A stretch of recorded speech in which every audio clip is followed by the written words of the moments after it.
position. Road change now. We go racing for the first time this season. 3 hours of GT action is go. It's very tight as they come down. Group of cars coming in. This has all got trouble written all over it. This is G3 cars. Drop downhill there, head towards the Aqua Minerale. Imola, of course. There's another one off through the gravel. As wide as possible as they drop downhill, putting that from the inside line. Yes, he did. Through he goes.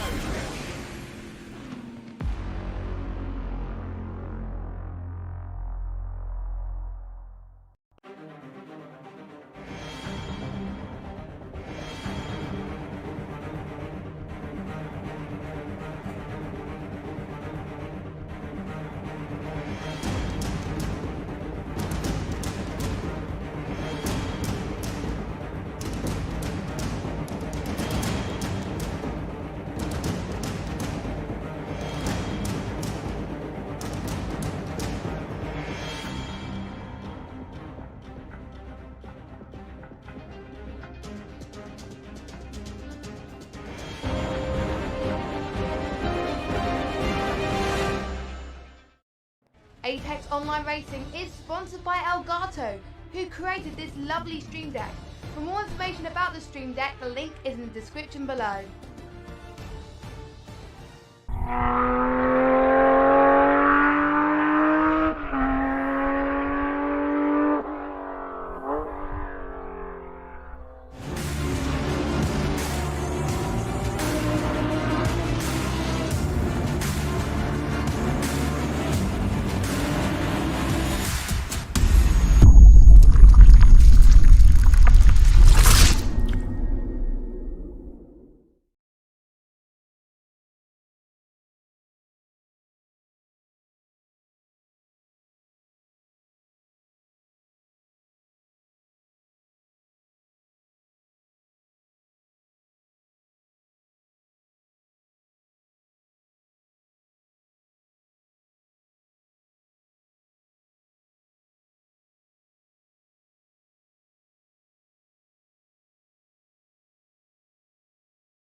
Oh, hello and welcome to this round 2 of the Apex Online Racing Endurance Championship. We are here for the start of 12 hours of Kyalami. It's going to be a bit of a wild one. There's a 50-50 chance of wet and dry weather, so we'll have to see how that goes. Possibly some mixed conditions. I am joined in the booth today by Cardinal Smith. We'll be on and off for the first 5 hours. So, and after that, it will be your main man. Rage will be with us. I do apologise for the ever so slightly late start. Had some technical difficulties on my end. So I'm here with Cardinal. Good morning, Cardinal.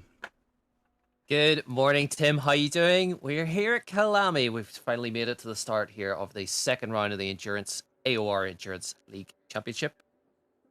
Here we are at Tier 1 in South Africa. Absolutely loving it. Welcome to the viewers. Hope you're very excited. We've got a long day ahead.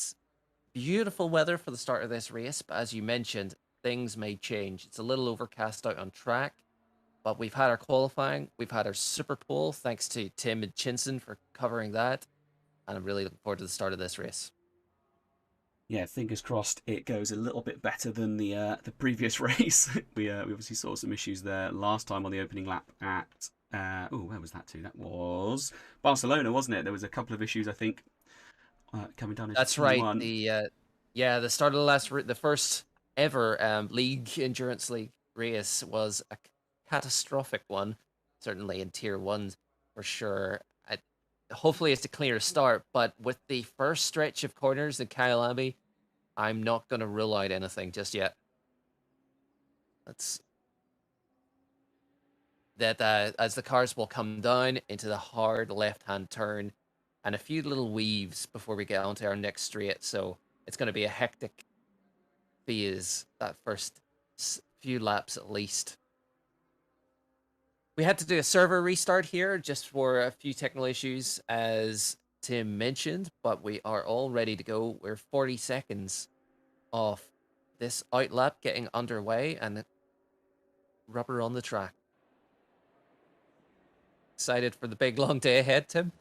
Yeah, I am. I say I do apologise if I'm ever so slightly quiet. I'm just double checking everything is working, as they for some reason having some slight minor software issues this morning. So, but we love a little bit of last minute panic, don't we? Makes everyone feel better. So I'm hoping I should be able to.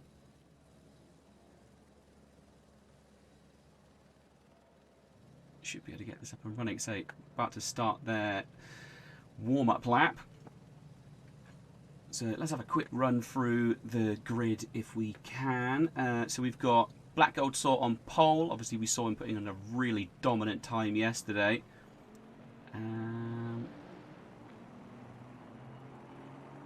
Just double checking everything. That's right, last race winner, PPR Esports, Black Gold Saw, taking pole in the Super Bowl again. A dominating start to this league. However, he and the team are, they have other teams hot in the heels, only 2/100ths of a second behind. PCDC Motorsports. That Super Bowl really spices things up. The like and subscribe team, sorry, Vasily and Efreev close behind. Then we got the Simware Pro team with Mikhail Baikov. In fourth, we got the Revolution Sim Racing White of Dominik Goltz. Still only a few tenths behind. PCDC Motorsports, as I said, with Maciek Tyler kicking them off, doing the first stint. Dalking Community with Darren King, and name very familiar around AOR, starting in sixth. Simware Pro Vides number 2 car with Abildaz starting on a 147 in seventh. Racing Team Serbia with Predrag Jermocevic just behind in 8th. Le Mans Rennsport LMR, Christian Kelly in 9th. And Van Wall Simsport with the illustrious Connor Wright sticking it in 10th from the Super Bowl. Tim, do we have you? Are you with us? Yeah, we are with you. I do apologise. So just trying to get the broadcasting app to work slightly better. Probably going to have to do this a little bit old school today and have to be on the buttons a bit more. So it might be ever so slightly different. I'm not entirely sure why, but I am struggling to get the broadcasting app to be working correctly. So I do apologise to everyone watching at this point, and obviously I am aware everyone's tuning in to watch this. Obviously the start, the very important part, so we will do our very best. But for some reason my broadcasting app is throwing a little bit of a wobbly this morning, and it's been fine every single time up to here. We'll get there. We will get there, folks. We will. It's someone's already had a spin on the outlap. That's not a great start to their race. Already having some incidents. Who's that? Obviously with a ghost on the outlap, so they should be able to recover unless they've taken damage from the track itself. The main thing I think is going to be possibly is tyre damage is what they're not going to be wanting to do.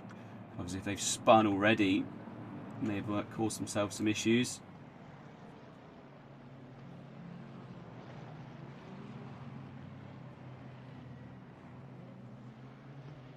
These cars are 2x2 now, heading in around the last corner onto the start-finish straight. Tim, we are heading for the green light now. Yes, we are. So keeping an eye on Black Gold Saw. Can he maintain his pole position going into turn 1? Why does it keep changing over to that? I'm not entirely sure. Do apologise about this. Green, green, green. Yeah, Black here we Gold go. Saw does get in the lead. Van Freya blocks Baikov in third, but that's going to give Gotts the look round the outside into turn 1 and is taking it round the outside. Doesn't make it stick though, and that Black Gold Saw is away. We got the number 2, Anna Freyev, followed by Mikhail Baikov in third. Single file, clean start to the race it looks like so far. As I say that, there's a yellow flag further back. I'll take a look.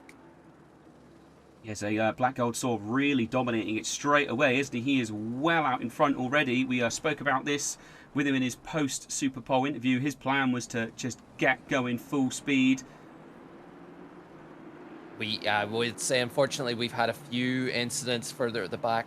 Just at the end of the back straight there, a number of spinners, a few touches looks like everyone's got away from the incident. No cars out, but there will be a damage for the people further back there.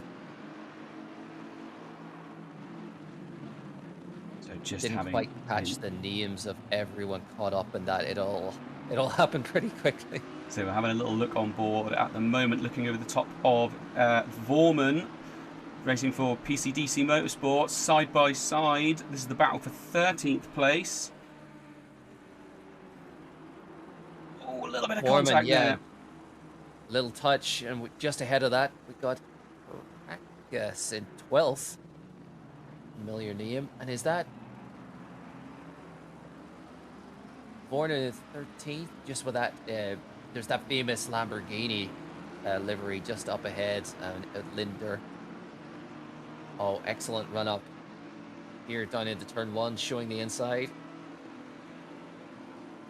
He'll be keen to make sure he doesn't lose any positions, but that Audi's looking racy as well, having a dive up the inside. Backs out of it. No, just holds on to the inside. Holds on the inside here, but the opponent barrier taking the inside there. And is he going to take it here? Pushes out wide, still side by side. Fantastic racing from these McLarens. Just loses out on the outside there, doesn't he? Going through that flying left-hander.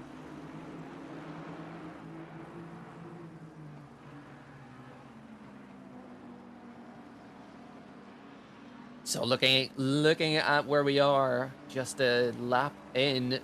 In terms of cars, it's Bentley, Aston, Aston, Bentley, Aston, Aston, Aston, and then 2 McLarens, Ferrari, Lamborghini. So just a few then, just a few of them, you know.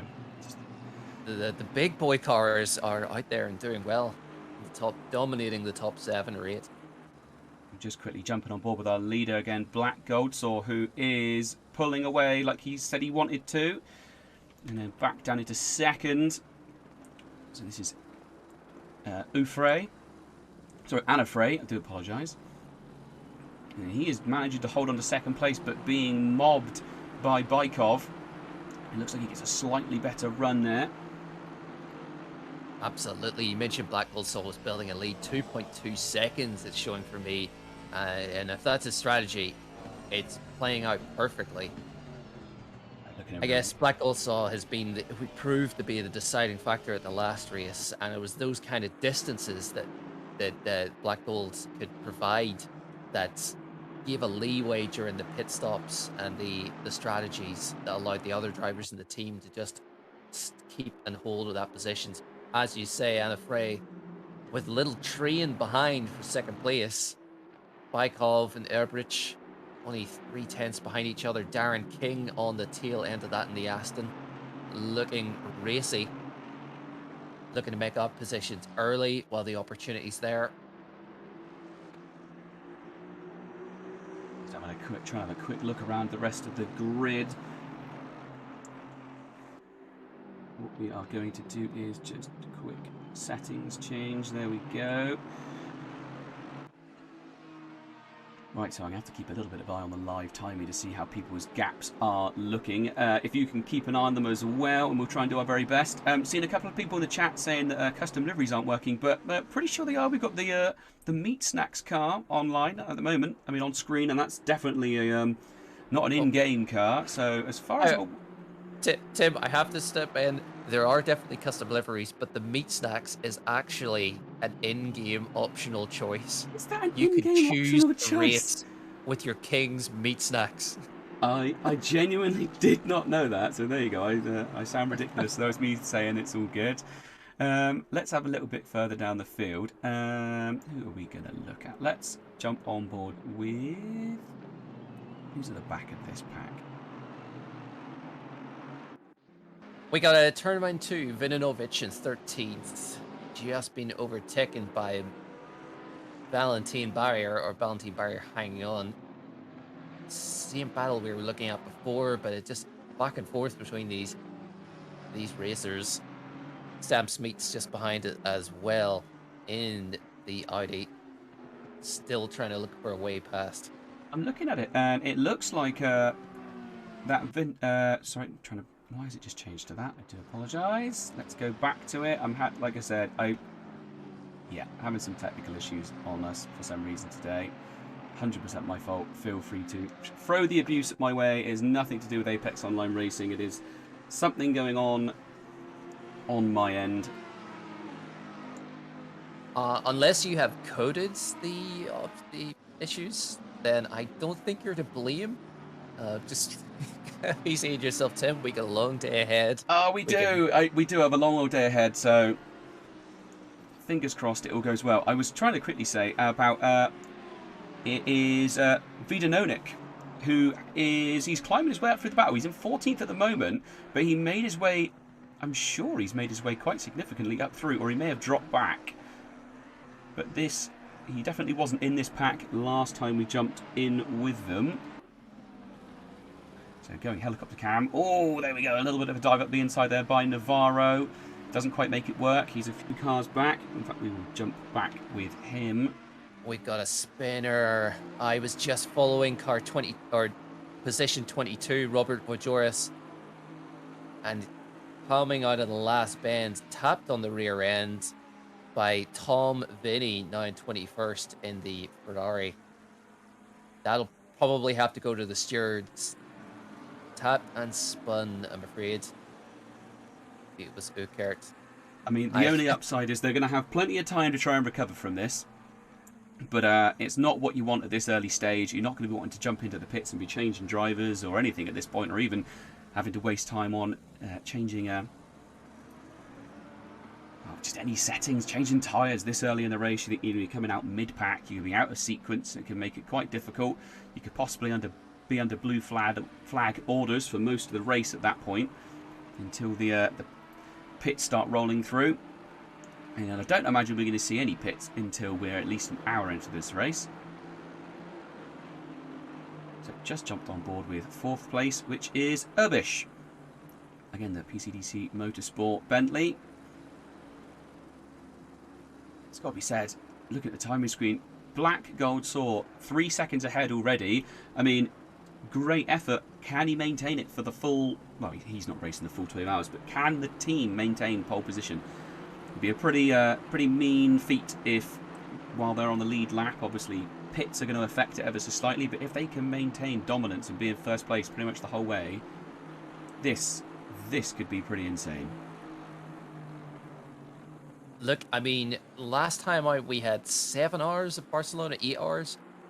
This is another 4 hours on top of that. You know, that's a strain on the team, on the drivers, and that's part of the challenge of endurance racing. So nothing's a guarantee right now. It's a strong start from BGS and the team for sure, but there's still a long way to go in this. And let's be clear, Anna Frive was faster on that last lap and gained a 10th. So these other guys have pace out there, and they're not going to want to let these good positions slip early on. So just having a look on board with some different battles now. This is down in 40th place. We've got Van Burr, who's just made a move and got past Nogueira.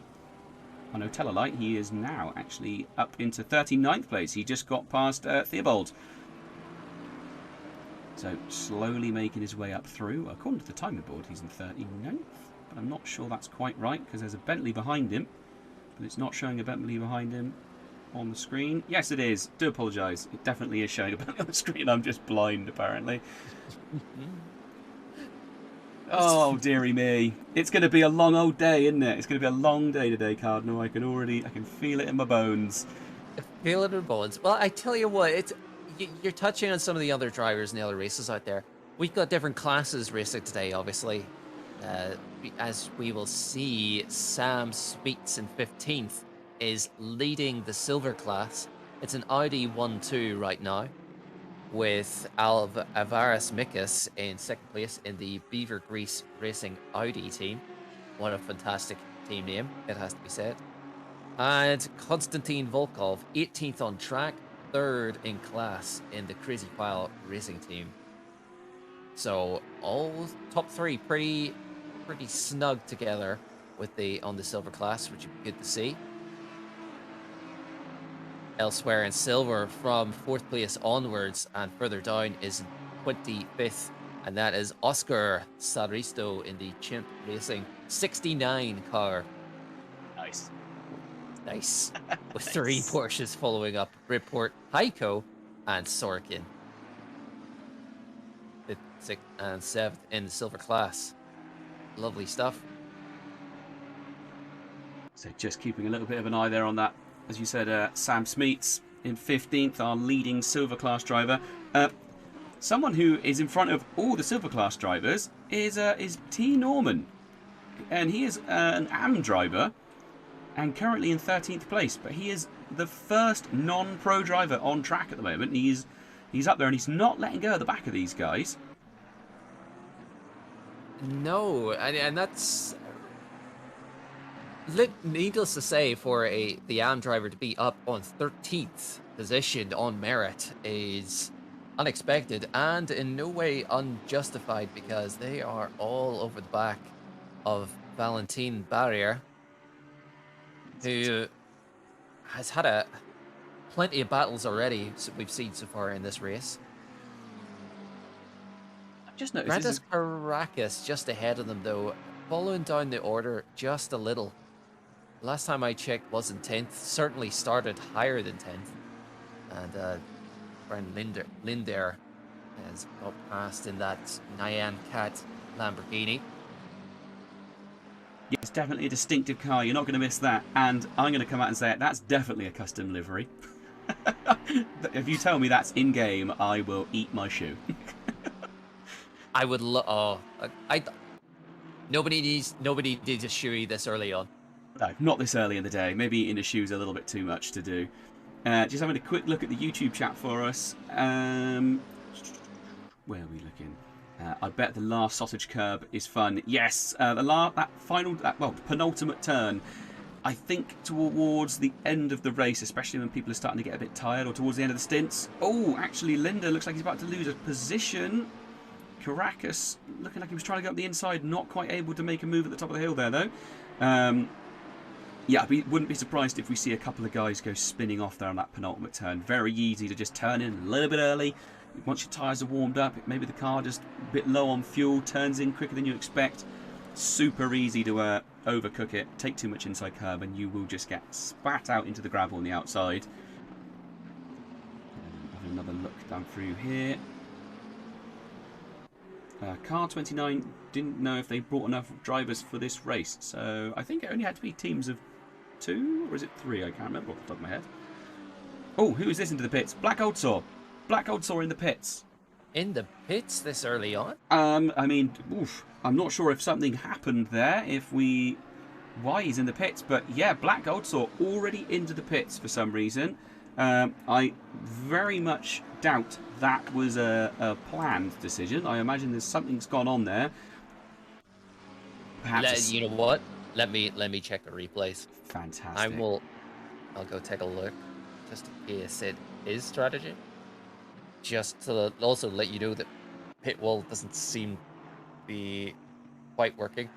Right, okay. Pit wall's having a play up as well, is it?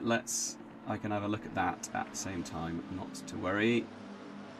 Pit wall. Oh, let's see. Oh, Black Gold Saw has had an off approaching the last corner.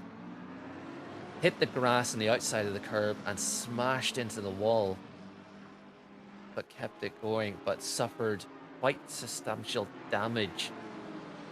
And has proceeded to carry on for a full lap, but Anafreev right on the back of Black Gold Saw throughout this lap, just following it through. Black Gold Saw carrying, slowed noticeably by that accident and the damage. Anafreev actually made the overtake and got by to take the position, and Black Gold Saw immediately pulls into the pits because they are handicapped with It'll be damage. a real shame for them losing out on positions that quickly. They're not going to want that. Like we said, he was pushing really hard. He had already pulled a full 3 seconds ahead, but obviously pushing too hard too soon.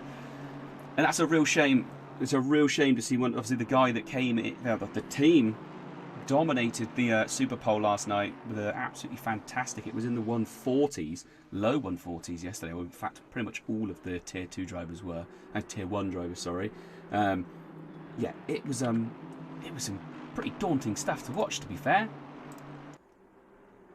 It certainly is. I think the Super Bowl is quite a spectacle. But not only that, listening to the drivers talk afterwards, the nerves that they go under with that one-shot chance, the one lap, is immense. I'm just watching, down in 46th is the PPR drive that was Black Gold Saw. Now we have Kmielewski in the seat out for the next stint, and I'm sure they'll try and go as long as possible. Down in 46th right now from first. Tough ask. But yeah, the Super Bowl has been, for me, a fantastic event. I think there's some drivers certainly lose out. You know, they've had all week to qualify. If you finish in the top 10, you qualify for the Super Bowl, and then if anything goes wrong in that lap, you've lost position. Yeah, I mean, well, like I said, we saw it in the Tier 2 guys yesterday, and that's not what they wanted. They, it was the first guy to actually be out on track. Mid-lap, made a mistake, and just pulled over, so immediately cemented himself into 10th place, so a bit unfortunate for himself. We're just keeping an eye on Darren King at the moment. He's running in 4th. Let's have a look, see if we can see any of these closer battles, as I think. Oh, what's gone on there? We've suddenly gone down to 45th position. Let's have a little look, see who is close enough together. Looking like the battle for 40th is pretty close. I love that we have so many cars on track that we can go to the battle for 40th and see good racing. Yeah, well, there we actually battle on the battle for 33rd, 34th here. And Van Burr makes it past up into 33rd, but he is still being attacked now. I think Takes a little bit of dust, and Battenberg has the takes best a look name. on the outside. Battenberg has the best name ever. Oh, Battenberg. It's a... Yep. Your 4-tiered quad kick. Love it. I like the livery too. I like the distinctive red stripe with the red white outline on the black. On that N7 racing car.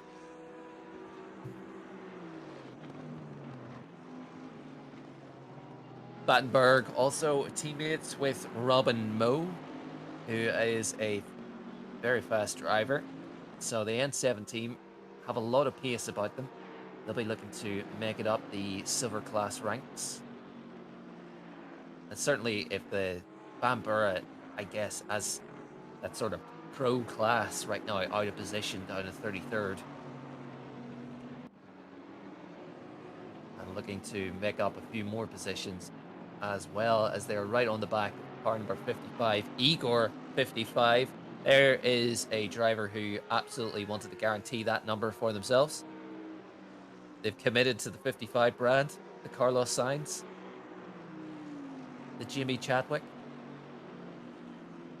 That's Igor 55 and the Victoria's Secret team.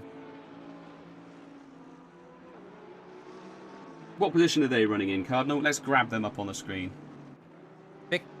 Victoria's Secret's 31st in car 55, if I haven't mentioned it before. Literally, I was one car behind. I was ever so close, but not quite. So there we go, he's there. Having a quick look. And you know, a lovely fact, this is a team that met on the AOR Discord channel around 18 months ago. And they all consider themselves to around similar pace. So that's nice. The community coming together, sticking a team into this Endurance League competition. You'd love to see it. I say definitely it's a really good community, it's got to be said. Sort of, if I wasn't commentating for them, I think I would quite like to do some racing for them. But as is the case, if you're commentating for them, you can't race for them at the same time, so... It's a tricky ask, and actually that would be an interesting challenge. Can you commentate in the race and race in it? I think the issue would be you wouldn't be able to sort of change cams because you'd be very busy doing your own thing. You could commentate on what was going on around you, but you wouldn't be able to very easily commentate on other people's actions. We have another accident, another off there, yep. just following. Who was that at the bit further back? I think he got away with it, didn't he? That was a Bentley I thought I saw going off through the gravel in the back of the shot, or it might have been one of the M6s.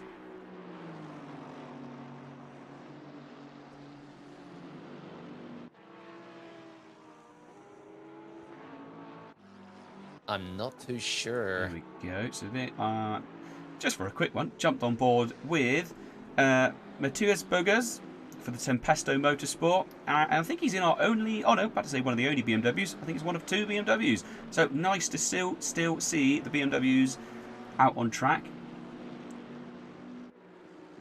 I know obviously in real world racing, I think this might have been their last supported season. So I think they're going over to the, is it the Z?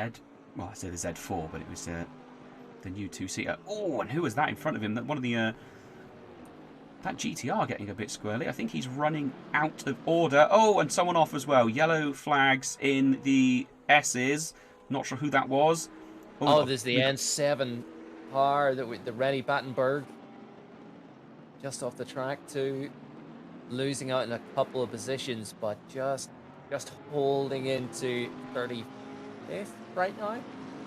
Maybe lost a few more positions. There we go. Yeah, he is. He's just held on to 38th. Yeah, 38th position he's running in now. And to be fair, he's under attack from the 999 car as well. So this is an emergency for Rennie Battenberg. Just managed to hold on to it there, but he's going to be under attack into Sector 1. Goats Racing team of Jasper Van Ryten. I will quickly say, having a look at the weather app, it is showing cloudy but not sunny, so we could possibly see a little bit of wet coming in at some point. It's not showing up in the next half an hour, but it is cloudy, so it's not getting it. So the temperatures may drop slightly on track.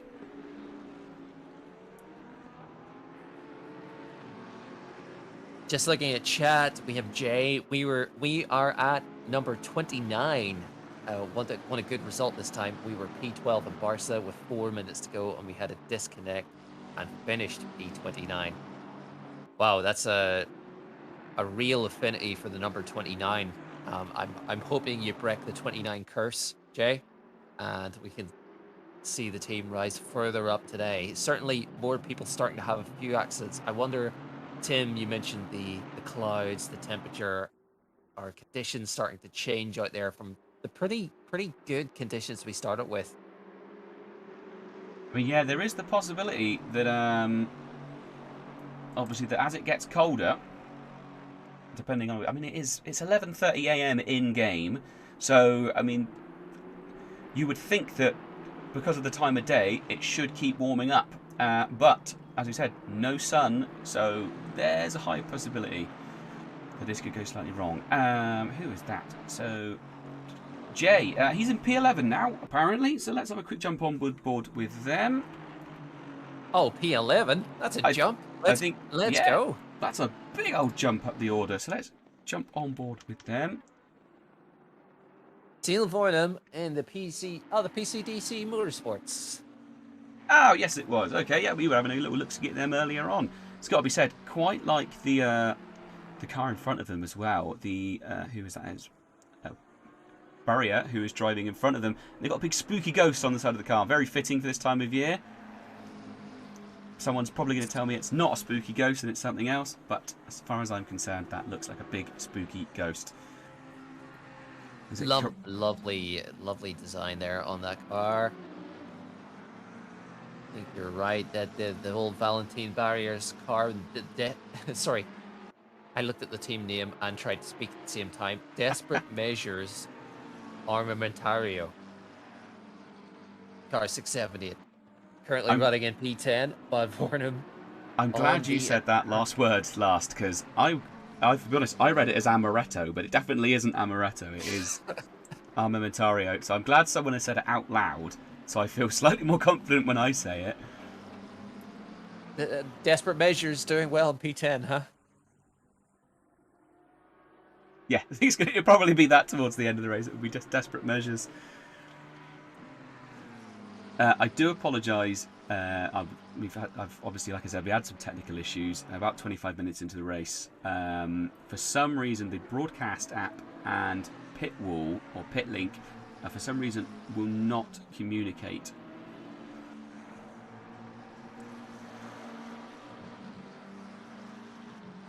Which will be a disappointment to Carrantas Caracas' ears because the pit wall is showing him as P1. So, which is a shame.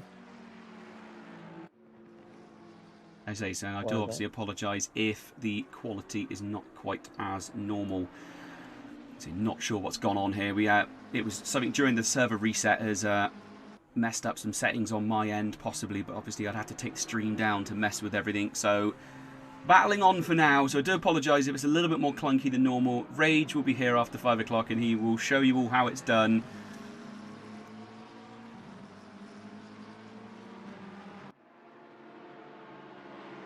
Some Russian in chat. I'm happy to translate it. Soldatov and Anafreev are the best. Russia forward.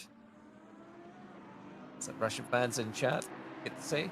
Got quite a decent Russian following, to be fair. The Apex Online Racing, which is always nice. Always a decent amount of racers and a decent amount of viewers. Oh, both Vorman. Oh, Vorman trying to go up the inside of Barry. I think he might do it. I think he might do it too, but they're going to be side by side going down into turn 1. Be interesting to see if they can hold on. He does. He's on the inside. Can he hold it? He's ahead. Barrier might try the cutback though. Break a little earlier. Turn in sharper. Doesn't work out. Till Vornum takes P10. Jay in chat goes wild. There we go, getting past him, and I'm just on board with Barrier at the moment, looking forward from inside his cockpit. He doesn't seem too shaken. He seems to be holding on to it. Oh, gets a little bit squirrely there though. Manages to hold on to it. Can he close back up the gap? Or like we said, Vorman, the first AM team on track, and they are slowly making their way forward. Really good effort from them.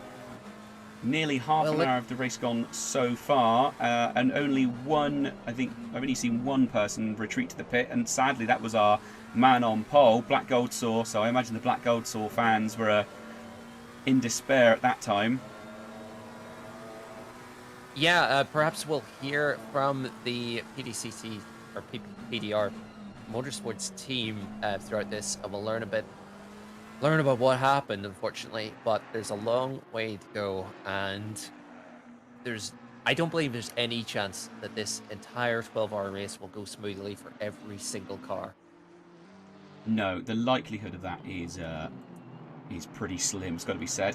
Right, so jumping back on with our top 5, obviously originally it was the top 6, but obviously with our pole man dropping away, it's now... Well, it's a British top. Well, it's a British top 7 of all the brands. So dominating it so far. It really does seem like the Aston is the one to go for here at Kyalami. Yeah, but it's hard to pass in the Aston. Nobody says that. Why did I say that? Good. But okay. But you know what? It's tight up there, and they're coming through back markers, or certainly have got through a number of back markers now. Blue flags being effective, but it has tightened them up, and it's still just 4 tenths between first and second, 4 tenths between second and third, 9 tenths between third and fourth, or 3 tenths between fourth and fifth. This is close racing. The one out of position from the Super Bowl qualifying is the Bentley in 9th, Caracas. He was in 11th, so has made progress and is all over the back of that Nyan Cat Linder Lamborghini, but can't find a way by. I think everyone is aware there's so long to go, and I think especially after maybe they saw Black Gold Saw go off. I'm just having a little look what's gone on here. Apparently someone has selected the wrong livery. Who is this? Dominic selected the wrong livery. So I think that is D King, I believe. D King. No, that's Darren King. Who is... Dominic Gold. Gutz in Okay, yeah, so 5th position. Okay, so they should have a different livery, but not. So who knows? That might even change later in the race. Who knows at this point? So long to go that we might see some variations. in the Revolution Sim Racing White team.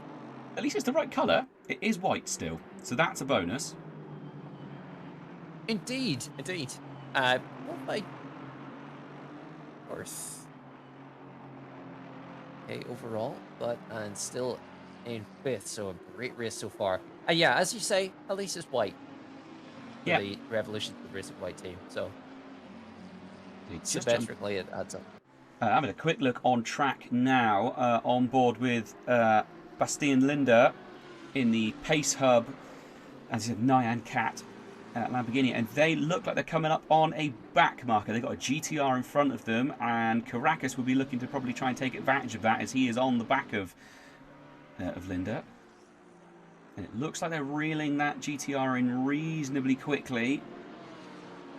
Bastian Linder of the Pace Hub team. Last time out, they finished P12 at Barcelona. At different stages, we're higher up than that, though, so they'll want to hold on in here. 8th position is a good position right now. Well, I mean, looking at how close the overall qualifying was over the space of the week, I mean, pretty much the top 10 drivers that were in there last night, their team averages were all within half a second of each other. They covered it was from low to mid 140s, their average lap times when you looked at it all together. So pretty impressive stuff. Linder absolutely held up there, unfortunately, by the back marker. Yeah, and Caracas really, I think Caracas has lost time by having to back out of a move, possibly just because of the traffic. Yeah, it looks like they're both going to try and go around the outside. I mean, obviously, sort of GT3 rules, you don't have to give way under blue flags, but obviously you cannot defend.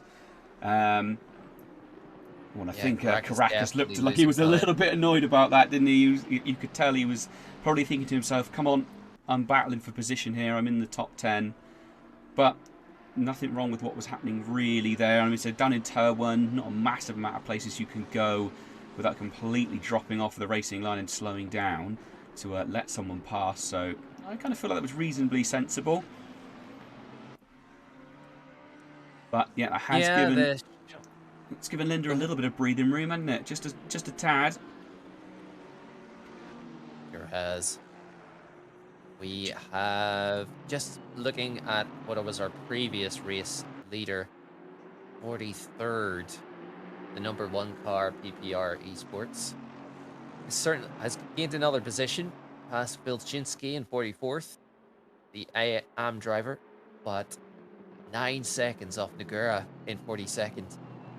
And to be honest, the car looked bruised and battered all over. What position was that again? Let's have a quick jump on board with them. You say Nagero, are you? Yeah, Nagara, but there's at least a 9-second gap. Oh, okay. So quite a long way back at this point. Speaking of what looking like a close battle in the timing screen is 14th place again. This is for Navarro. So let's have a look. Is this as close as it looked? It was saying it is just under 200th of a second between them. Oh, and it's now up to 0.6, so whether he got past Smeets and opened up the gap pretty quickly, not sure, but that gap is now significantly bigger than it was over the previous timing line. You see that top 5, timing-wise, they look incredibly close, and you'd expect them to be trading places, but all being very respectful, and I think they're just working as a pack, just to keep moving, keep getting away from the rest of the group. You say there's going to be some team tactics going on at this point. You know, these drivers are probably in the discords or in chats with their own other teammates and discussing whether or not it's worth pushing now or just hold on. I say just over 35 minutes of the race gone, and so far no major disasters sort of for the whole grid. There's been obviously a couple of people have lost positions, and we obviously saw our pole man go into pit.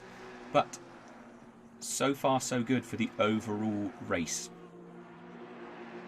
It's incredible the consistency of pace. The cars up in front, they are still in the mid 141s, but they've been there for most of the race so far. They've maybe lost a tenth or two overall, but considering how close they're racing too. I mean, Freya of 141.6 last lap, Bykov 141.4. You know, one of the fastest laps, I think, was a 141.2, and that was by Black Goldsaw, who is, I believe, classified as an alien, just a non-human figure. 100% is classified as an alien. He is full-blown xenomorph. After seeing his efforts in the Super Pole last night, 100%.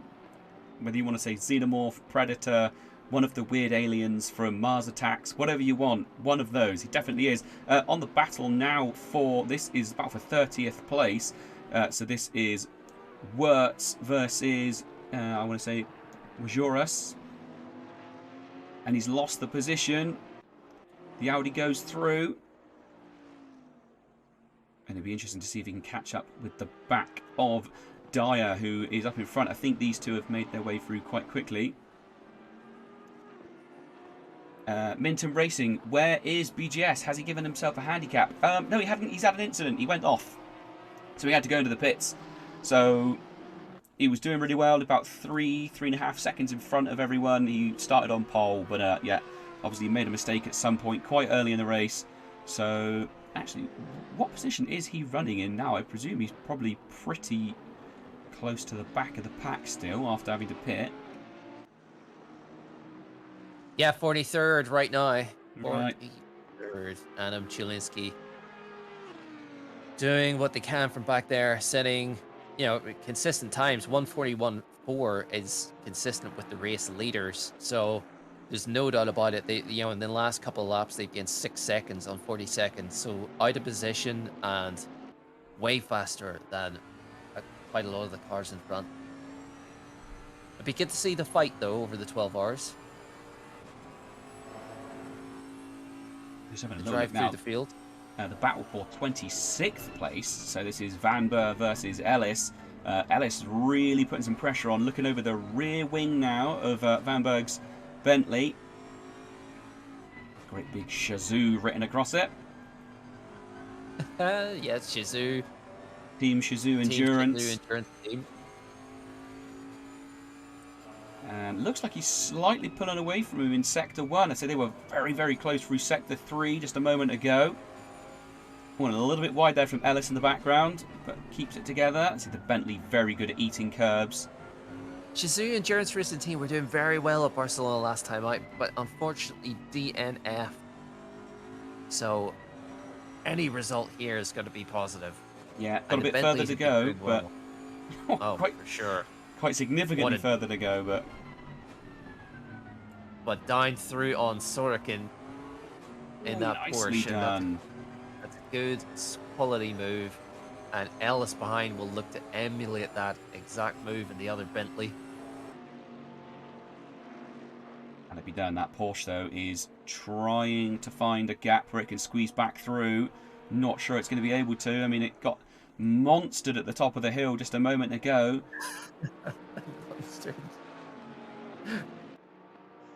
Just having a little look now. I say it'd be interesting to see how the cars all start to behave as the fuel levels go down. I say the cars have been on track now for about 40 minutes plus the outlap. So usual stints. So we saw some stuff at Monza where the cars were going, I think, nearly 65, 70 minutes. The McLaren's somehow managing to run on rainwater. So it'd be interesting to see how far the cars will go here at Kyalami. I imagine it's probably more fuel heavy as there's a lot more change in elevation.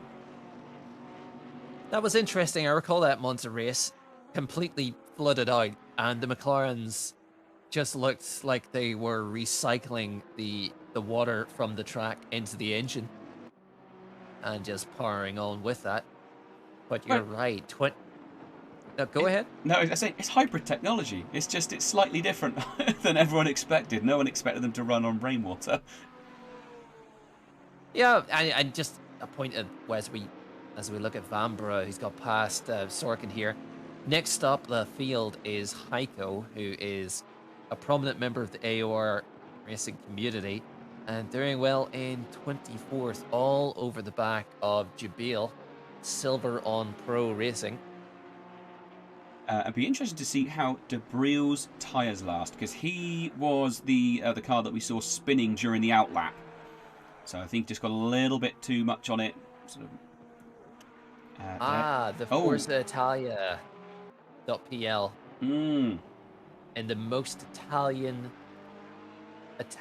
thing out there in the Ferrari. I mean, it could have pizzas for hubcaps. That would make it slightly more Italian, but there's limits. Missed opportunity. Just having a look now. Sam M in the chat saying there's a 65-minute stint timer on, so they're gonna have to come into the pits at least. Absolutely. Now that is the case. 65 stint time is the stint time for sure. But our Kimiluski in car number 1, the PPR Esports, has got past Nagera and in 40 seconds. I believe that'll be reset because they did pit after around 20 minutes. So they'll be, I guess they'll be making up some positions here with the upcoming pits, at least getting past traffic, but of course they will have to pit again. But as this race progresses, and if they keep up their pace, the gaps are going to start forming between these groups of drivers, the silver, the pro cars, when they come in at the pits, they're not going to come out into as much traffic. So if they can just keep their head down, keep racing, this could come towards them and they could still have I'm going to call it a top 20 finish. What I would be aiming for in that team. I mean, it's quite possible. I don't see why it's not possible. I'm just trying to have a little look and see who else is on the times, and also just having a quick discussion with the powers on high, as obviously, like we said, we haven't currently got Pitbull running due to some technical issues. So, bit of a move up the inside there by Heiko. He definitely had a look there into the final turn. Be interesting to see if he can do anything. Down to turn 1, possibly not. The Ferrari might have the legs on the straight. The GOAT Racing team of Heiko, also joined by Daniel van der Linde and Brendan Hmel. Heiko on this occasion set the fastest qualifying time of the team, so leads the way in the GOAT Racing car.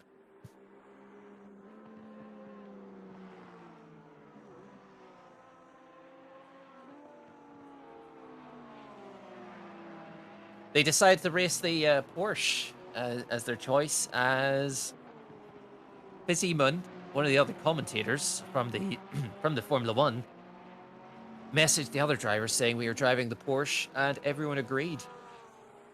So a real democratic decision there on their car choice. I mean, sometimes you've just got to put your foot down, I guess.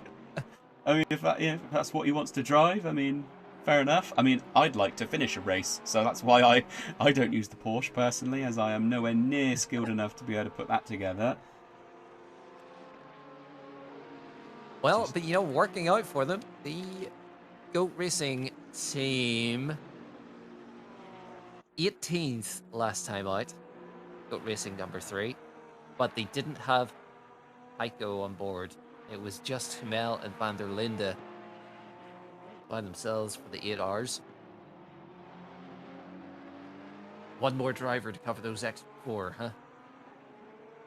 The big old chunk of time in it to cover. I say, just all of these teams, 12 hours of racing, trying to put that together is fairly intense. Just having a quick look at the chat. Can you show car 101? Yes, let's quickly move over and put him up on screen for you. Where are we looking? 101. So that is, I want to say Philip Wojciak in the Silver Racing Team X Eurowash. Nice livery on that. Nice set of wings on the side of the Bentley.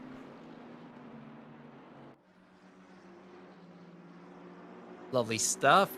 Team Eurowash. Let's see if we can get Silver Racing Team Yeah, this is a four driver team. Qualified 15th in Tier 1, is that? Yeah, okay.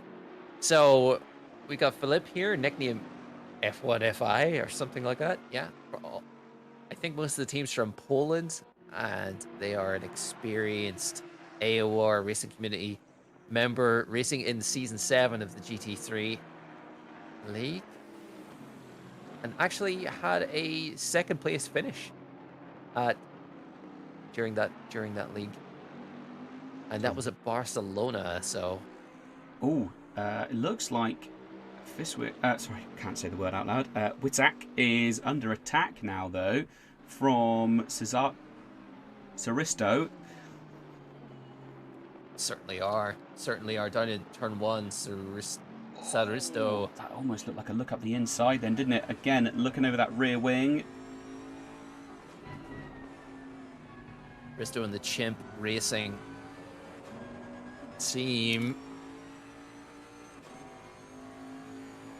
Chimp Racing team. A group of friends who like to call ourselves chimps, as we are equally dumb and mostly race for fun. Well, and here they are donning the number 69 car. But you know what? They can't be that dumb. They are showing good pace out there and are currently 3rd in the silver class.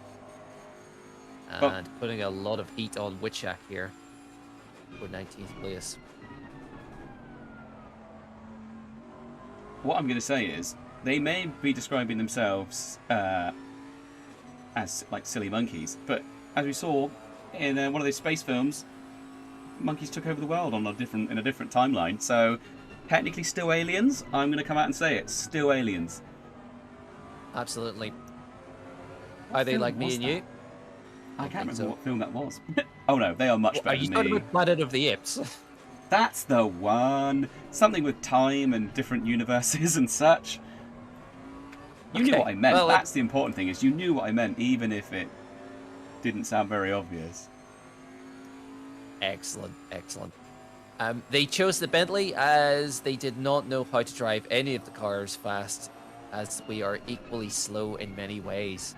Right, well, I think they're doing okay with the old Bentley. Yeah, I'd say they're doing really well in the Bentley, really pushing on nicely. Managing to hold off Saristo now, though. I'm going to come out and say I think he's managed to maybe just shake him enough. Yeah, it looks like he's broke free.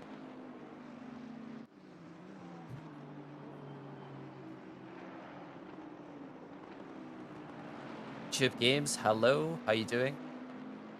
Welcome to the big event here.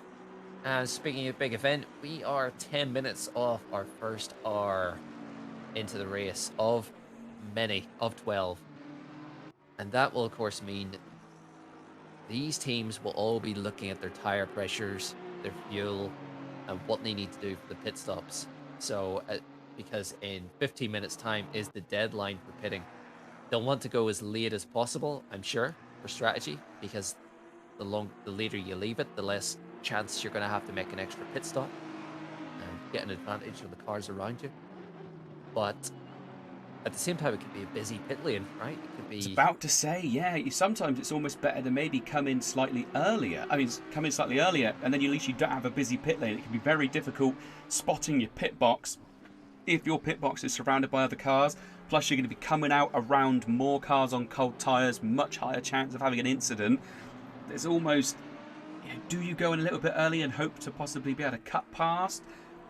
Who knows? At least you'll be up on, your tyres will be up to temp while everyone else is slow and coming out. But then obviously that means you have to pit earlier every single time. So it's of a race of this length, it's not just a case of, oh, I'll pit earlier and have a bit of a risk. Everything's got to be considered at this point. Quick one in the chat. Milo, are they driving the 2018 Bentley or the 2016? Either, whichever the team decides to use. I believe all the cars are available. I would presume they're probably running the 2018 Bentley, as that will be more up to date with the current BOP, the balance of power, that's put into the game and obviously tweaked from time to time. And how is car number 24 doing? Car number 24. Let's see if we can spot them. Do you know what position car number 24 is running in at the moment, Cardinal? Yes, I certainly don't. Yes, I certainly don't. Okay. It's running. It is running in 40th, and Running that in is 40th. yeah, the John Deere Motorsports. Ah, now I remember this from Barcelona. Ooh, Cardinal looking a little worse from wear at the front of that Ferrari, but the John Deere obviously being a renowned tractor. Oh, there's been a collision. There's been a collision on the final turn. That was... Who was that? That was Smeets, Mikus, and... Which car is that? That's a Navarro. There are nearly 3 wide going into the turn, and some slightly different lines, some defending going on, and Smeets has come out on top of it, but he definitely made some contact with the back of Mikus. Mikus, and that is for the lead of the silver class. 1 and 2, Smeets and Mikus. Yes, it is. I say originally it was Navarro in front, and Smeets was starting to sort of look up the inside. I thought we were going to see a move, and he went very wide for the final turn, I'm guessing to try and get the cut back.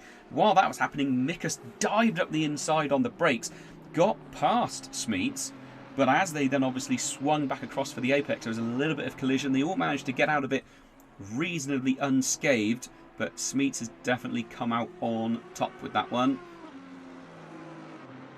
But Tim, what if I were to tell you that our top 4 cars are still all very close beside each other? I would not be in any way surprised, but you know what? Let's just tune in with them quickly now to have a look-ski. Oh, there's a back marker in amongst them, though, I believe, isn't there? There is, and I believe that there's maybe the back markers have had a little effect in that Anna Freya has managed to skip about 1.5 seconds ahead, and Bykov still behind here, which has Darren King and Urbich looking pretty interested here. Yeah, and looking at that, it's Ona Fave in the Meets Next car. He's got a back marker in front of him, but doesn't seem to be slowing him down yet. Oh, I think people have got past the back marker there now, though. So... They have. The back marker was very kind to let 3 cars all at once past. Galt maybe lost out just a little, but yeah, that gap has increased from first to second, and I wonder is Anna Freya making a move just ahead of the end of this stint, try and pull a gap and provide any leeway he can provide for the next driver to step in. Yeah, he's just got past that back marker again before heading downhill into the final complex, so that's a huge bonus for him, as there's not really much passing space for Bykov, even if he catches the back marker. And that means he's going to have a good run through the final sector, and hopefully should have a reasonably clear run on the main straight and first set of corners. It's going to be a big advantage for him over his chasing cars. Say nearly 2 seconds the gap now. So all coming on to the pit straight. Urbich and Darren King will be so familiar with the sight of Bykov's rear end by now, in that lovely sort of Mercedes Petronas style black and teal livery. It's so consistent from these cars. Drivers, the times have dropped off just a little. They are around 4 or 5 tenths slower than what they have previously been able to do, but at the same stage, that who else is doing well? I think Linder is one of the fastest on track right now, the Nyan Cat Lamborghini. So the Lamborghini doing well on its tires. In fact, Linder set the fastest time to date, a 1:45.1 for Linder, 1:41.5. I was about to say 1:45. I would imagine they're probably going quicker than that. But obviously at this stage, nearly a full hour on these tyres now, so they are going to be probably starting to feel the effects of them pretty severely. It's a quite an intense circuit, constant turns, high-speed turns here as well at Kyalami. It really do eat away at your tyres. So the cars will be light on fuel. but the grip's going to be lower Speaking as of well. light on fuel, oh, here, Bykov has gone wide. There's a back marker just ahead. Urbich had looked for the second place, but it's a wavy part of track, and we got the big sausage curbs just before the last corner to worry about here. But I think Bykov has held it off. I was just about to ask you about, you know, winning tires, winning fuel, decision to be made. Timasorus, as a commentator today, with many hours up ahead to look forward to, how do you approach your tactics in handling a day like today? And are there lunch snacks, maybe some meat snacks you have prepared, or liquid? You know, how do you cope? I've got a large stein full of water. I've got some fizzy drinks for later to hopefully give me a bit more energy if I'm starting to wane slightly, but hopefully won't need those too much, as no one wants to hear me having a Coke burp midstream. And speaking of meat snacks, I do have meat snacks. No! I do, I genuinely do. I've currently got in my little under the stairs gaming hovel, I've got 2 different flavours of pepperami, so there you go, free shout out pepperami, thanks for that. Sponsors welcome. Yeah, send me free peperamis. No, don't. I'm already fat enough as I am. I'll probably balloon if I got given loads for free. I love the extra detail of the stein of your drink. It's got a good base. Obviously, surrounded by all this computer equipment, it's got to be something. You've either got to have something that's got a lid, but then you don't want a plastic bottle because it will crackle when I try and drink from it, or you've got to have something like a stein that's got a really big, wide base on it, so it isn't going to tip over. So the stein is the one I go for, and hopefully no one will hear me have a drink from time to time when I mute the mic, because I imagine at the end of the first 6 hours I'm probably going to sound like, oh, I don't even know, probably a very heavy smoker. I don't imagine my voice is going to be the same as it is now. But and apart from that, yeah, and I've just got a vegan pasty in the fridge, so just because I like the flavour, not because I'm a vegan, as it's probably quite obvious as I'm eating peperamis as well. But, Meat snacks and vegan pasties. yeah, I'm evening it out. Bit of both. See, you know, eating some meat, not eating some meat. Yeah. Lovely. Bykov looks like he's managing to pull away from 3rd place Irbich. Oh, let me tell you what happened. Urbich come out of the last corner, just where Black Goldsaw had the accident. Urbich caught a bit of the grass, but managed to hold it, but got weavy into that final hairpin and definitely lost out time. Darren King sniffed that out and has been all over the back of Urbich's Bentley ever since. Yeah, he does appear to be putting the pressure on pretty close to the back of Urbich. Darren King was enthused, it seems, by your meat snacks and vegan pasties, and is excited about that driver swap, which will be imminent, I'm sure. Well, or pit stop, I guess. Yeah, it'll be interesting to see when they come in. And I wonder if any of the drivers are going to stay out for a double stint, or whether they're just going to be, whether they're doing a splash and dash, or whether they are doing driver changes. Not entirely sure. So as long as they come in and they come into the pits and they stop, that will reset their stint timer. I mean, I would imagine they've got to stick tyres and fuel in. I mean, not worth the risk trying to go too far on a set of tyres. Unless, of course, you are intending on going off sequence with your stops. Some people do. They go for a slightly different stop strategy, especially over a race this long. It can make a big difference if you're slightly off of sequence. Like we said, quieter pit stops, fresher driver, depending on when it comes to the last stint or when you want to change it up. Also opens up your possibilities if you have an incident. Oh, there we go. Someone coming into the pits there. That's Barrier in 11th place.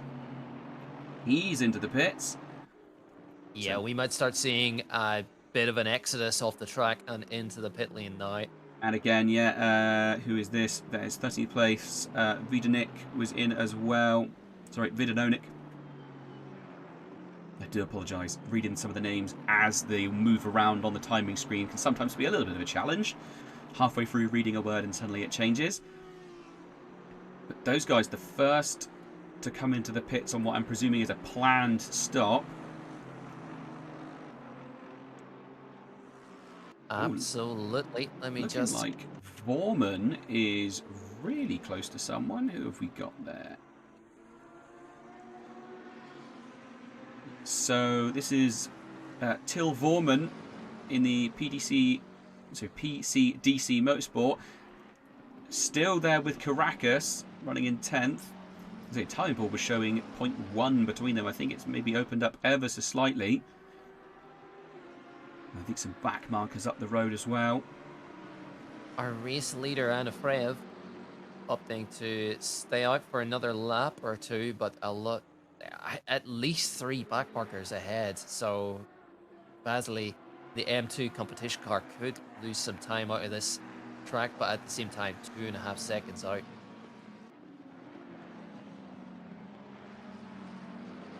You know, what I'm saying is there's plenty of leeway to work with right now.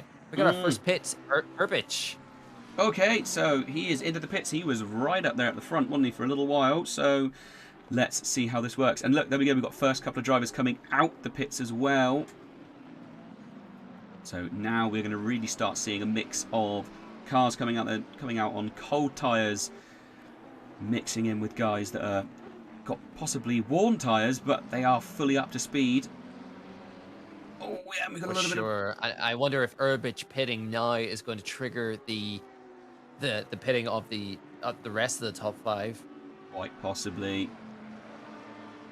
Just having a bit of a look. It's getting a little bit choppy out there with I think that Bentley was the one of not Bentley, the Audi on screen definitely came out of the pits.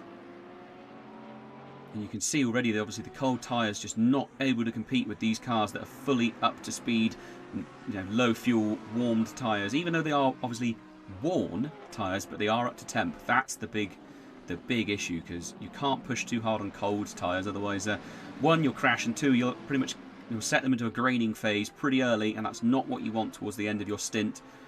Our race leader into the pits, and Vasily Anafreyov.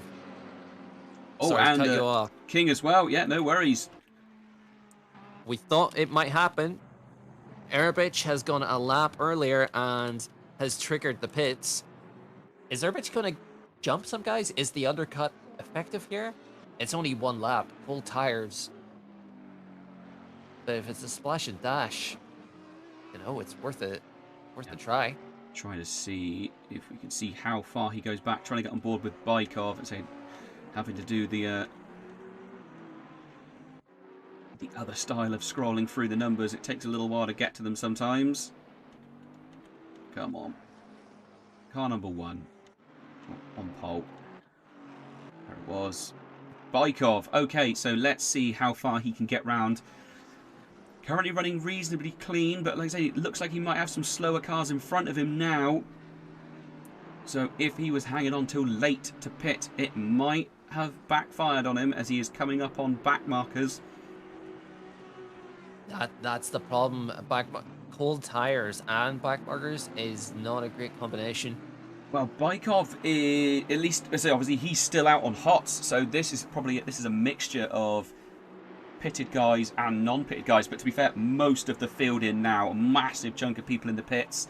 So is Baikov going to come in? Well, Baikov's got 50 seconds before the end of the stint, so I would have to presume they're about to pit imminently. There we go. What's he going to do? Yes, dives into the pits. So, because I think we're going to see everyone in. That's like goals as well, jumping into the pits there.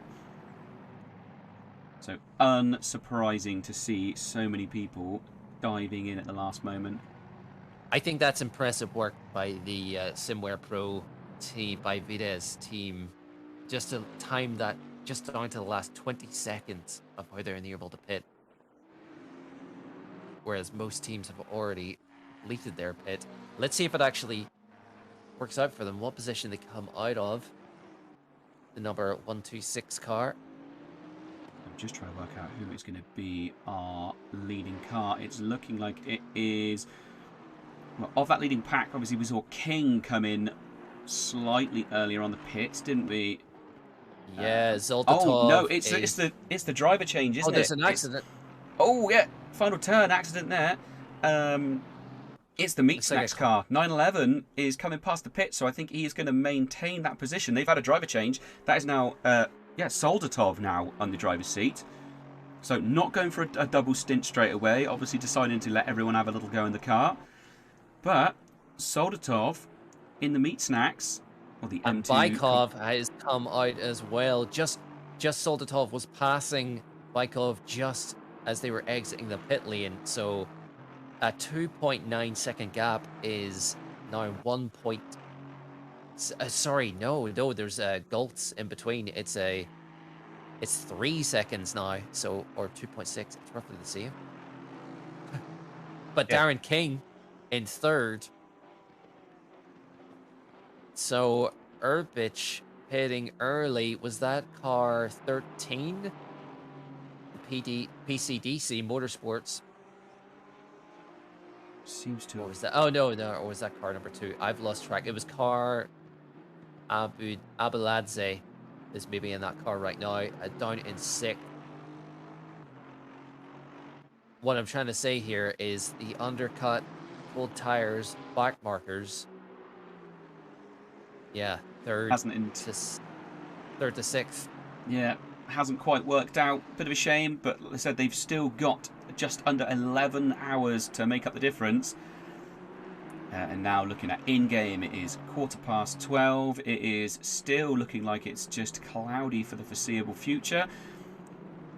I've just noticed that King has got his lights on now. I think he's the first of the drivers to pop his lights on. He's being preemptive, possibly.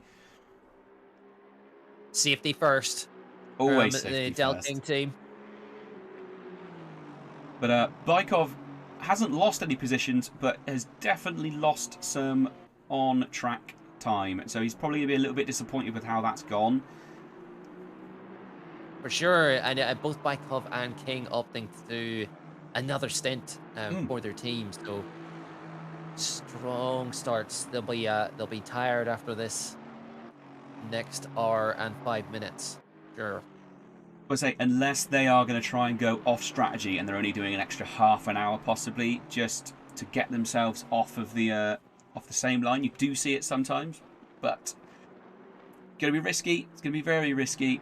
How was our pole man doing? He obviously Black Gold Saw. We saw him drop off obviously early on.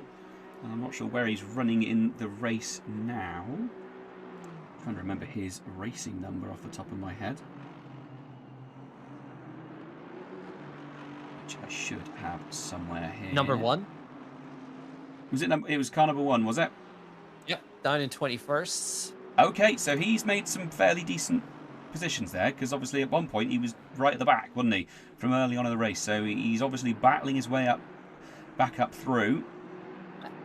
Just checking, the last lap was a 155.5, which is, well, you guys probably know it's about 14, 13 seconds off most of the rest of the field. I'm going to presume why that is. would That's have been not long enough for a pit. Might it have been that they may have their pit box may have been quite early in the pits, so when they've started rolling, he's then triggered the lap timer while he's still then got 15 seconds of pit driving, then he's come out. So his previous lap to that would have the bulk of his pit stop time in it. I see. So if Adam Kamilski has pitted and stayed out for another stint here, they've jumped about 20 places. Oh, no, I see what you're saying. I do apologise. I see what you're saying, that they may not have done their next official pit yet. Yeah, they'll be out of sync with most of the other field. Right, yeah, makes sense. Sorry, I do apologise. I was in my brain. And as I say that, they're pitting right now. Right, okay, so it'll be interesting to see how far they drop back down. I wonder, has Kamilski had an off? Has that PPR Esports car had another brush with the wall? The 155 lap time just smells suspicious to me. I'm going to take a look at the replay. Yeah, if they haven't pitted, I mean, if it wasn't a pit time issue, then yeah, I would say they may have had another issue. I wonder if, obviously, they can put in blistering lap times in that car. Maybe the setup just a little bit too aggressive for long-term racing. Maybe they need to just, well, a bit late in the day now, but obviously they might find it's great for hot lapping and qualifying, but with a full fuel load, it might be a little bit wily, should we say. Having a look at now at Bykov, under attack from King, but he's managed to hold on to it. See if anything can be done down into turn 1. I don't think he's close enough to really worry. Oh my goodness, the PPR esports team, Kamiliski, was spun, sent into 380, hit up in the rear end by, unfortunately, Sam Navarro in the Fast VR team. Right. Okie dokie, so that's what's happened there. That would explain the time, and that means their pit stop this time around is going to be long again. If he's got damage, it's going to be an extended pit, so not going their way. Yeah, just but Black Goldsaw is back in the car now, down to 37. They're back out, lights on. 38, sorry, 39th, sorry.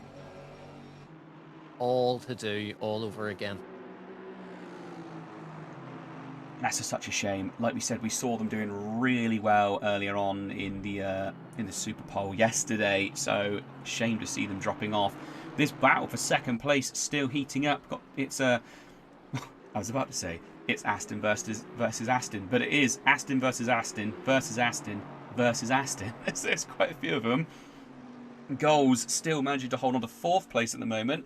I imagine he's hoping that Bykov and King slow themselves down a little bit while they're squabbling. All the while, Soldatov in pole, still managing to maintain his gap of about 2 seconds. I think the biggest we saw it was 2.6. It's now 2.06. So about half a second difference, but like we said, got a long old way to go. Do you know, speaking of a long way to go, as I thought, we're starting to see the first stewards' inquiries and penalties come in. As you can just see there, car number 117, 25-second time penalty they're about to get. Okay. There you go. That is Robin Moe, though I don't believe it was Robin Moe driving. They've since pitted and swapped teams in the N7 racing car. That black with the red stripe. We're going to see some other penalties too. I think for car 500, yeah, there it is. Another 25-second time penalty and 2 license points. License points obviously affect the driver's ability to take part in qualifying or maybe race bans if they accumulate too many of them. Just as a quick one, going to quickly cut you off just for one moment and say Bykov is taking massive chunks out of the lead car. Gap now down to 1.8 seconds. Last time they crossed it, 1.6 now. Okay, so he's taken a good half a second, if not more, a lap out of the 911 car in front. So Soldatov possibly not quite as quick in the Aston as the first driver out. So we're starting to see a little bit of the gap shrink. Might see some moves. Just the two drivers, Soldatov and Anafreev, are the only 2 drivers of that 911 like and subscribe team car. A very similar qualifying times, it must be said. 143 for Soldatov, 141 for Anafreev this time round. But yeah, Bykov has a meat snack ready to bite and wants that first place. 1.48 last time they passed the timing board between them now. I'm on board with King looking back towards Goals. Goals really starting to put some pressure on the back of him. He closed right up on him, 0.2 between them. Yeah, Goals is a man on fire right now, 141.2 the last time out. And may actually hold the fastest lap of the race with a 141.0. Frightening pace from Dominic Goals.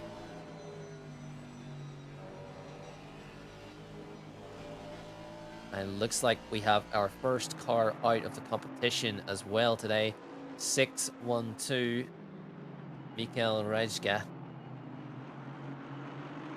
Let's see if I can find more information about that. Hey, possibly the Yeet Gaming team of Yifang. No, that can't be right. That's an ID. Whoops, my bad. No, that's. So keeping an eye on this battle at the moment. Still, it's that gap from pole to second, now down to 1.3. So not tumbling quite as quickly now, but still definitely reducing. We'll see what it looks like. Oh, who's that off in the background? I think Hyler in 5th in the Bentley just went for a little bit of an excursion. Not sure if he clipped the big sausage curve and went wide, or just possibly unsettled the car under braking. Don't think he lost any positions there. Still in 5th. But this top 4 of all these Astons, they are really stuck together. They've been together the entire race at this point. No rest for the wicked, as they say. Say Bykov and King. Sorry, Goals and King, I apologise. Really squabbling and using every last inch of track and a little bit more there, getting into the grass. Yeah, doing the Kyalami circuit officials a favour there by doing a little lawn cutting. Darren King. Goals will have seen that and thought, I have an opportunity here, but the Aston Martin doesn't mind a bit of an excursion so much. No, it doesn't seem to. It seems really well planted and taking the curbs absolutely fantastically. So the big issue for all these guys is obviously the Aston does appear to be pretty dominant here, but if you're in an Aston Martin and you're racing against another Aston Martin, although you know where the weaknesses are, that is where your weakness is as well. That you don't have an advantage of thinking, oh, my car's a little bit quicker on the straights, it's a little bit better on the brakes possibly. You know, can I get better acceleration? It all comes down to driver and setup. So it's a real difficult one to go through. Yes, you want a dominant car, but it doesn't give you any kind of room to use any advantages. Oh, and looking at it, is that Bykov running off? Yeah, made a mistake. He's lost a lot of ground. He sure has, and it's that same spot again in the penultimate corner. The big sausage curve. Let me guess, the only car out there loving their meat snacks today is that 911 car out in front. Every other car has tried to bite of the sausage, and it hasn't paid off for them. Well, he hasn't lost a position, but he is now under attack. So, it'll be interesting to see. Having a quick look in the chat, Kylo saying, where is Macintosh? And then Banshee saying, he forgot to wake up. So, that may be why we lost a racer. Maybe, obviously, different time zones. Obviously, we're in the UK, so for us, it is 12:30-ish, give or take. Oh, yellow flags. Where is that? Where is that yellow flag? It's gone now. 9R101. That chick. Again, it's that sausage curve. I think maybe Radicek or a car nearby has tried to eat. You know, we're in lunchtime now in a few countries and people are getting hungry. Maybe the drivers are too. They see the sausage. It's like an oasis in the middle of a desert. But it's not. It's a terrible, terrible place. Don't go there. I want that on a shirt. I want the sausage in the middle of the desert. That's what I want. I want an oasis full of sausages. I can only imagine it would be like when you buy those horrible tinned or jarred hot dogs and they're just in that briny fluid. Oh, briny fluid. Thirsty. Listen, Black Gold Saw 36th making a move on Igor 55. Round the outside into a turn and Igor has to back out of it. And taking a bite of that sausage too. Black Gold Saw wants his meat snacks today. No repeat of that mistake from earlier. And up into 35th, I believe. Just jumped on board with Black Gold Saw now. Oh, yeah, there's a lot of penalties back here on the back of the grid, isn't there? Yeah, 500 with a 25-second penalty, 117, 25 seconds, 212, 15 seconds, and 771, 20 seconds from what we can see in-game. Black Gold Saw got himself a little bit of clear air in front of him now, so he will be determined to go for a bit of redemption. Suspect to see some fast lap times incoming. A 42.2 that time, but with was navigating through not traffic. I mean, those were cars he legitimately had to pass. So great racing. Yeah, for sure. The stewards are busy. Obviously, here we have live stewards covering this event. You're reviewing anything that the team submits to them. The stewards themselves will be monitoring the first 3 hours of the race and dishing out any penalties they see fit from any incidents they catch. So, but otherwise, the teams themselves can submit an inquiry. Oh, just a quick one. The top 4 now battling their way through some back markers. Oh, and I think it's Goals that's getting hung out to dry a little bit. Again, he gets stuck behind the back marker. There's nowhere to pass. Just Bykov and King both managed to get past under braking, I think, at the end of Crocodiles. But sadly, Goals got caught up and wasn't able to get past at that time, and then there wasn't really any room to pass. So let's see. Yeah, that back marker indicating that they're going to stay wide right now so that Gulls can get past. But the damage has been done from that hairpin all the way down the main straight, start-finish straight. So it just looks like Goals is he's just been unlucky with it so far. I mean, his time may come where the other guys get held up a little bit. As Soldatov has got a back marker in front of him still, so Bykov and King may stand a chance of catching and closing that gap up a little bit.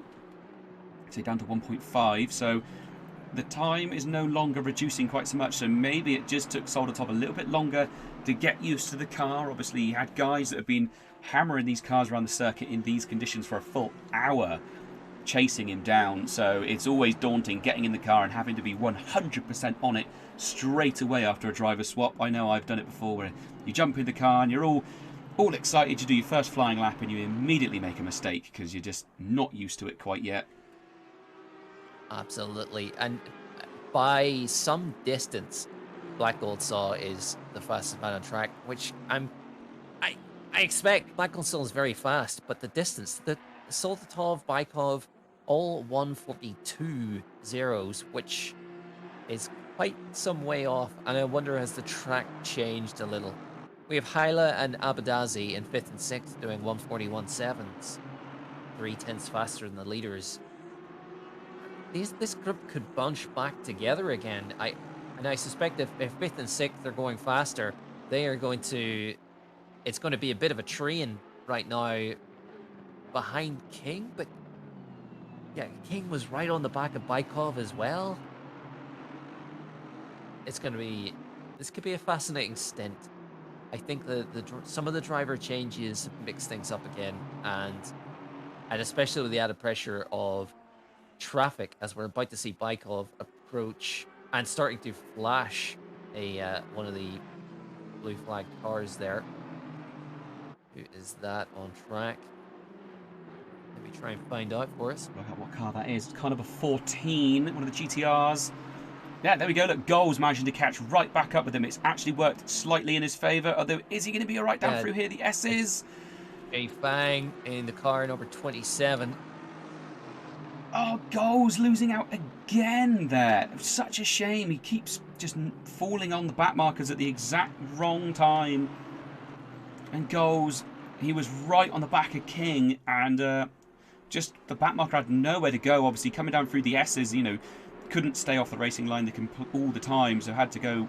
He stayed wide and then had to be on the apex for the next turn, and sadly, Goals unable to take advantage. So, real shame. He's working really hard to stay with second and third place, but he just keeps getting caught up in traffic. I just want to correct myself. That's Jay Fang in car number 14 in that Nissan. Currently running last in 46th place. So I'm sure Jay Fang will be hoping for a good stint this time round, and 21 seconds behind car number position 45. I'm going to go ahead and presume there's been an incident somewhere in the race. I think at some point, yeah, there probably has been an incident somewhere. Obviously, trying to keep an eye on everything all at once is a little bit of a challenge. Obviously, with such a large grid, and you want to sort of stay on board with some of the big battles. Oh, quick one. The gap from first to second now down to 1.26. So that is decreasing. Oh, Goals while pushing makes a little bit of a mistake. Goes wide.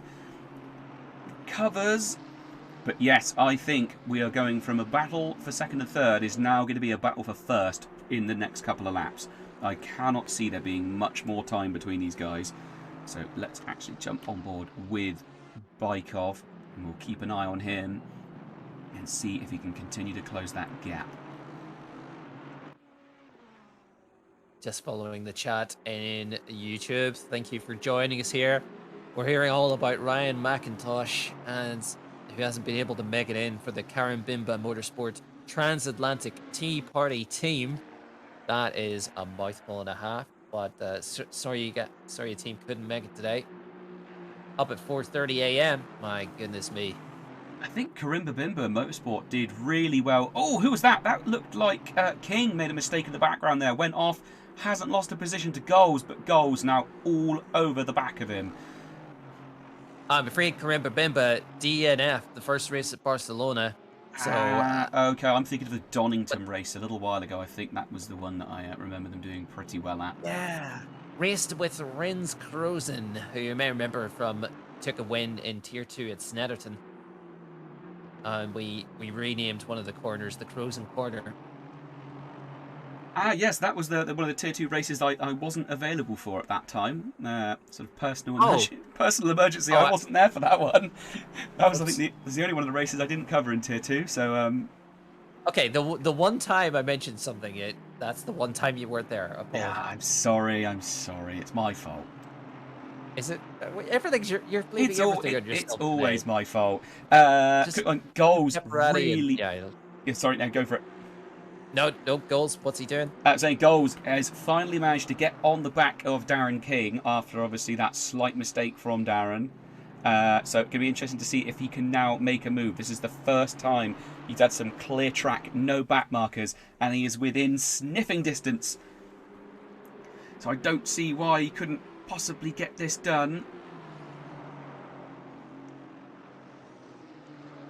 Just speaking with the powers on high from the community, we are going to possibly try and do a reset so we can get pit link and pit wall working.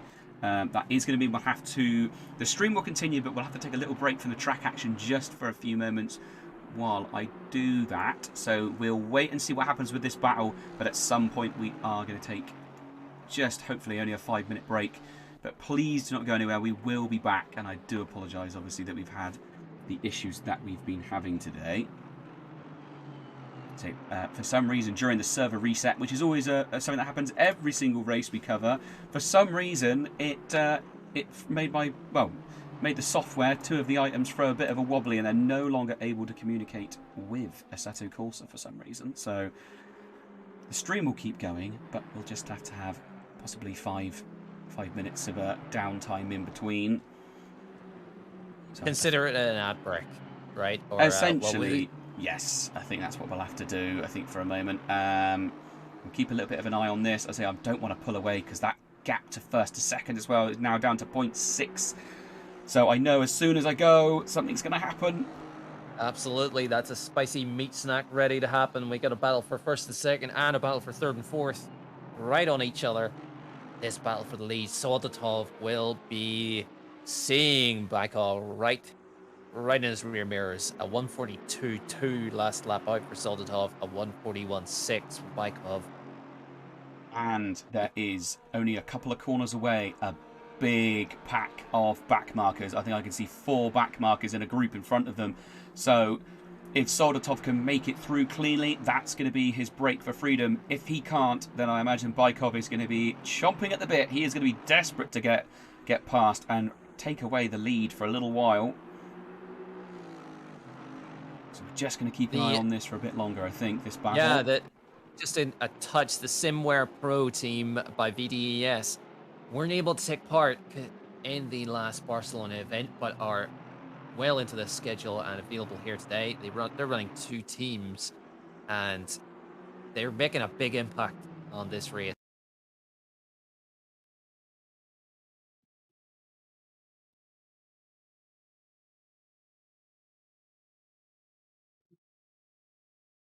Possible move to enter the fray for the championship. They can carry on competing for the remaining of this race and the next 2. You've got to think about the championship too, and that's exactly what car number 1 will be doing, the PPR Sports, but also Soldatov in the 911 Meat Snacks car. Yeah, I say, even if you miss one race or you do particularly badly in one race, I mean, there is still the possibility that you can still go on and get a really good position in the overall championship. Obviously, massive advantage if you are available for every single race and you manage to finish well every single race. But this is the world of motorsport. Even if it is online and digital, it is still a bit of a wily coyote. So you never know. I mean, the likelihood of getting an engine failure, slightly less, unless you're really abusing the car for some reason. I know you can do engine damage in-game, but I have plenty of experience of that.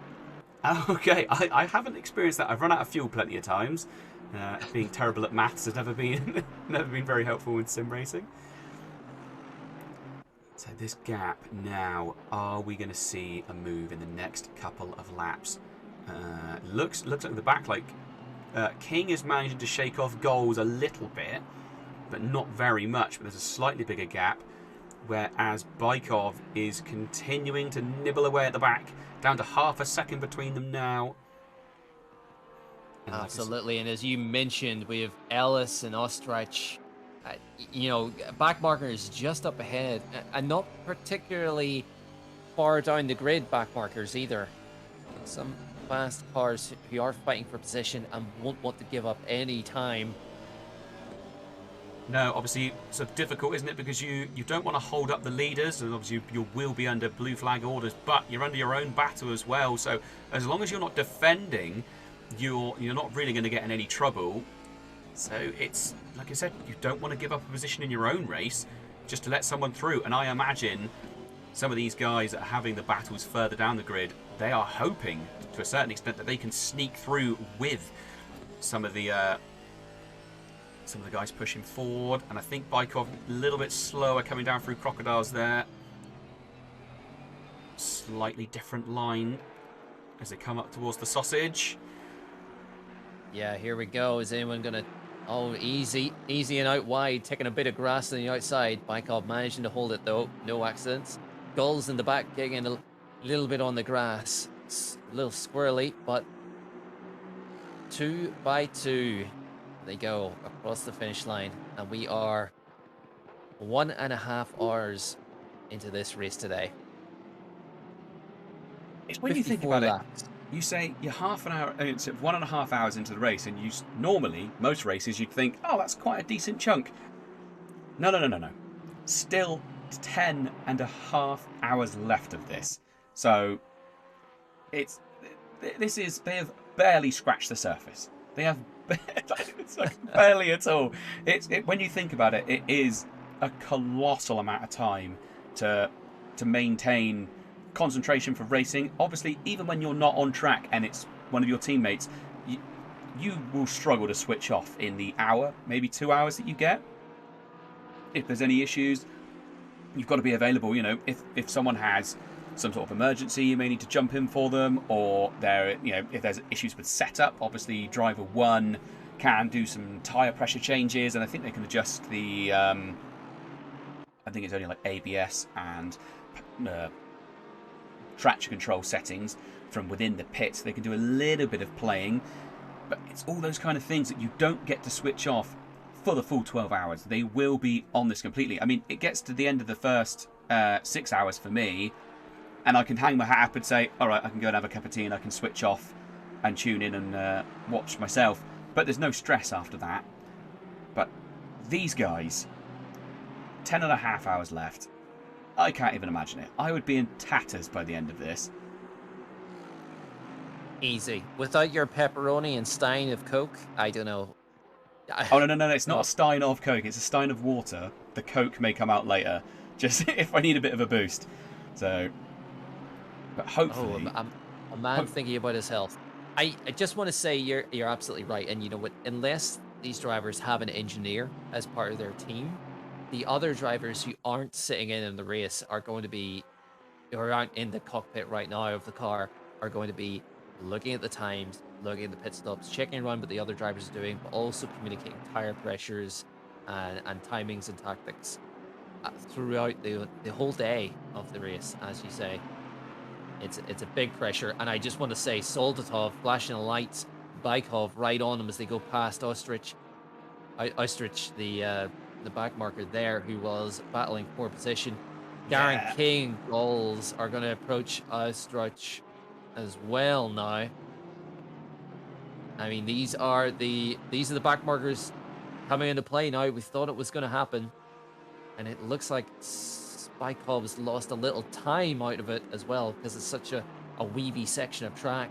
Well, yeah, I think what happened is the backmarker moved to the left to obviously give Soldatov the racing line, but that then meant by the time Bykov went to pass him, he then had to go very wide, a full car's width wide of the apex leading into the S's. So it meant it slowed him down through the S's, the uphill drag where you need all the speed you can possibly muster.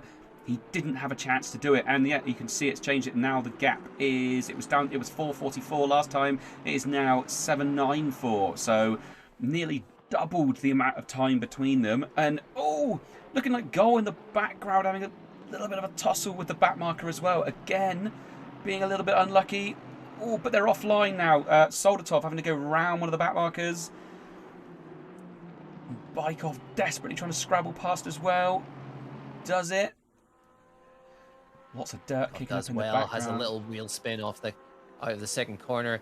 Darren King flashing his lights again, desperate to get out of the way of this traffic.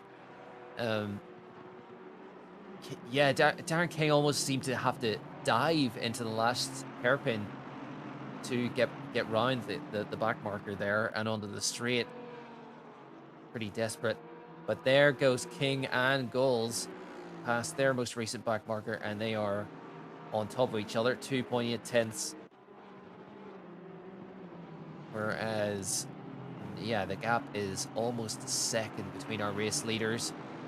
Well, first and second.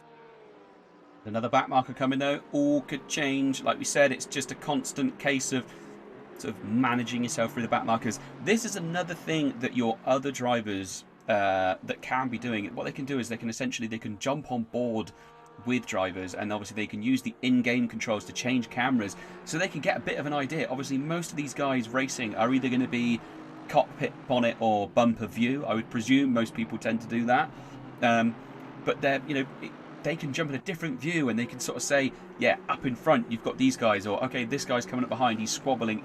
It can give you a bit of an idea, and they can watch the drivers you are competing against slightly closer, and they can say, right, turn 3, he's always a little bit squirrely on the brakes, that's your opportunity. So, oh, and someone spun on turn 1. Who was that? I think it was a backmarker Audi. Didn't see the number as they flashed past. 638, I think, or is it 678? But luckily, Goals got lucky with that one. He didn't have a slowdown there. He's still on the back of King. Someone who has made a huge sudden burst of speed is Soldatov. Just over 2 seconds between them now, so not sure what happened there. Oh, there's a mistake from Goals. Outbrakes himself and goes deep. Oh, and he's back behind the 2 back markers, and he will be kicking himself for that. Just pushing a little bit too hard, and now the gap has opened right back up for him. Yeah, that's unfortunate. Just that the spinner earlier was Dylan Gosselin, now down on 45th, unfortunately, in the Sub-Aliens team. They qualified 28th. Just a 2-person team. So, fortunate trip there for the Audi. So on board quickly now with Darren King, who obviously no longer having to defend from behind or think about anything going on behind him, really. He is now able to rejoin the battle with Bykov, and I imagine he will be trying to reel him in pretty quickly, because either Bykov is dropping pace or Soldatov has found a massive amount of pace somewhere. 2.1 as they cross the line. There's a yellow flag flying somewhere. Doesn't look like Sector 1. But there is now a back marker as well between Bykov and Soldatov. It'd be interesting to see where Bykov catches up with him. It's not particularly slow, that back marker. Trying to see what number it is. 743, I believe, is what I saw on the back of that Porsche. 743 is not... Tatasol. Oh, no, it's Carnum. No, that's not. I said the completely wrong number. It is 713, and that is Sorokin in the Dive Bomb Motorsport Alpha. So, fingers crossed he doesn't do a dive bomb on any of our leaders, as at the moment he's pretty much on his own, currently running in 26th place. and no one around him that he needs to be racing for position with. So he should be reasonably good for getting out of the way of people when they catch him. But he is no slow coach. He is really still going with the pace. I don't imagine he's far off of Soldatov and Bykov's pace, to be honest. They are reeling him in, but certainly not a cakewalk for these guys.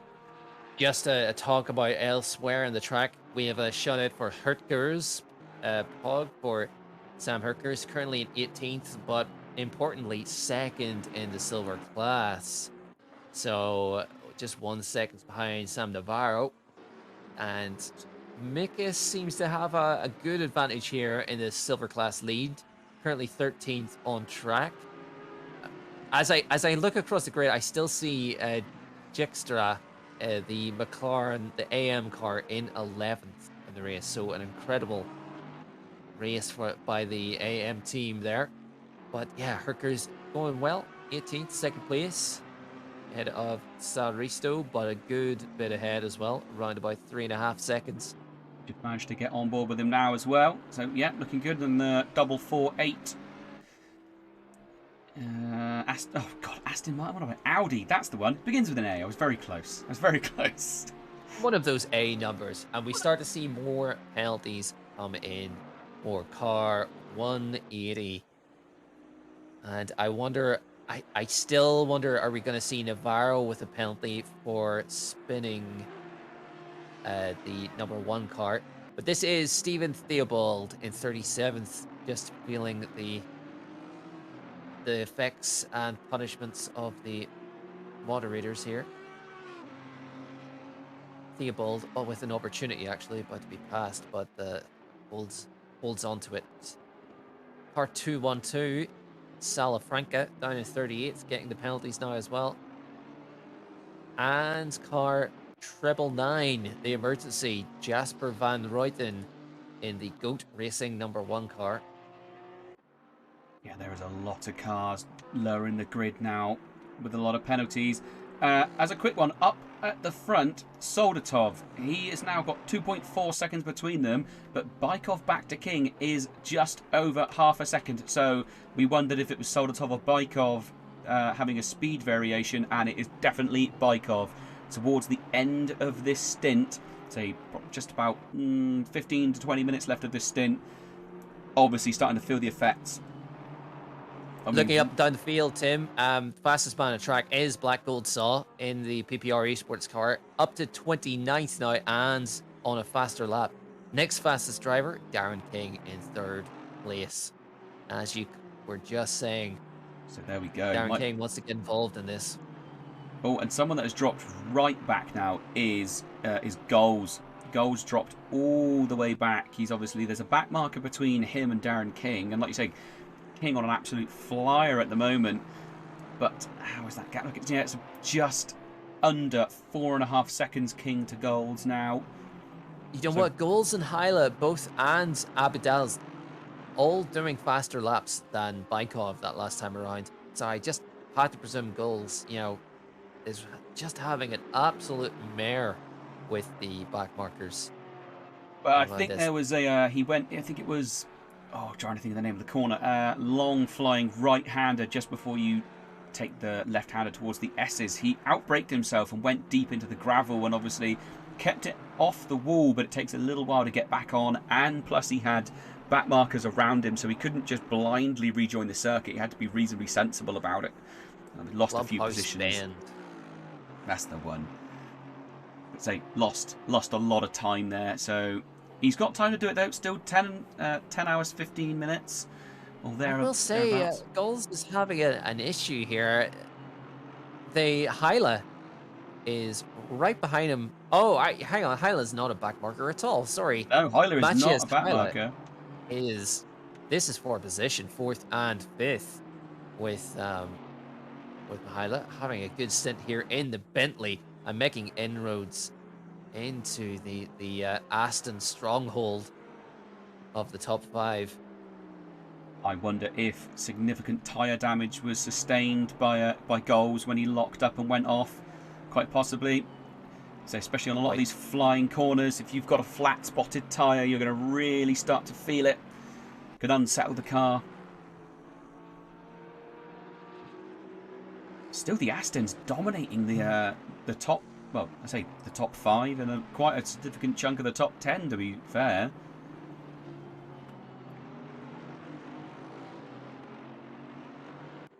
Absolutely, and I will say we've seen some stewards issue penalties. We also got the Tier 2 race happening at this same time. Yes. You'll find some unofficial streams out there, certainly available. If you're in the AOR Apex Online Racing Discord, you'll find links to those.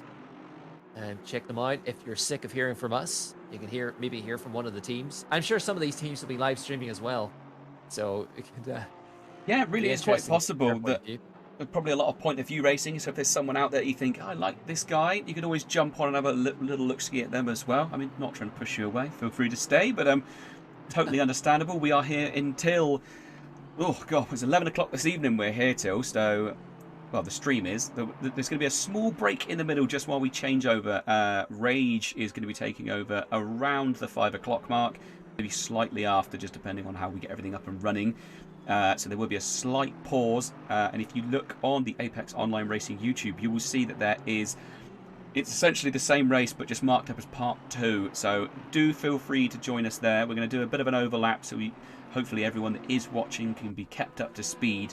But yeah, around 5 o'clock, if you walk away from your monitor or your phone or your TV, and then you come back and suddenly go, oh, the race is over. No, it's not. Quickly double check. There's a part 2. There's a Rage. I think Chinson as well is doing some coverage later this afternoon with him as well. I'm certainly going to be tuning in, especially for the last couple of hours. Actually, I'll do my very best to stay up. Oh, yeah, take whatever you need to stay up and be a part of it along with us here today. We got a long way to go, and I just commented on a spinner earlier. You spotted a yellow flag and a spin. We highlighted that as Dylan Goslin. Just been checking the AOR Discord. They've been having what looks like connection issues. Okay. The replay I've seen. Right. That's a real shame. It's such a killer when it's outside of your control as well. Just looks like it, unfortunately. Not much you can possibly do about it when you're in the car and driving. Giving it all you've got. But as you say, yeah. What fights are going on around us? We have goals, obviously 4th and 5th with Highlight. Bastian Linder and making his way strong 7th place right now. They were 8th before the last pit stops. Sorry, I had to quickly say I thought we were going to see an incident there. Darren King just getting past a back marker, but obviously going slightly offline, and then it was very close in the braking. Thought he was going to get a bump to the rear and possibly send him off, but he doesn't. He manages to hold on to it. So I like burst out with my sudden sort of guttural noise. I suddenly panicked that our 3rd place man was going to get knocked off. No, you're just right too. Dmitry Polikov is the Aston there in the Crazy Fly Racing. Crazy Fly Racing Team 1, a group of friends who like ACC. Very good. Driving the Aston Martin V8, of course. They're very experienced in driving the Aston for a long time, and at this stage, one of the best cars for the endurance races, they believe, as stability is very important for them. Well, you know what? Look at the race so far. They're not wrong. Yeah, got to agree. I say some cars you can be faster, but when you're racing for this long, the most important thing is just staying out the pits and just keeping the damage off. That's the main issue. I think if you're on a half an hour sprint race and then halfway through it you do some damage and you lose half a second a lap, that's not too bad. You can probably defend it. Here, if you lose half a second a lap, you've got a long way to go. A long way to go with damage. You could possibly go in a full 60 minutes. Then you have to decide if you want to repair your damage in the pit or not. You don't have to. You could carry on. But again, it's a risk. So much time management goes into these long races, and I've done I think I've done a 2.4 hour long race. That's my only driver swap race I've ever done. And I mean, I'm glad I wasn't driver one who was involved in everything. But there's a lot that goes into it. These guys, while they're out on track, they've got to then decide, you know, they've got to set up to request the next pit, you know, the next driver when they pit. So do you do that straight away when you're on your out lap, but you've got to drive at the same time, you're on cold tyres, or do you leave it later in case you have to pit? Okay, Goal's getting past this back marker now. Hyler still behind. Is he going to go under braking? Yeah, big dive up the inside by Hyler, gets it done.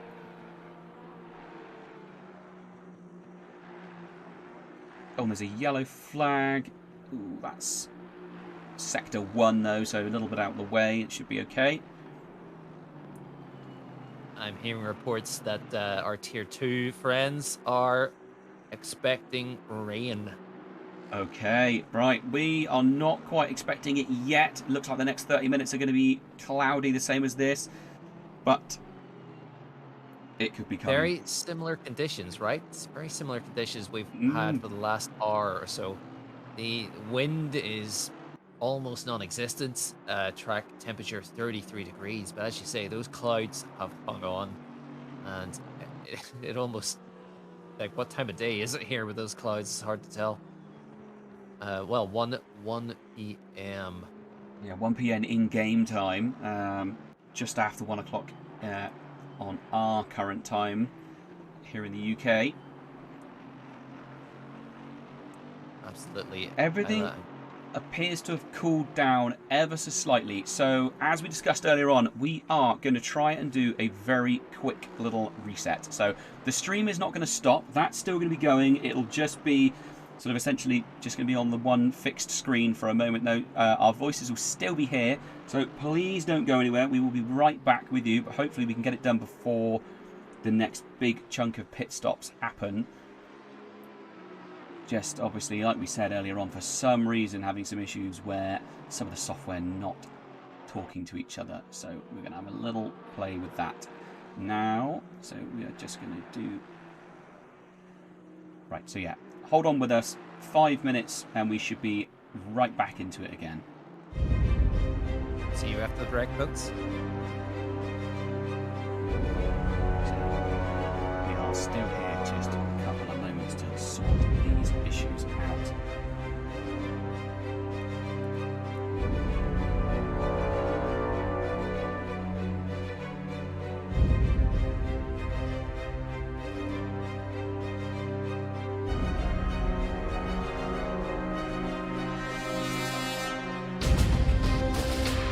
What are you expecting to see in sort of later hours? Are you expecting to see the same dominance of the same cars, or are you imagining that you might see Yes, as we get into the cooler hours, I think we see rain at some stage. With the clouds overhanging and such a high percentage chance of rain today, we're going to get a little drizzle on the track at some stage down here in Timasorus, and that will change everything. Obviously, Assetto Corsa Competizione very steady. Some of the mistakes, the Bentleys, I thought would be a little consistent today, but and I think of the weathers we might see some of the McLarens. There's a gaggle on between 9 and 12 on the line. I think that AM car could come into play and start making some moves. Linder, I don't think will have to be able to ship long distance, but holding a great position right now is 7th. Oh, I don't imagine he will particularly want to be raining. I don't imagine any of the guys are really going to want to be raining. But I think no, isn't it? You can see it absolutely hammering down. But we can see at Monza, we've seen some of the cars really come to life everywhere, haven't we? And some drivers especially, everyone always says when it's wet, it's more down to the driver as well. I think that's really, Darren King is absolute dive of fight. Forget what I'm talking about. We are second second and third place from deep Darren King, and flashing his lights at Bykov because there was contact. Darren King holds it around this long outside. Bykov aims to the inside. The King goes defensive. Sorry for getting a little overexcited right now, but no, absolutely fine. Say thank you for covering it while we've been just having a bit of a reset, and everything is up and running as far as I can tell. So we should be on full speed now. Just letting the game reload. Apologies if the deliveries look a little bit crackly for a moment. It's just while the connection solves itself out. Obviously. Yeah, sorry, good heavens above. It was absolutely from downtown Darren King, mid-track. As you can see, Bykov didn't look happy about it. And King is actually being held up by Himmel in the Porsche. Almost bumper to boot. As Bykov easily gets past, that'll cost King, but what a bold play by Darren King here today. Well, it's one of those things. It was a very brave move, but it could have ended both their races pretty badly. I mean, obviously, it's worked for them. So, well, it's worked anyway for Darren King. It obviously fed up of being stuck behind him any longer. We haven't seen passes in amongst around the top 4 or 5, so that's almost why it came so much more as a surprise, and maybe a big surprise to Bykov as well. So a great strategic move by King. Obviously not the cleanest. There was a little touch, and Bykov maybe made his feelings known about that, and continues to flash at Darren King. Okay, so I'm getting the impression that Simware Pro by VDES team are not particularly happy with the state of play, and also a big winner out of this is Soldatov, 3.1 seconds out as we approach the second round of pit stops. And that's one of the keys here, is that little touch may have caused a bit of damage, but probably not too much. But hopefully not too much, like you were saying. As a smallest bit of damage on a race this long can make a big difference, can't it? It sure can. And add a little 1.1 seconds between them. You know, it's an advantage at a pit stop, possibly. Darren King has pulled out a little gap, and I can actually see quite some scuffs on the left-hand side of that Simware Pro car that Bykov is racing right now. And Golds and Hyla they have Tattership, who is this Tattersall in between in the Porsche, the back marker. Golds and Hyla are not far behind Bykov now. 9 minutes left in this stint. Incredibly, into pit stops round 2, huh? Yeah, it's going to be just a quick one. Lap count 69. Nice. Nice. Had to quickly squeeze that in there. I'm just on board with goals now, and there we go. Hyla making it round the back marker. I think that's a back marker back there, isn't it? Yes, it was. But it's got to be fair, that back marker looking very racy behind him. I almost thought he was going to put his nose back up the inside and try and take the position back, but obviously not a battle he actually wants to get involved in. Absolutely. Let me just check where Adasol is racing right now.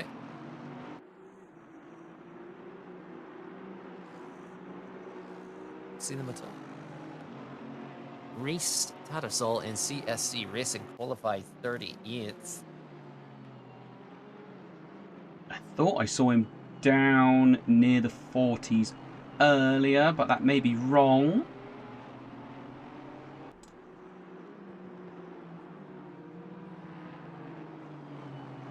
Goes by Chilled Nom Nom on Discord. Just trying to see what car number that is. I can search it up pretty quickly on a car number.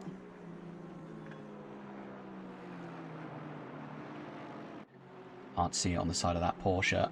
Whoa, where are we looking? Sold at 24th position, number 24. 96.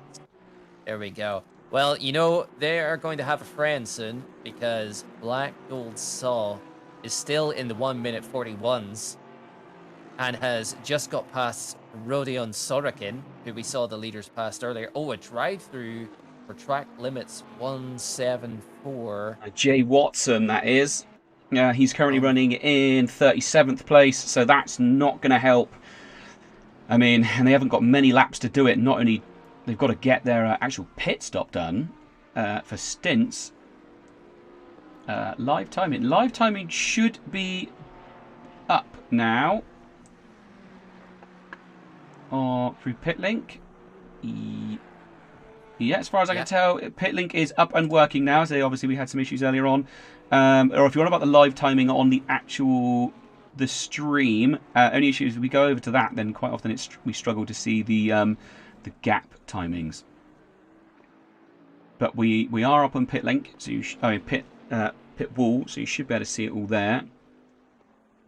Just as we watch Goldsaw, BGS 26th, and pulling a gap on Sorokin, and will be approaching Tattersall in that Porsche and the other silver class cars up ahead, but they are in and around the leaders of this race. So essentially, Back Goldsaw is gaining on the leaders of the race, but obviously a lap down. Yeah, which is going to be a real killer because he knows he's got to battle his way past once, and obviously he'll be under blue flag orders to a certain extent.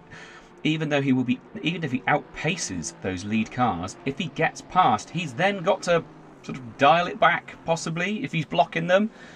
So it's a complicated situation unlapping yourself. It can be quite difficult. Obviously, being live stewarded will make a big difference, but it can be a little bit of a difficult challenge. If he indicates a clear pace difference and he can pull away to the point where there's no obvious hold up to the leading cars, then he should be able to do it. But he will have to. At the same time, we are 9 hours 57 minutes to go, 7 minutes left of this stint. So pit stops are going to be come into play here, and the Goldsaw PPR esports team are out of sync, I think, with the rest of the field. So that could come into play if they think about the strategy here and they manage to set themselves up for that last stint in some way that they can avoid any more disadvantage. A little splash and dash for the end. I still see that top 20 as being a good result given the start. Yeah, I think if you can get back into the top 20, that would be pretty good. Just having a quick look there. Who is that? That's Darren King getting past one of the back markers. There's a GTR in front of them. Bykov coming up behind him as well. Oh, that was the big dive that I missed, wasn't it? I was about to say, hang on, when abouts did Darren get past Bykov? But that was the big dive. So I do apologise. I suddenly thought, how did I miss that? How did that work? But yes, that was while we were, while I was desperately trying to reset some bits and pieces. Folks, just let us know in timing if you want Timasorus here to maybe change anything else in the stream, go down for a minute, and we'll see more overtaking, which I could talk over. Yeah, it'd be like radio play, but not quite what we want. What we really want is it to be on the mainstream, but for sure. And I can see in the Discord some drivers unhappy about getting their penalties. Salafranca receiving a penalty for not holding the brakes. So that's one of the rules in the Apex community. If you do go off, you hold your brakes and come to a stop as quickly as possible so you are predictable as possible for other cars. You don't cause any more collisions. So I guess the stewards have deemed that car 212 has gone off and not held the brakes, maybe carried on rolling or something like that. I haven't seen the incident, but that'll be what the offence is for there.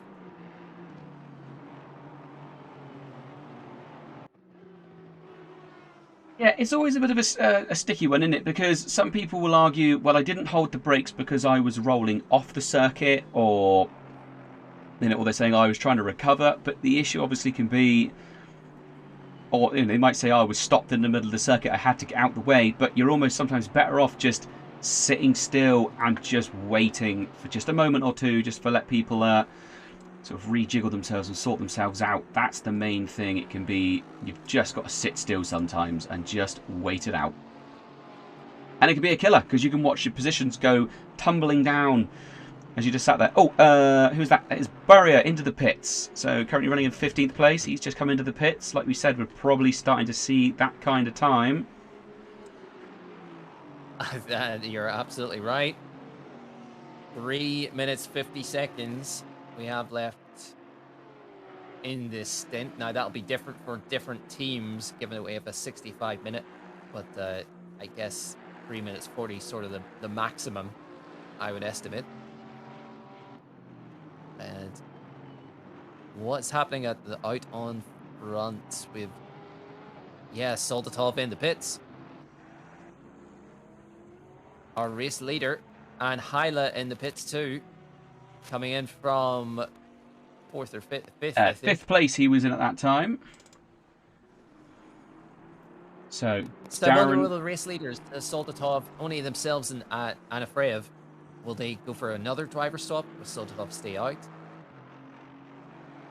I would imagine at this point he's probably going to want to come in. I would have thought, only because at this point only one driver's had a feel of the car. So, oh no, sorry, Soldatov was a driver change, wasn't he? So they've both had a feel. Yeah, sorry, yeah, I do apologise. I got my cars confused then for a moment.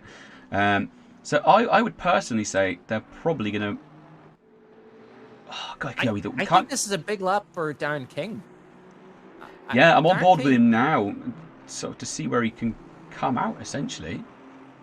Yeah. So our race leader is in the pits, and Darren King is, possibly going for the overcut here. It doesn't have too much time to play with. He could possibly stay out for another lap. No, it might be a bit tight. That's going to be really pushing his luck if he does it. Yeah, a 1:41.7 though. The last lap for Darren King is a quick lap, and Anafreev is indeed back in the car as Darren King comes in. So the 911 car has done the driver swap, and Darren King early into the pits. Only 1 lap difference, but now we get to see where is 911 is back out on the course. He's 7th according to my timing screen at the moment. That may change. Bykov and Goals still squabbling it out. And I don't think they've come in yet, have they? But they've got back markers in front of them. They're currently running in 1st and 2nd. So they are really pushing their stint times to the maximum. Darren King's still in the pits, and 911 Anafreev is coming up to grab a bite of that sausage in the penultimate corner. Darren King is released from the pits and making his way down the pit lane as 911 comes into the last hairpin and onto the start-finish straight. Now, I think Darren King crosses the line and can now accelerate just as the Meat Snacks car crosses the line and takes the lead again. And the overcut hasn't worked out this time around. Good effort. Well, it was worth a try, wasn't it? It was worth a little go. Like we said, they may have been carrying a little bit of damage, which would have extended their pit, or they just decided to put more fuel in. Even things down to, obviously, you can either automatically have your car start and stop, or you can do it all on buttons, and there's ways that you could try and gain yourself just a fraction of a second or 2 seconds, possibly. But it could also go very wrong. I know I've had it where I've been sat there, and most people say, oh, you stop the car, then you have your ignition going while you're in the pit, and then when it gets to 3 seconds on the counter, you start holding your starter motor, and that should get the car going for the next driver. But I've done it where I forgot to turn the ignition back on. So you're there holding it, and then the driver's going, why won't the car start? Oh, and then it's a couple of moments of messing around. This is a quick one. We've got Bykov and Goals both into the pits at the same time. And one thing I would say, King 5.3 seconds behind Anafreev. I suspect they may have had to repair just a few seconds worth of damage from the overtake on Bykov. But that could come into play here again if Bykov chooses to repair that damage with Goals right behind. Both of them in the pits right beside each other. And it's going to be about who gets released first for 3rd place. And Hyla is still out there. They've swapped with Lim Anderson. So car number 13, that Bentley that was fighting with them. Oh, it looks like Goals has got away early. Bykov's still in the pits. No, as released. Sorry. There's been a driver swap. Steinheiser replaces Goals in the Revolution Sim Racing white team and comes out ahead of the Strelnikov. We've got a swap for third position. The Astons swap around. I think that damage has played its part here. The incident with the overtake between Goals and King. So there we go. Now we've got Steinhauser. Oh, hang on, there's another little swap there. So Steinhauser in third, and Darren King in second. So that's the same way it was before they pitted, I believe, is it not? Because of the dive. I thought it was the Dial King car. Yeah. Dial King car overtook the number 2 car, who's now Strelnikov, who's in fourth. But Steinheiser has jumped. Yeah, that's where the swap was. Yeah, apologies. I got my numbers and names a little bit confused there for a moment. Easily done. We've had driver swaps. Oh, yeah, to be fair, I'm now actually using the software, so I'm now back on it. So I've managed to get it all up and working, so that's why I'm not having to scroll through a billion cars. I can just chop and change. So it's a lot easier for me to show different people on track now. So in the YouTube chat, give us a shout if any drivers you want us to look at. I know early on you guys were asking for different drivers, but do let us know. I'm going to come out and say it. Would you look at that sky? It's 20 past 1 in game time, and I fancy it's getting pretty grim out there.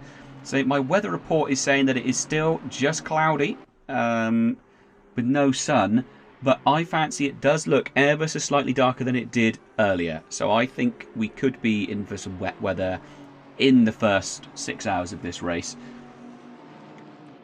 I'd like to see some different change in weather. As much as obviously it is exciting as it is, it's always really good to see drivers and teams suddenly scrabble, and depending on how your pit windows are going, it could all be completely out the window. Just as a quick one, looking now at Denis Steinikov.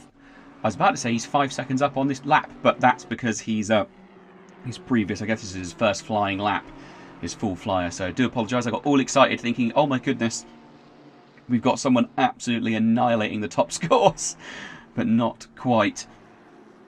Well, you say that, but Strelnikov set a 1:40.1, very fast time of qualifying, as they qualified third overall before we get to the Super Bowl.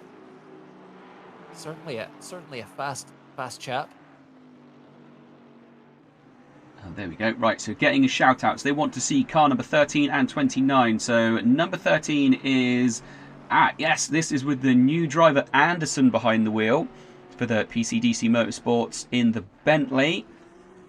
A great looking livery on this thing. It's kind of almost like a digital camo sort of style, sort of like polymetric shapes. It's probably the wrong word, but I'm going to use it anyway. We'll use that word. Polymetric. Sounds official, doesn't it? It sounds like a real word. And he is... It looks like he is on the back of... I think that's a back marker in front of him. Yes, it is. And he's flashing at him going into turn 1. So he's saying, out the way, mate. I want to try and get up the inside of you. Not quite able to. Yeah, Van Meerveld, that is. Just in front. I got Meerveld. Oh, no, sorry, Castro. Van Meerveld is just up ahead in another yellow car. Just in front of Steinheiser. So where is car 29? To be fair, so these two teammates, car 29 and 13, that's 5th and 8th position they're running in. So those two, for a team, that's really good. They're right up there. Two different cars, obviously. One of them is the McLaren and the other one is the Bentley. So two British cars. It'd be interesting to see how far up this Bentley can get. So far, the top 4 has been completely dominated by Astons most of this race. So it'd be really good to see how far Anderson can get his big old Boatley. Absolutely. You were just talking the livery. I remember this PCDC car from the first one. Reminds me of a sort of Valentino Rossi / Lando Norris personal livery. But Mats, Lindholm Anderson, Hyla, and Marcus Lawrence last time round in this car finished, guess where? Oh, goodness, I'm trying to remember. I'm going to say, what was it, fifth? Fifth place. Fifth place. Oh, goes around the outside at the penultimate turn. That was a big move by Anderson there. I mean, obviously, it wasn't a battlefield position, so essentially, I don't think he was under too much pressure, but a brave place to make the move to go around the outside of the sausage. And he did it. To be fair, the Boatley hung on, rode the curb nicely on the outside. The risk there is if the Aston had taken a bit too much of the sausage and lost any grip or contact, would have drifted out wide into Anderson. But yeah, Anderson done and dusted past.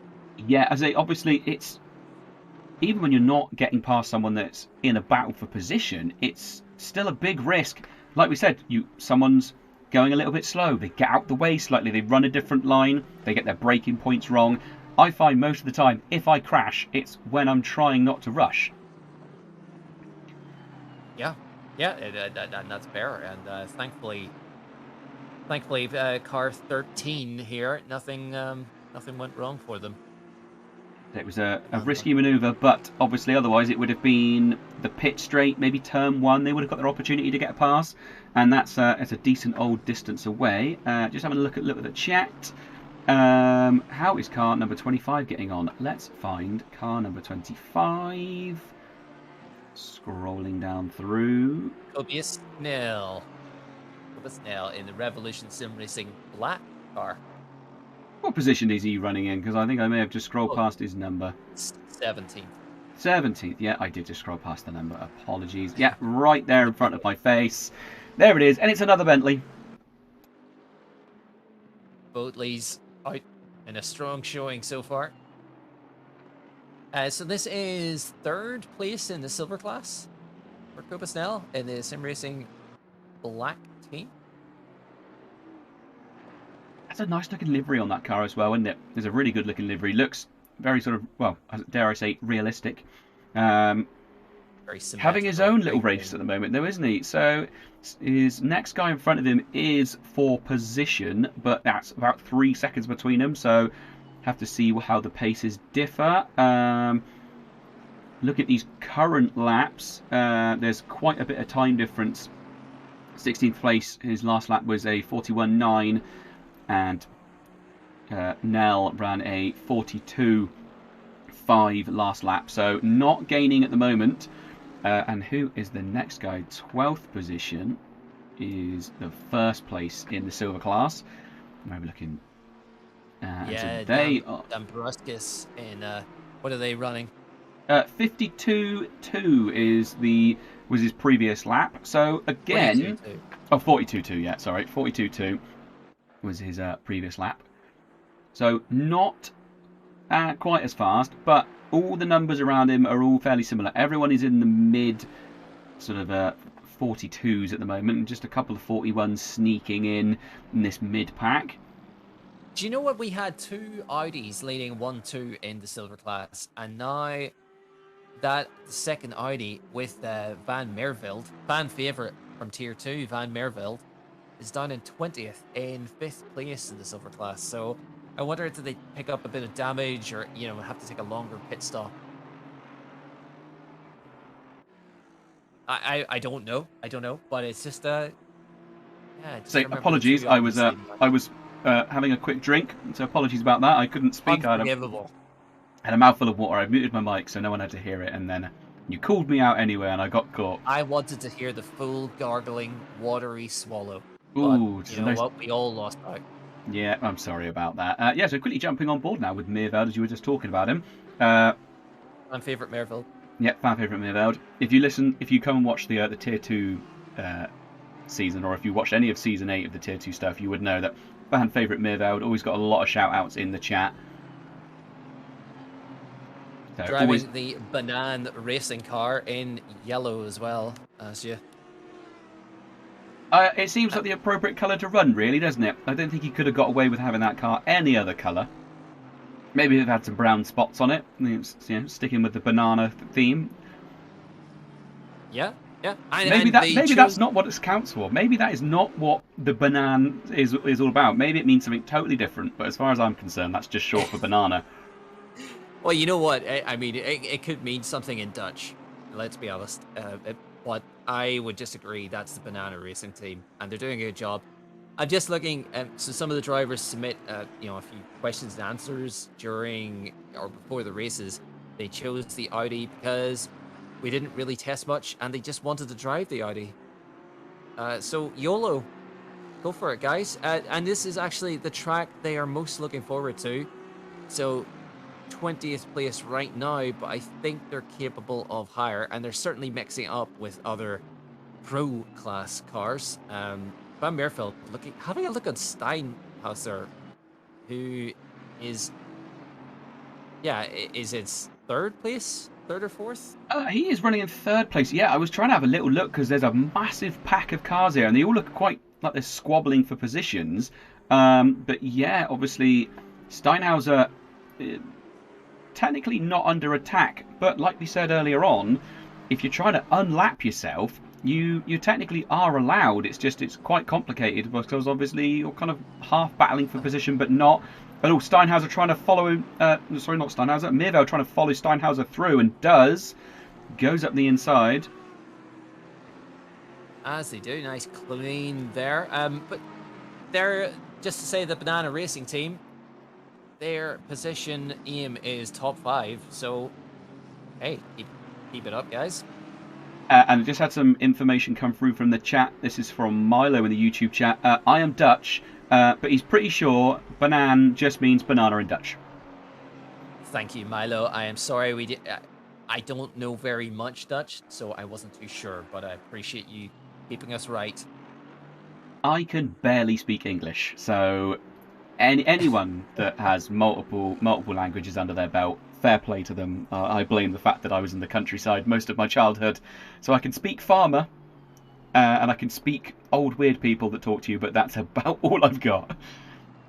I wonder, is that banana team full of potassium, and is fan favourite Van Meerveld going to fancy maybe a look and a pass on Steinhauser, and almost touches the back of Steinhauser into turn 1. Hard on the brakes there.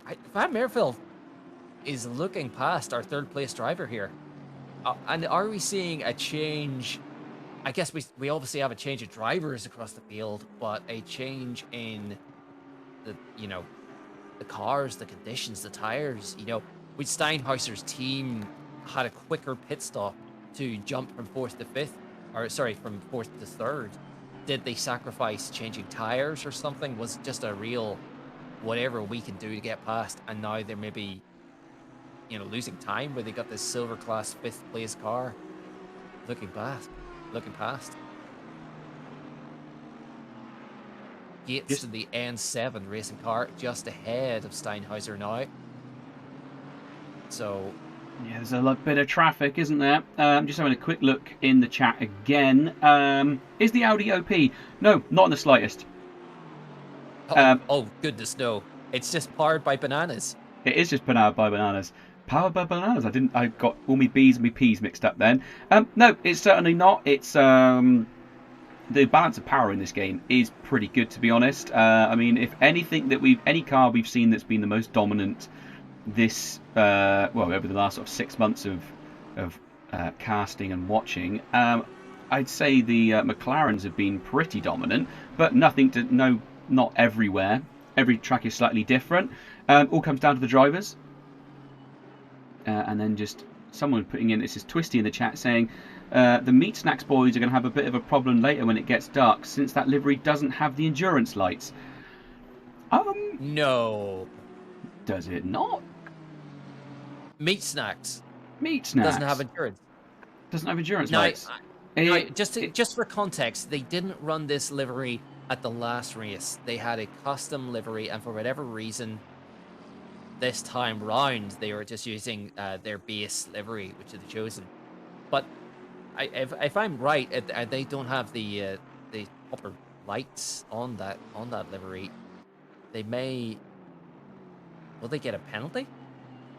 No, because they still have the standard headlights.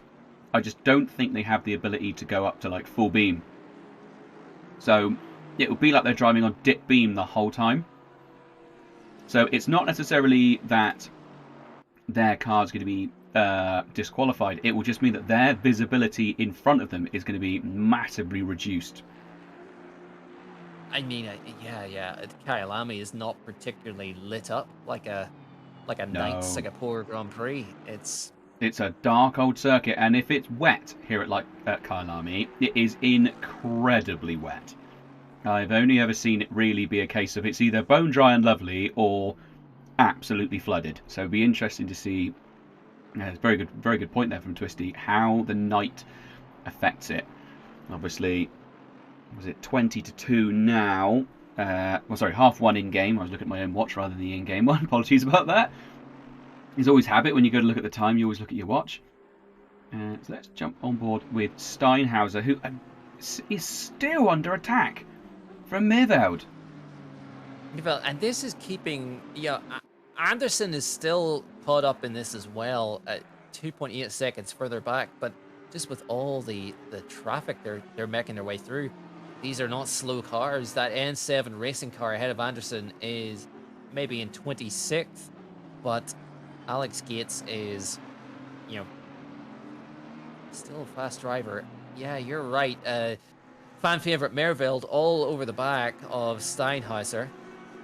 And I think it's starting to affect Steinhauser's laps. He's doing, well, he's 0.2 down at the moment. He's on a 42.2. And these two cars are tier 2 GT3 Season 8 racers. Yes. So, yeah, of course. So Steinhauser last time out finished second at the last race in Spa. Oh, someone just gone off. Who was that? Down at Crocodiles, one Winnie. of the Audis. Managed to recover, and I think he's rejoined reasonably safely as well. Yes, he has, but that does look like it is slowing up. Car number 13. Yes, car number 13 right on the back. That is Anderson. So that is one of the PCDC Motorsports. Absolutely. And Winnie taking a defensive line on Alex Gates. That's not for position. So I'm a little confused. Lynn Anderson looks to have the opportunity to get past Gates here. It's to back out, flashing the lights, held up by 2 back markers. So Winnie is in 35th. Alex Gates in the N7 is in 26th. And Lynn Anderson is in 4th place. What a crazy mix-up. Anderson finally gets past Gates, but still, this Winnie Audi, that's not it wasn't great. That wasn't great, was it? That was a little bit choppy. I mean, I'm guessing he was he defending from the black Bentley? Or am I confused as well? Is that not a position? The black Bentley is 10 positions higher up the field, 9 positions. So it seemed to take a real defensive line. And again... Oh, and I think there might have been contact. Was that slight bump that we just saw as well there? Did Anderson just clip the back of him? It was a slightly unorthodox outside line taken by the Audi to allow the Bentley through. I think it caught him off guard a little bit under braking. Audi's still running. Audi is still running, so that's all good. But it's now... Who we got? Who's that? Strelnikov has now had a chance to catch up. He's now stuck behind the Bentley. Interesting to see if he can make the move here under braking. I would imagine that Bentley's going to stay wide. He does leave the door open. Nicely done. He got on the brakes again and left the door for him. So through he goes. Obviously, this was our second place car earlier, down in 5th. That's right. We have Bykov in this car before, right? Yeah, it was earlier on. I'm just... So having apparently the Audi had its indicator on as well, so when they had a little bit of a bump. Yeah, you are true in the chat. The indicator can be a little bit of a, like I say, ambiguous, sorry.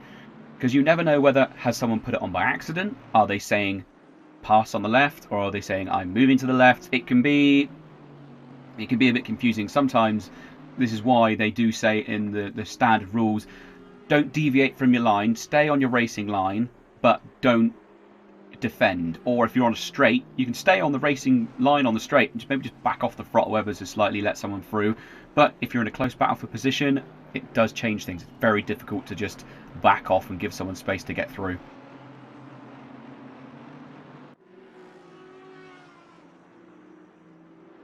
Absolutely. Tim, I am going to have to take a comfort break. So, chat, Tim, please give me 2. I'll be right back. Yeah, no worries whatsoever. Take as long as you need. Chat, you'll have to put up with me on my own for a little while. I do apologise about that. Sorry about that, chat, huh? Yeah, I know. You know, he's got those smooth tones coming from him, and then you've got to put up with my dirty old Southwest voice grumbling away. So yeah, have a break, and yeah, I'll see you when you get back. Just jump straight back in with me again. I'm sure I'll be ready and waiting for you. It's an invitation I can't turn down too often. Oh. Be right back. Right, so let's have a little bit of a run through our grid while we're here. So currently our pole man with the M2 competition with the meat snacks livery, that is Anna Freve. And really well, doing really well, 2.8 seconds out in front of second place, which is Darren King. And this is the Dow King YT team. And they've done really well as well, sort of dominating the top 5 all of these Astons. Saying that, actually, now we've got Anderson in the Bentley's moved up into 5th. Then we've got Steinhauser, who is in 3rd position. There was a bit of a switch round after some pit stops, and some decent driving by him has seen him up on the podium for now. So, car number 13 of the PC DC Motorsports team. This is their Bentley. So currently running in 4th. And Anderson doing a great job out there, nice and consistent. Then down in 5th, we have Strelkinov of the Simware Pro by Videz. Obviously, we saw this slightly further up the grid earlier on. There were some incidents, I think, with the pit stops. And it got held up ever so slightly, and there was a big dive previous to the pit stops. But thus, they are down in 5th. So 6th position is Murdazov, and there we go, in a very, very similar looking car. Oh, that would be why, because they're teammates. Simware Pro by Videz again. So this is Murdazov, making some great moves up through the field himself into 6th position. Yeah. Then in 7th place is the Nyan Cat Lamborghini, and he has been hovering around this latter half of the top 10. Oh, there you go, going up the inside of a back marker there. Nicely done. Plenty of room given by the back marker. Really nice manoeuvre. We obviously saw this car earlier on having some pretty close battles, but all on his own at this point. So then in 8th position is Kilomanaskas for the Beaver Grease Racing Bentley. Brilliant team name, and say running in 9th at the moment. And then, oh no, so that was 8th. I do apologise, I'm reading the wrong number. 9th position is our leading AM team, and this is, the AM car, sorry, PC DC Motorsports. So they're pro driver up in 4th place, and they are in 9th. That's a really good effort, and this is Milan Hack, doing really nicely out there. So now into the, rounding out the top 10 is Alex Kopstov in the Desperate Measures Armamentero car. But he is under attack from Latz, who is in 11th place. And this is Dennis Latz in the Vanwall Simsport car. These two guys really squabbling it out closely. So let's move on a bit further down the grid. 12th position is Kaz Dambroskis in another one of the Beaver Grease Racing Audis. Okay, so obviously the first one was Bentley, this one's Audi. Yeah, running in 12th, and this is our leading silver class driver, so running in 12th. Will Andrews, car number 224, running in 13th, and that is R&D Racing. Oh, he's under attack. Oh, big push to the inside, and the side, but a bit of contact. Oh, there's a big crash there. Everyone getting on the brakes. Oh, just about held. It was risky going through there. He didn't leave a massive amount of room, and I think that was Tarazoft. So we'll wait for the timing screens to replace themselves there as a bit of a change round.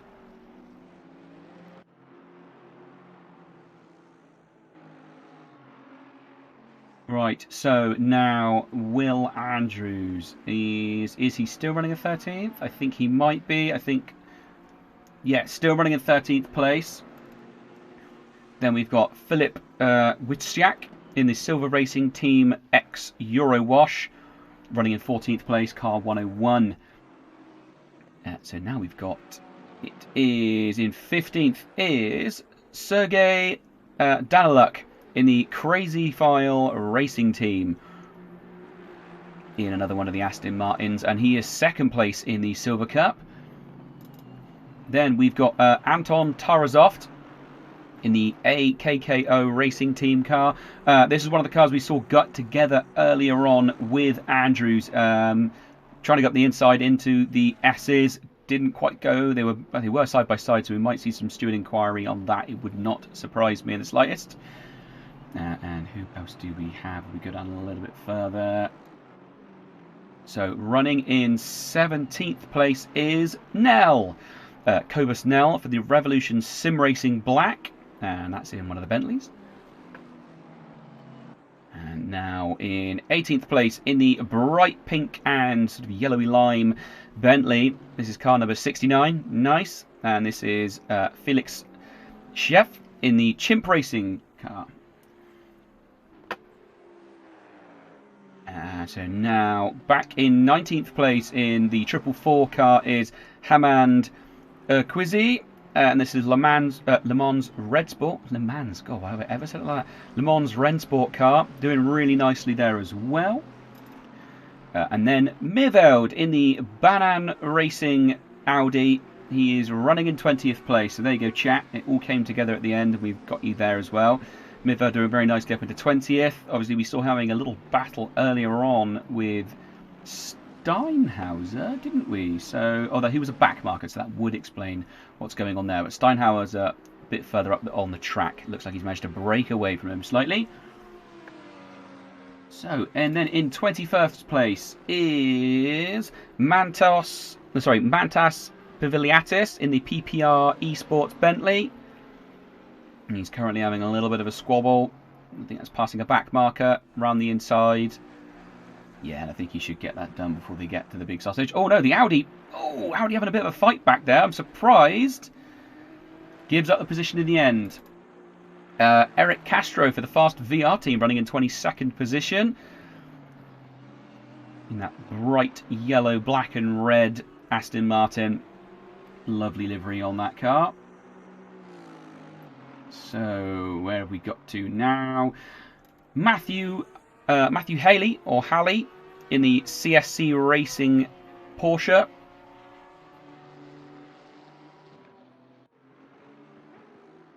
I've just seen in the chat, banana chasing the chimp, how the tables have turned. Yes, yes indeed.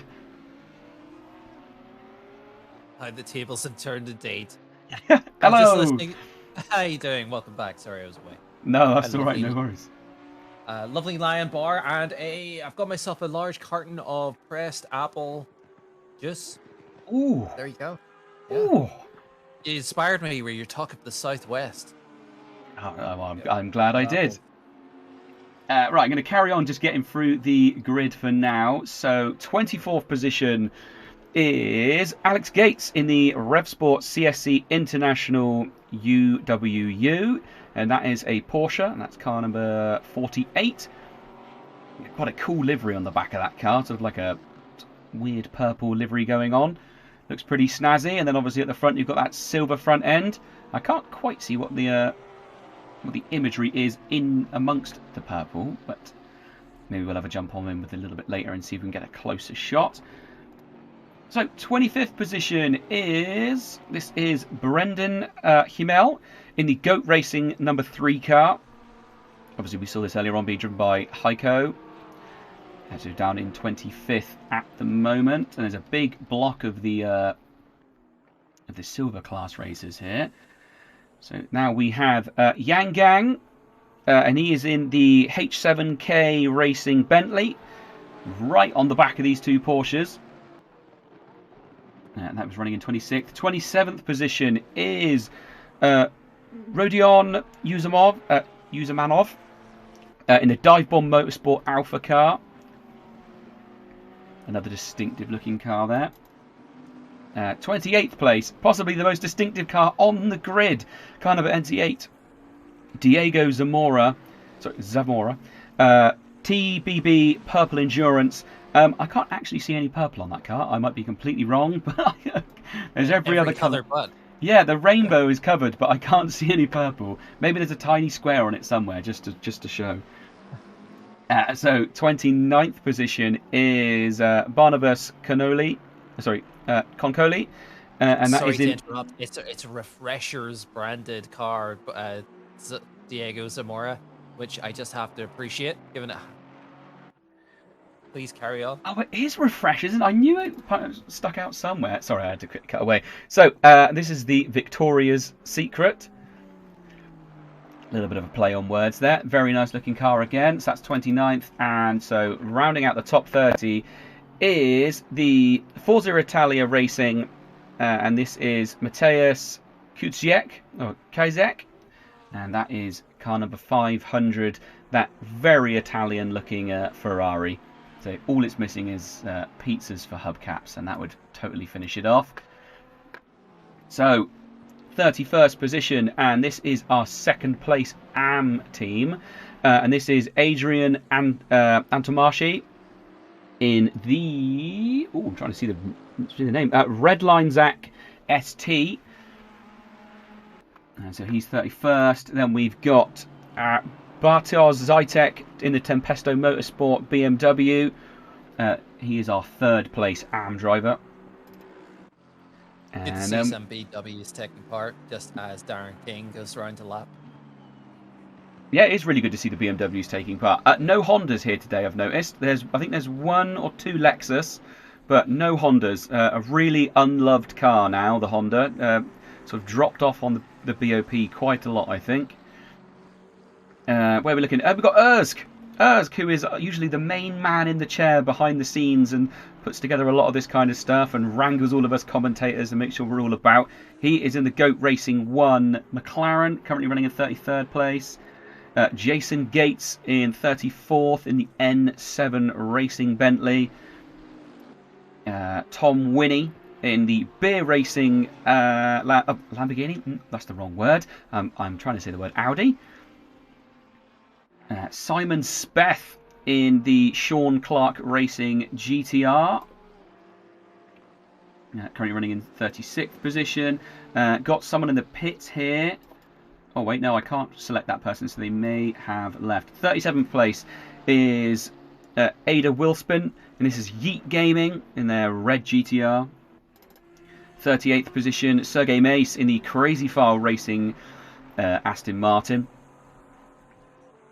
And we then have Adri Bondar in the AKKO Racing Team in that bright pink Ferrari, and there's no missing that one. God, I think even without lights at night, we're going to be able to see that one from a mile away, aren't we? Then we have Dylan Goslin in the Project Reminiscence Audi. That's car number 638. Currently running in 40th place. Nicholas Nageri, all the way down in 41st, car number 212. He is one of my normal Tier 2 racers, so I doubt he'll be impressed being all the way down at 41st position. Normally he is much higher up the grid than that, so obviously things not going quite his way. Who have we got here? We have Wojciech Strugela in the STMP Endurance Lexus. So I think this is our only Lexus on track.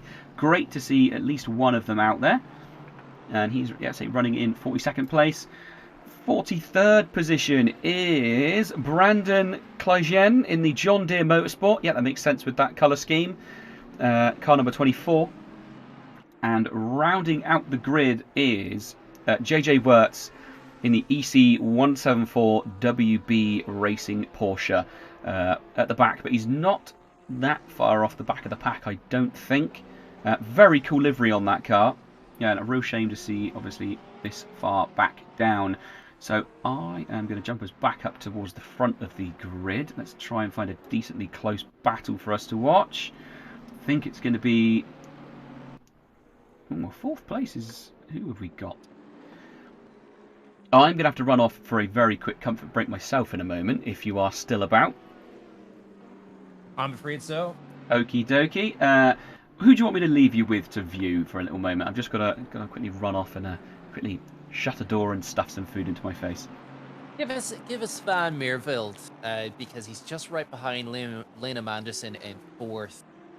And I think I can work with that, if you don't mind. That's absolutely fine. We got Well, Felix Chef just right behind. Okay, yeah, let's actually go for Meerveld then. Where is him on the actual grid? Come on, brain. Meerveld. 18th, that's the one. Always do it. I always scroll right past the number I'm always looking for. Appreciate it, and listen, enjoy, take whatever time you need. I will chat nonsense between ourselves here in chat. Yeah, right. So I'll be back in just a moment.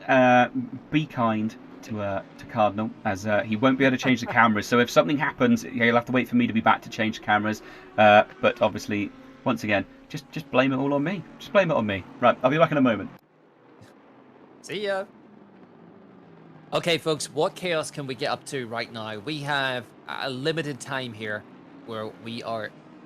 Well, I can't change any of the cameras, okay? I stuck with the fan favourite Vince Van Meerveld, who is running in 18th place. Felix Chef behind, but Meerveld seems to be dropping him just a little bit, 1.7 seconds now. Now, why I have stuck with Van Meerveld for choice, partly because he's in Banana Racing, which is just fantastic in a bright yellow car, but also because he is right behind Liam Anderson in 4th, was behind Steinhauser in 3rd.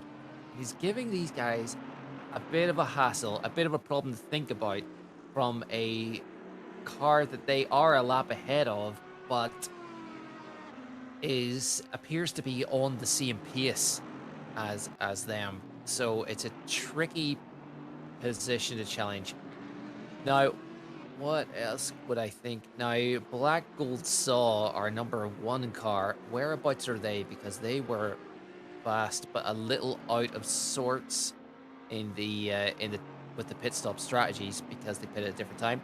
21st now, and they've got Mantis Pobletis in the car in 21st, so they've had their stop, they've had their driver swap, and are now 21st. So when you not so far back from Van Meerveld here, and if Van Meerveld's being held up by the fast drivers out in front, then that PPR sports car is going to be taking advantage. Van Meerveld taking a weird line out there just to flash the lights in Zytec. Oh, I think it was just to let that BMW know that he is a back marker to Van Meerveld as well. Let the big banana through. Okay, so Biz in chat, Biz1M, P4 catching P3, so that's quite true. That is true. Let me just check. The gap is 2.2 seconds indeed to Steinhauser. Around 2 seconds now. So, yeah, this fight just behind that white Bentley, the Revolution Sim Racing Right car of Christian Steinhauser.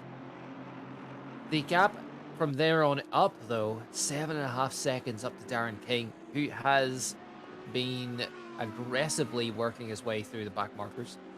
But another 9 seconds up to the race leader, Anna Freyev. 9.5 seconds. That's quite a gap in the lead. And just looking at the condition, we are right in the middle of the afternoon, nearly 2 p.m. here in Johannesburg and Kyalami. 34 degrees, optimum track conditions on track, but still cloudy, overcast above, which means there's that threat that those clouds could turn a little grayer. The temperature will cool, the wind will pick up, and we could, and I'm saying we probably will see some rain. You know, I can't see the conditions staying like this for the whole race. Now, there's a lot of traffic up ahead as well as we watch Van Meerveld take a different line through these S's than Lynn Anderson. coming up to Likop. Bit of a hairpin. Oh no, we're just on the straight here. Into the right-hander of Sunset, and we'll head into the long left-hander of Clubhouse Bend. Lovely to see the cars here. Now these are the S's. Quick left and long sweeping right. Bit of a shift going downhill and then back uphill towards Lukop, the hairpin. Sort of tight entrance and then carries on widening as you exit this corner here. Can catch you out on the exit sometimes. That little exit there, yeah, you can catch the curb, run the curb the whole way down the straight, in mineshaft, down into this corner. Now there's a little right-hand bend just before the sharp end of this corner called the Crocodiles. Gotta watch out here. You can lose a little time, but you need a good run out to head down into Cheetah, and this is where the sausage curb is. Lim Anderson being quite safe from the curb there, but that sausage is an aggressive little sausage, and I guess it's lunchtime, so maybe I've still got a hunger. I keep thinking about the sausage, but clean laps from Merveld and Anderson. I had to come Elsewhere, back just because of the sausages. Yeah, You got honestly, it's the meat snacks and Noguera. Just say we've Noguera off the track. Oh, and okay. Having to stay off the track as well because they can't rejoin until they let other cars by. Down in 40th position. Oh, that's an awkward place to try and rejoin. They're trying to turn off track, bumping the barrier as they do. Yellow flags out. I think he's stuck. Is he stuck? I think the rear wheels are lit up and he's not moving. I think he might have almost been stuck on the curb as well. They've rejoined now in 42nd, but 43rd, sorry. But those tires are going to feel like like something really bad. I don't know. Jelly. Driving on paper mache. Oh, paper mache, nice. Wet or dry? Still soggy. Oh, bit of soggy. Yeah. I'm gonna just quickly mute my mic, but feel free to yell at me, and I can change the cameras, Cardinal, and I can still run the cameras for you. So I'll quickly gobble my food while I'm in here, rather than trying to do it anywhere else. So I'm gonna sure thing. Give us its place. We want Pavlis Kleminskis in the Beaver Grease Racing. Your wish is my command, sir. Right, I'm going to mute it while I quickly gobble my pasty, and then I'll be back. All right, ladies and gentlemen, we all know that Temo has a vegan pasty here. Thoughts in chat? Is that right? Is it wrong? Does it make any difference? Apparently, it still tastes good. Who am I to say? I'll try and get one myself at some point. Try it out. But on track here, we have an absolute gaggle of cars. Klimsmith making a move on J Gang, I think that is. J Gang holding out the inside. I'm pretty sure is a back marker. So Klimsmith working their way through. Yeah, in 8th place right now. Good stint this. But just stuck. Just trying to work their way through this traffic. Hamel up ahead. Flashing the lights, Kaminskis and Alex Gates, I think that is, in a Porsche. That Gates? Have we 2 Gates drivers? Let me just check. Yes, we do. That's not Alex Gates. That's Jason Gates. No, that is Alex Gates. Jason Gates, of course, drives for the N7 racing car. So, on to Kleminskis, 17th. They qualified. I don't have any history for Kleminskis, but they are part of that Lithuanian team that we had some fans for at the Barcelona event last time. They were running in 2nd, but because one of the drivers couldn't take place, they got a 145-second penalty at the finish line, which dropped them to 4th and off the podium. So looking to make amends here today.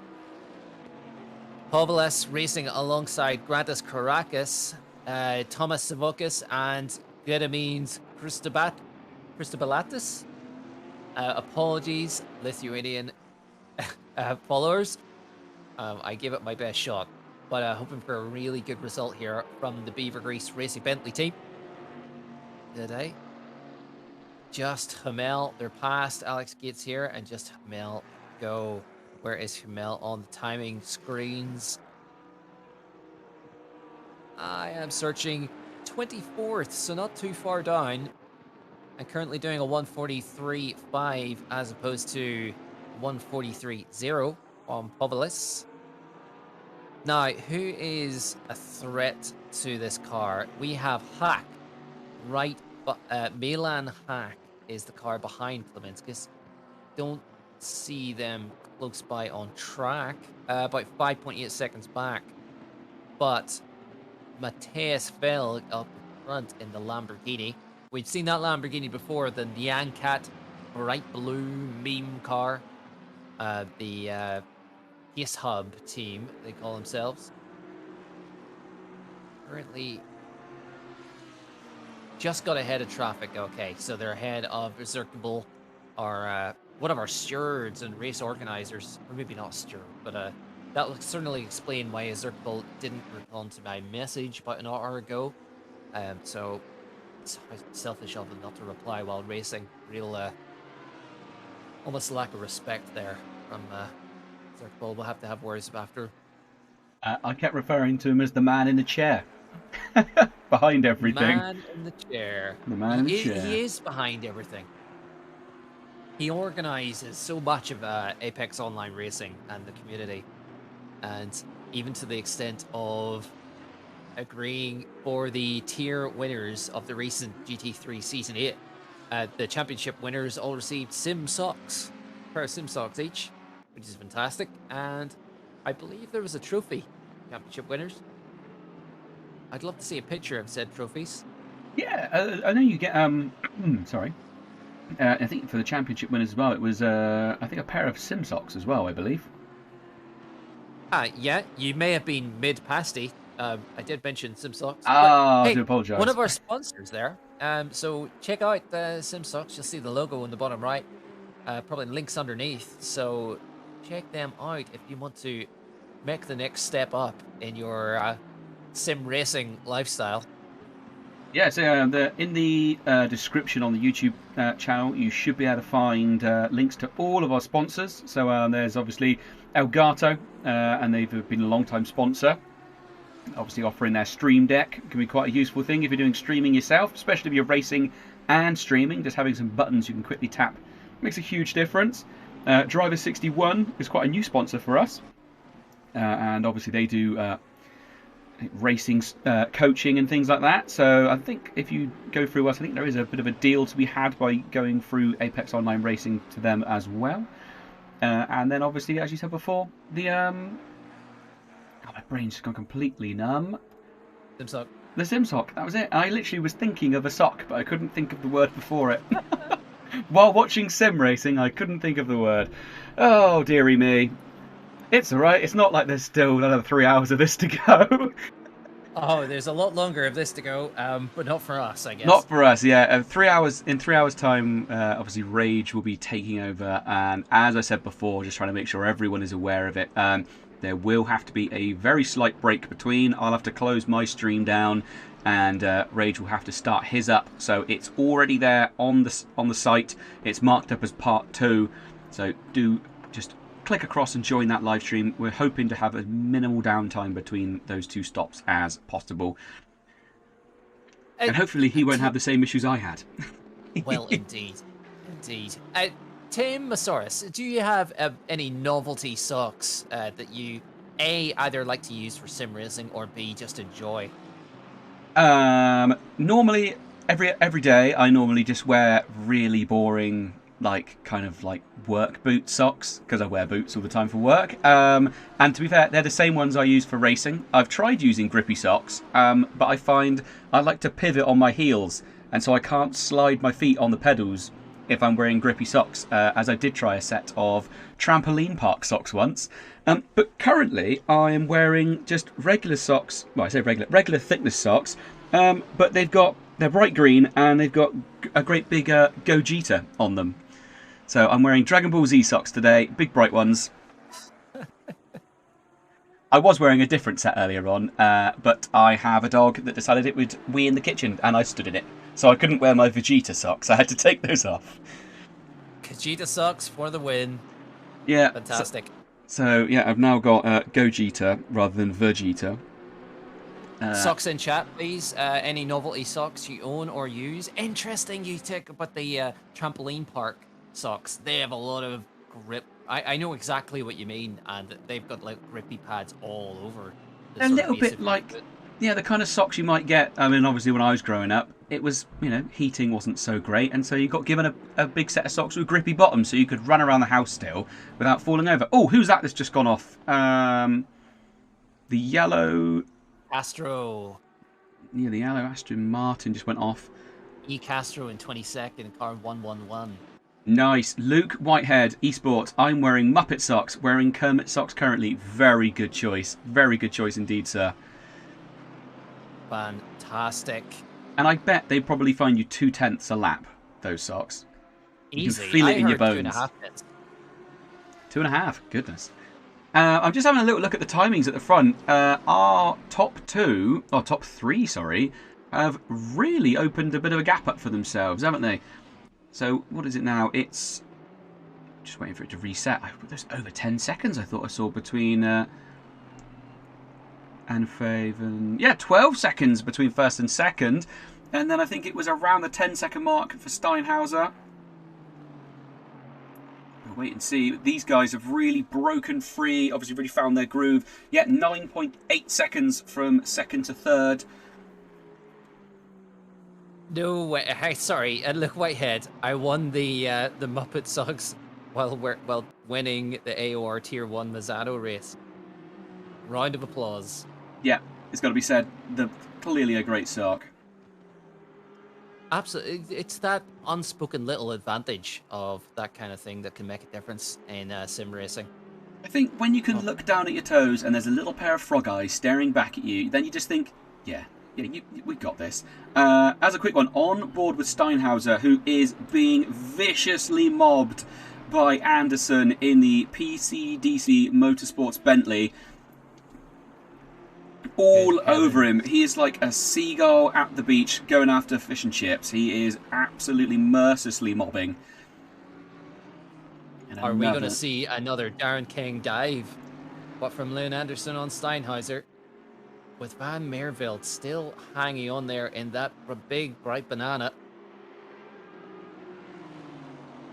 I see. I imagine it was around here we saw the dive. Actually, where was that dive? Was it turn 1 or was it? It was the, I think it was the hairpin, Leo Coupe down into Mine Shaft. Okay. For the crocodiles. Yep. So just the hairpin from deep. There's a, just as you approach the hairpin, the braking zone is out of sight.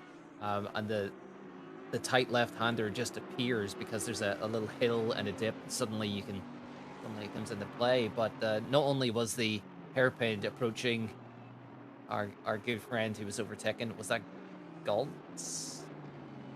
Or Bykov, sorry. Yeah, Bykov. But it was also the big bright blue of Darren King. I think a little bit of a mistake there from Anderson. He looked like he got a little bit twitchy coming out of turn 1. What happened to my mic? What has happened to my mic? Who are we on about? Which one? I don't know. You sound okay? It's come up saying, "What happened to your mic?" I'm not sure. I may have repositioned because I was eating at one point. I put it a bit closer to my face. Unless it's my mic. You sound fine in my ears, so I'm not sure. And there was a slight crackle we had much earlier on, but I haven't noticed anything from that point onwards. Well, actually, I have the Elgato Steam Deck here, just to shout out to our sponsors, and maybe I touched a button, but it sounds like it was in a basement. Oh, well, that's definitely you, Tim. Oh, you live in the basement, right? Yeah, that is me. It might just be that I've repositioned myself ever so slightly. Yeah, I do apologise. I'm not in a basement. I'm under the stairs. In my under the stairs cupboard. I'm like the Harry Potter of the gaming world. I'm glad you made the Harry Potter analogy because I had it lined up. Right, it is me apparently. Has it just suddenly changed? I always thought it it always kind of sounded a bit like this, I'm afraid, just due to the limitations of my space. I will try and be a little bit closer to the mic and try and talk quieter. That's my dog barking. Do Oh, I apologise. see. So you sound absolutely fine to me, Tim. But on stream, it does sound a little different. Okay. Unless you have taken us to the bathroom, which I guess No. people in chat, you got to respect Tim. You know, we've been here for hours now. We're bound to need a break. We've had that vegan pasty. You know, we're going to need bathroom breaks, and perhaps that's where we are. Okay, apparently it switched a couple of minutes ago. Well, there was no changes unless I just slightly repositioned myself in the seat. Oh, no, it's good actually. No, it's good actually. Okay, I literally just repositioned my mic to see if I could help it. It might just possibly be a bandwidth issue or something. Maybe just kicked up. Now it's all good. Right, I'm going to stay where I am for a minute or two then. Yeah, the Dudleys were affecting your bandwidth again. Yeah, probably. I'm very, very limited for space in my house, so I do need to get some more soundproofing for the inside of this room, to be fair. Uh-oh, Lim Anderson making a move down the inside of Steinhauser, showing his nose there, but doesn't have the right line through there. Gotta be said, Mirveld putting the pressure on him as well. Obviously, it's not for position, but it's got to be on his mind. It's got to be on Anderson's mind that Mirveld is right there behind him. It has to be. It's a terrific performance so far for Mirveld, but he'll be hoping that these two guys out in front keep going as fast as they can so that he can get a chance to pass the cars further up and move up the order, because obviously Mirveld right now 17th, and you know, we'll be looking to follow these two cars as they lap the rest of the field, certainly showing to have the pace. Yeah, I say if he can tie onto the back and hold on to the back of these two lead cars, so there's going to be people in front of him that he may be battling for position with. Obviously, this is Mirveld.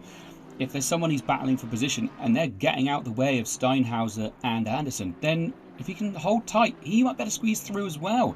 And then you've got Murdazov as well, who's going to be, well, he looks like he's gaining on the back of this pack, to be fair. I think Steinhauser beginning to be a bit of the neck in the bottle. Just looking now, it's, what have we got? Oh, Lynn Anderson down into the hairpin. This is where Darren King made the move. He's up the inside. Can he hold on to it? Steinhauser has to let go of the throttle there just to provide him. But Lynn Anderson has the inside for this slight left-hand, fast-hand turn, but Steinhauser's going to hold the inside into this tight corner.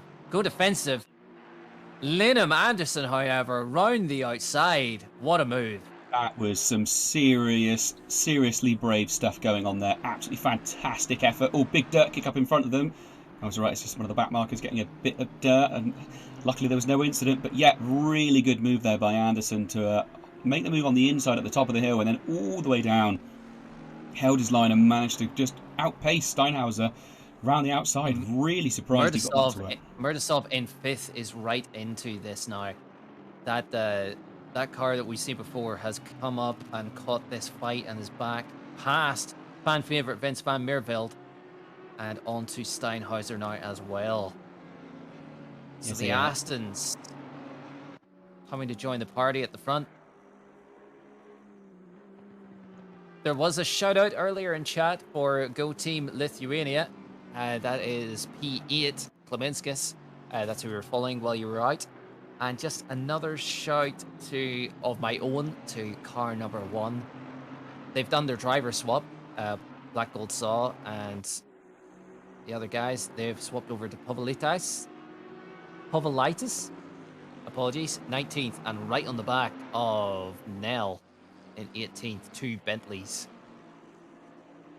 It'll be interesting to see the kind of paces they're putting in. Oh wow, yeah, big difference at the moment. Nell last lap 42.7, well nearly a 42.8 to be fair, and then Povolitis put in a 41.9, so nearly a second a lap quicker last time round. So it'll be interesting to see how quickly he can close up that gap. Yeah, great move, Mats. Just from Vincent in chat, absolutely spot on. Povolitis looks like he has the pace to get past Nell, but the Boatleys are big old. Oh my gosh, that ruined this analogy. They're like boats. What? Right. Big old Great yachts. analogy. Great big yachts. And he'll look for a good run, but I think he's a little too far back over as he goes over the start-finish straight. It's a long straight though. I think we've got Look like a cars couple of exiting cars the come- exiting the pit out there of as the well. pits. What are we on? 8:49. Oh, we are 4 minutes into. We're expecting the pit stops. We've got 4 minutes left for the end of the next stint. So going to be a bit of a swap and a change. So put those two words together, and it made absolutely no sense whatsoever. As a quick one, Murdazov closed right up on the back of Steinhauser. Nothing between those two now. Anderson. Oh, Anderson's in the pit. Anderson pitted. I wondered where he'd suddenly gone from the running order. I thought there'd been an incident and he had dropped off, but no, he is just in the pits. Yeah, they have done their pits, and nicely done. Linham Anderson staying out for another stint here, and why not? They've been going really well. That Bentley, the leading alternative car on the grids today, in amongst the field of Astons, coming out with one of the gates there, just going wide at the corner as they try and pass the Nissan of. It just lost first and second into the pits. They are first and second into the pit. First Linda and Anderson nearly taken out by one of the back markers, but quick reactions from both parties avoids any incident. But Lim Anderson losing time in amongst back markers, it should be said. So now Steinhauser and Murdazov, they inherit the two top spots on the podium at the moment. And Murdazov looks to the inside of turn one under braking, not able to do it. Opportunity for a P1 position here. Speeding in the pit lane for car 55. Ooh, car 55, that is... Igor 55 was the driver earlier in that car. 55. Yeah, and right now it's Remco in 29th place. Remco Langajic and Victoria's Secret. That's right, the VS Mafia team. Oh, They yeah, have the Aston Martin. Ostrich. Yeah, and the ForceItalia.pl team right on their tail. That drive-through is going to hurt. Yeah, that's not what you want. That is not what you want whatsoever. Straight away. Oh, God. First and second, Steinhauser and Murdazov taking an absolute monstrous amount of inside curve there going into the S's. Well, there's basically no track use, just all curb by those two then. They're very brave. They're both absolutely wringing the necks out of these cars, desperate to hold on to positions or gain one. So what's happened? Darren King has come out ahead of Mats Anderson. There was a big enough gap there, but what about Soldatov in the King's Meat Snacks M2 competition car? Have we had a change of... Oh, no, Soldatov. He's currently in 5th on my timing board, but that may change or reset at some point. It often does. Steinhauser and Murdazov staying out still. So these two determined to stay out in front for a little bit longer.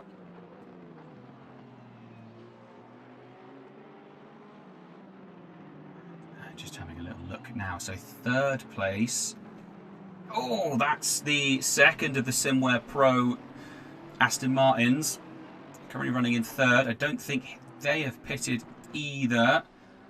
Matthias Felg in 4th. Don't think they've pitted. So that's the meat snacks. Apologies about that. No, Yep. no worries whatsoever. I was just having a quick look at the top 4 cars still haven't pitted. So of our pitted cars, Soldatov in the meat snacks car is still currently on pole, and I imagine he's going to re-inherit it once people start pitting. Steinhauser managed to break away from Murdazov a little bit after that sort of savage attack from Murdazov.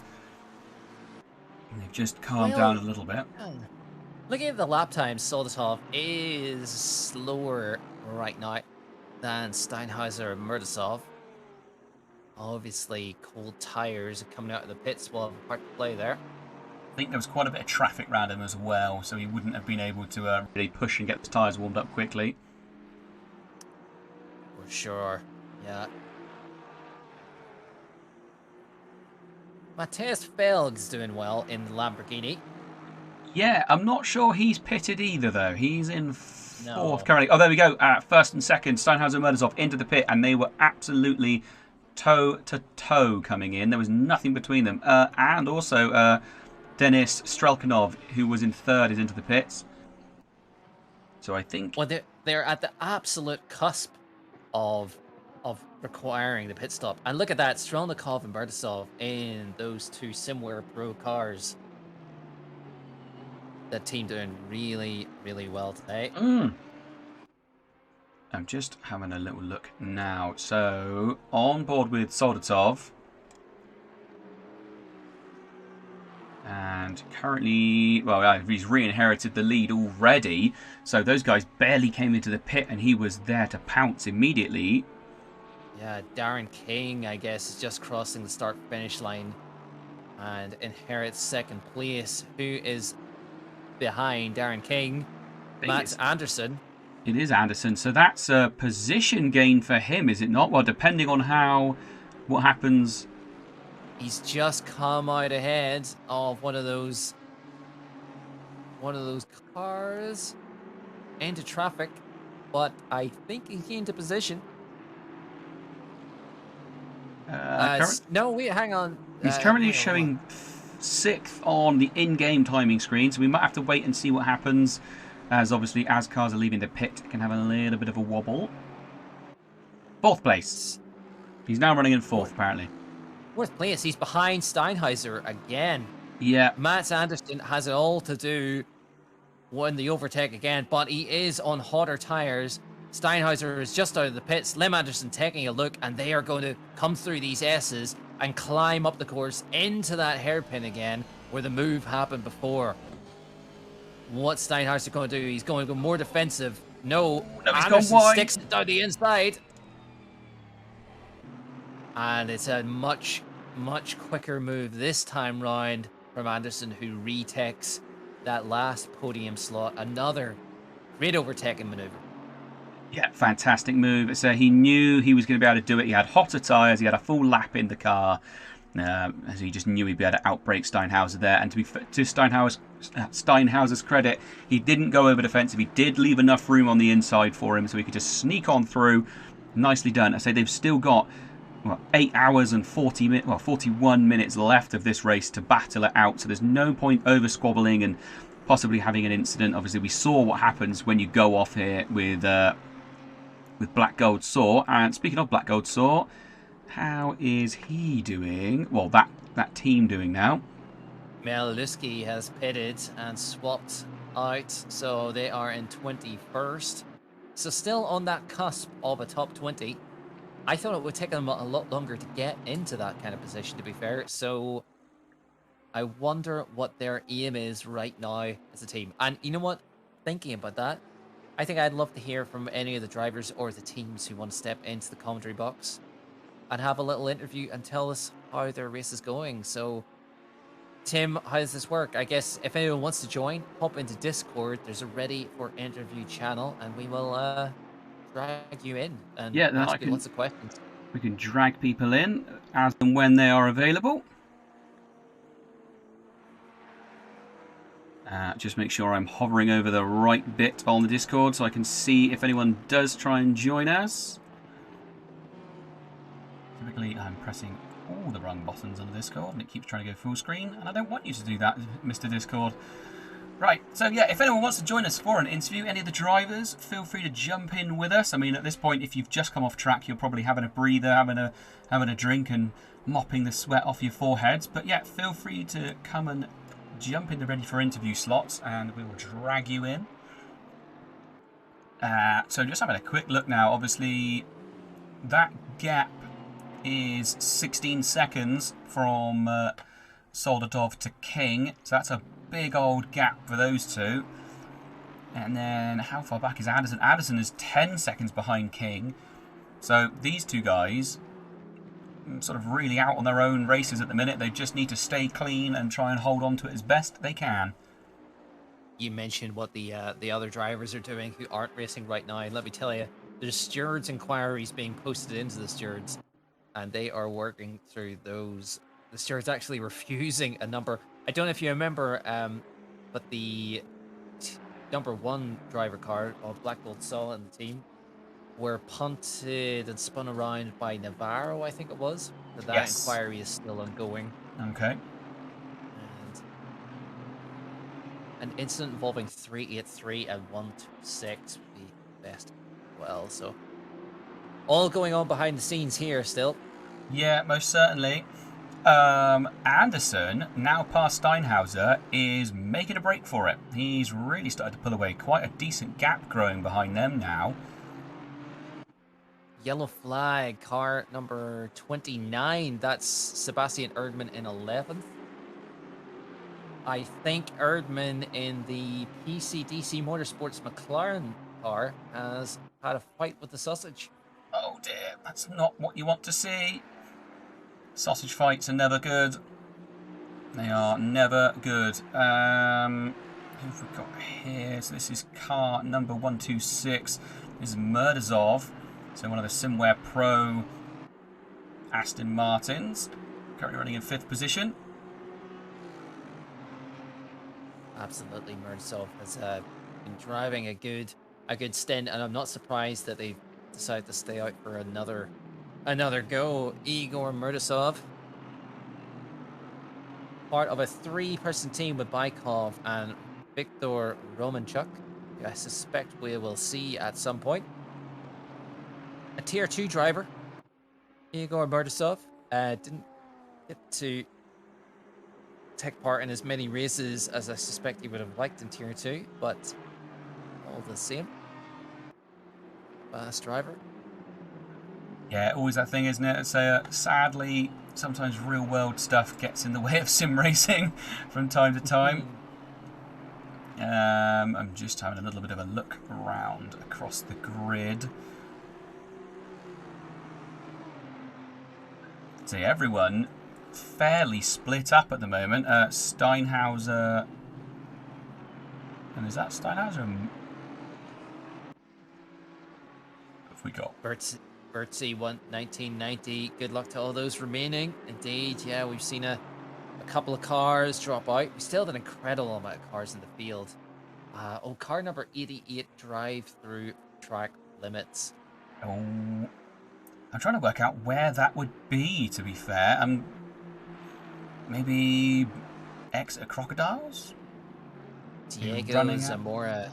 Yeah, and a TBB Purple Endurance Team Racing. The big Refreshers car. Ah, right, that one. Yeah, right behind Soldatov, the race leader. So, King's Meat Snacks, Refreshers. Oh, he's had a spin. Zamora has just gone sideways round one of the corners here. Usmanov, lucky to avoid them.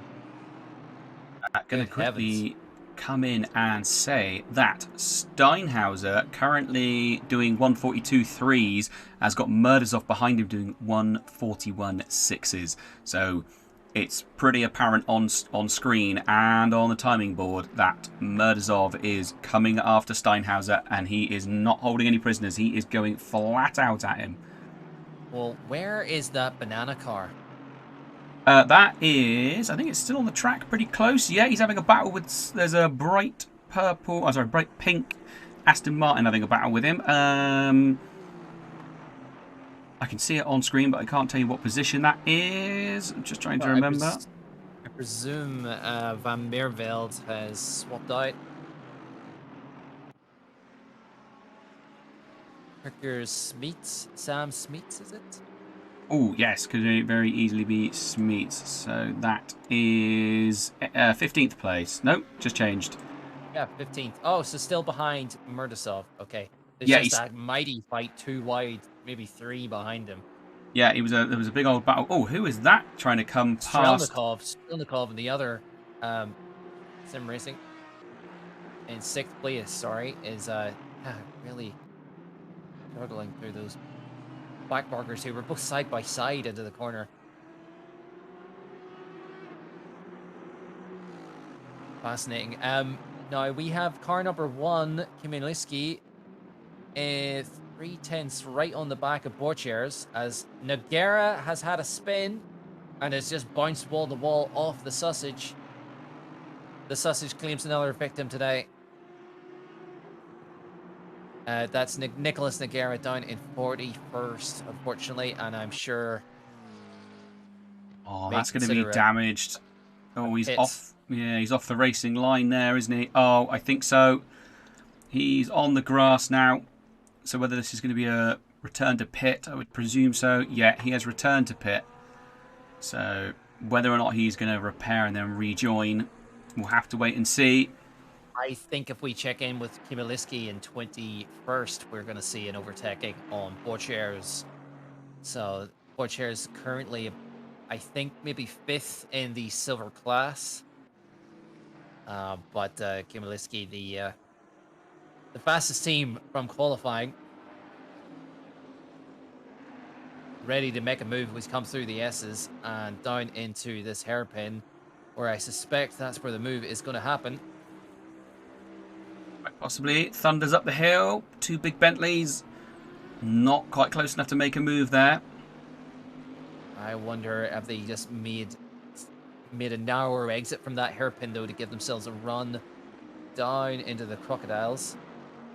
I checked the corner names earlier. I can tell. Yep. Snap, snap. Here Snap, snap. Not quite how I expected to go. Bentley's all around the field here. Borchers, Kimiliski, and Felix Chef. Really, oh god, he's just pushing the back of that car, isn't he? Borchers obviously trying to hold on to his position, trying to stay inside the top 20. But like we said, obviously, absolutely. But this that's for the championship leaders. We have to remember this PPR esports car. They want the points. He's having a little look. He's certainly showing his nose on the inside, trying to unsettle that car in front of him. Yeah, and it's the Revolution SimSport team in front. We were complimenting the livery. This is the black car, and complimenting how professional it looks earlier in the race.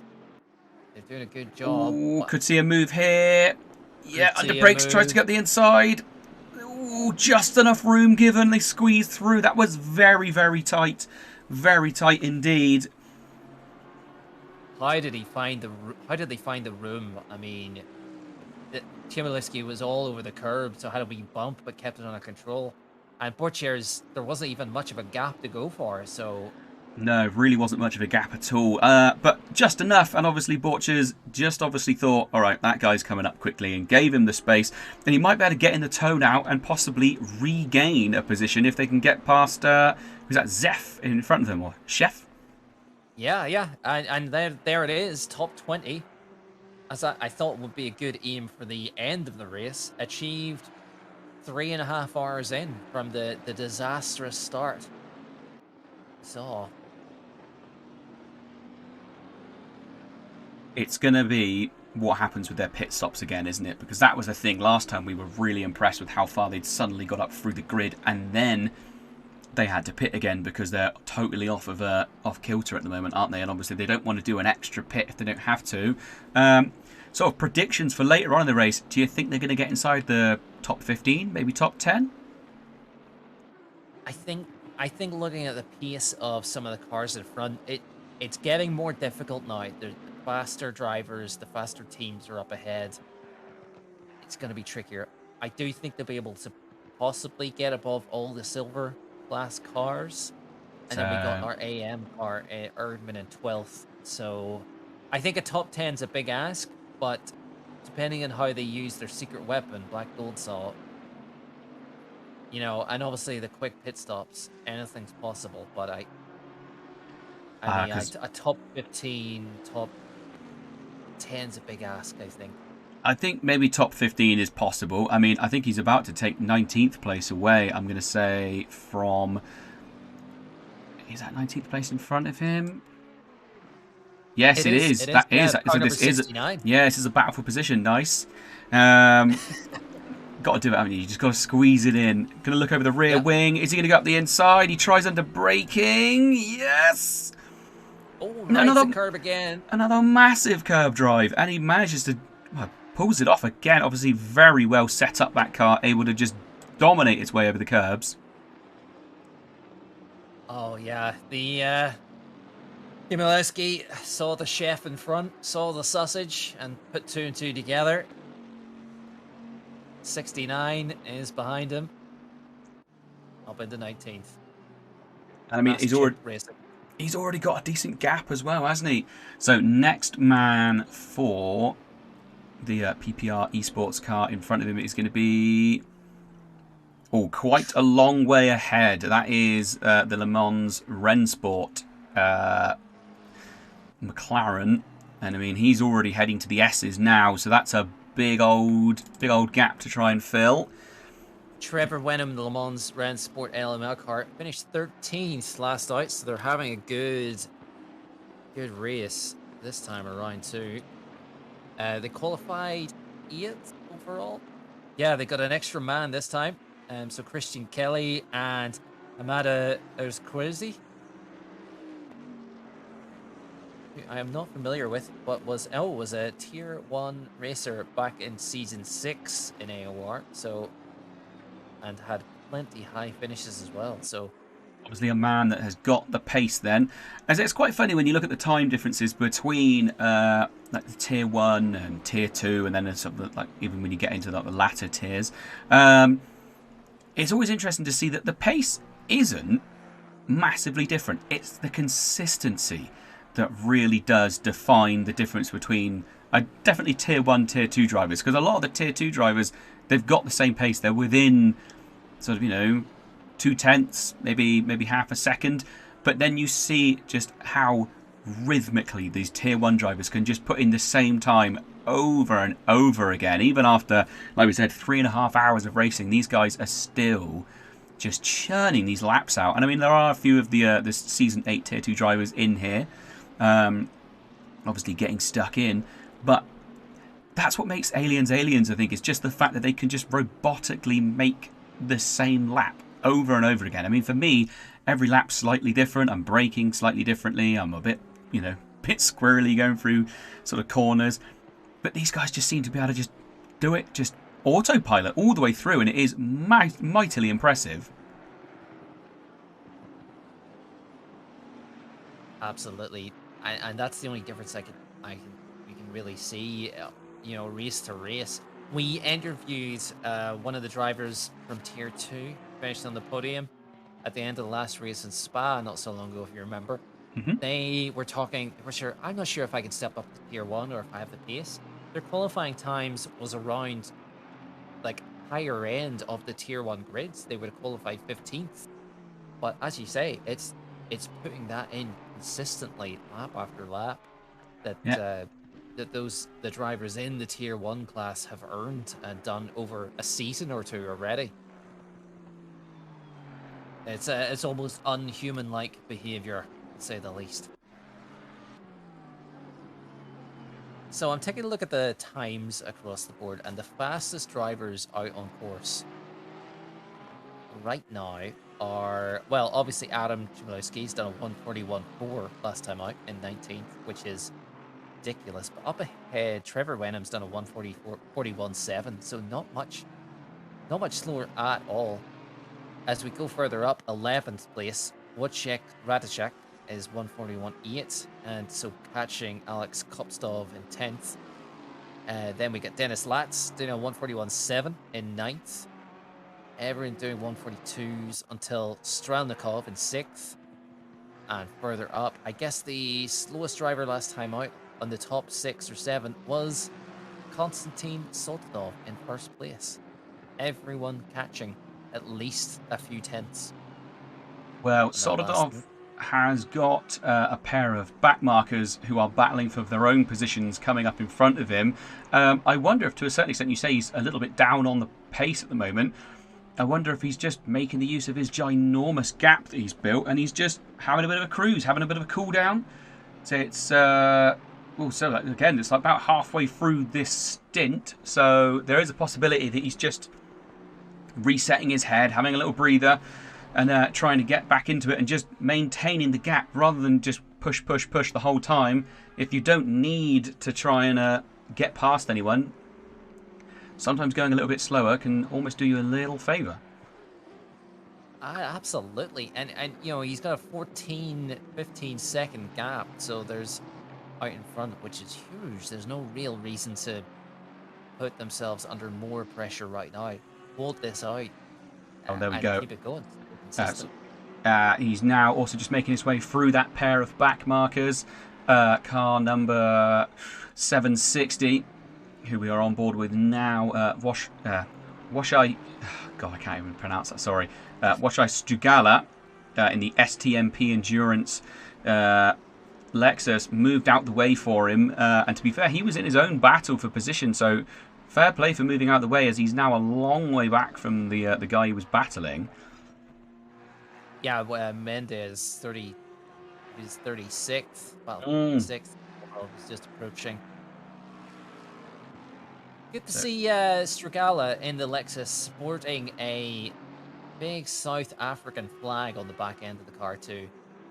So shout out to the virtual home fans, but also the viewers watching today. And we have some South Africans in the community, the AOR community. We definitely do. I did see one of the Bentleys earlier on as well had some South African flags on the ends of his rear spoiler. Just obviously showing a little bit of support for them. It's nice that people are customizing their liveries ever so slightly for every individual race, which is quite nice. Does mean we've got to re-download the pack every single time, but you know, it's fine. It's fair enough. It is fair enough. It's nice to see the little bit of individualism coming through. Black Gold saw in the Discord, our pit stop car didn't get picked up for around 10 seconds. So it goes, anything that could go wrong for the PPR team today just about is. Yeah, there is nothing worse than when, if you're not quite in the exact spot the game wants you to, it'll sit there and you're like, do I need to move forward? Do I not? And then suddenly it'll pick the car up and you'll be like, oh, I've been here for hours waiting to get picked up by the in-game sort of AI. Yeah, we have Valentine Barrier, one of the French drivers we saw in the race earlier, doing a rain dance. So obviously some of the teams hoping for a change of conditions pretty soon. Which, yeah, I mean, looking at it for the next 30 minutes, it's going to be the same. Oh, what's gone on there? Who just went into the pits? That was Strugala. Strugala. He's gone into the pits, so not sure why.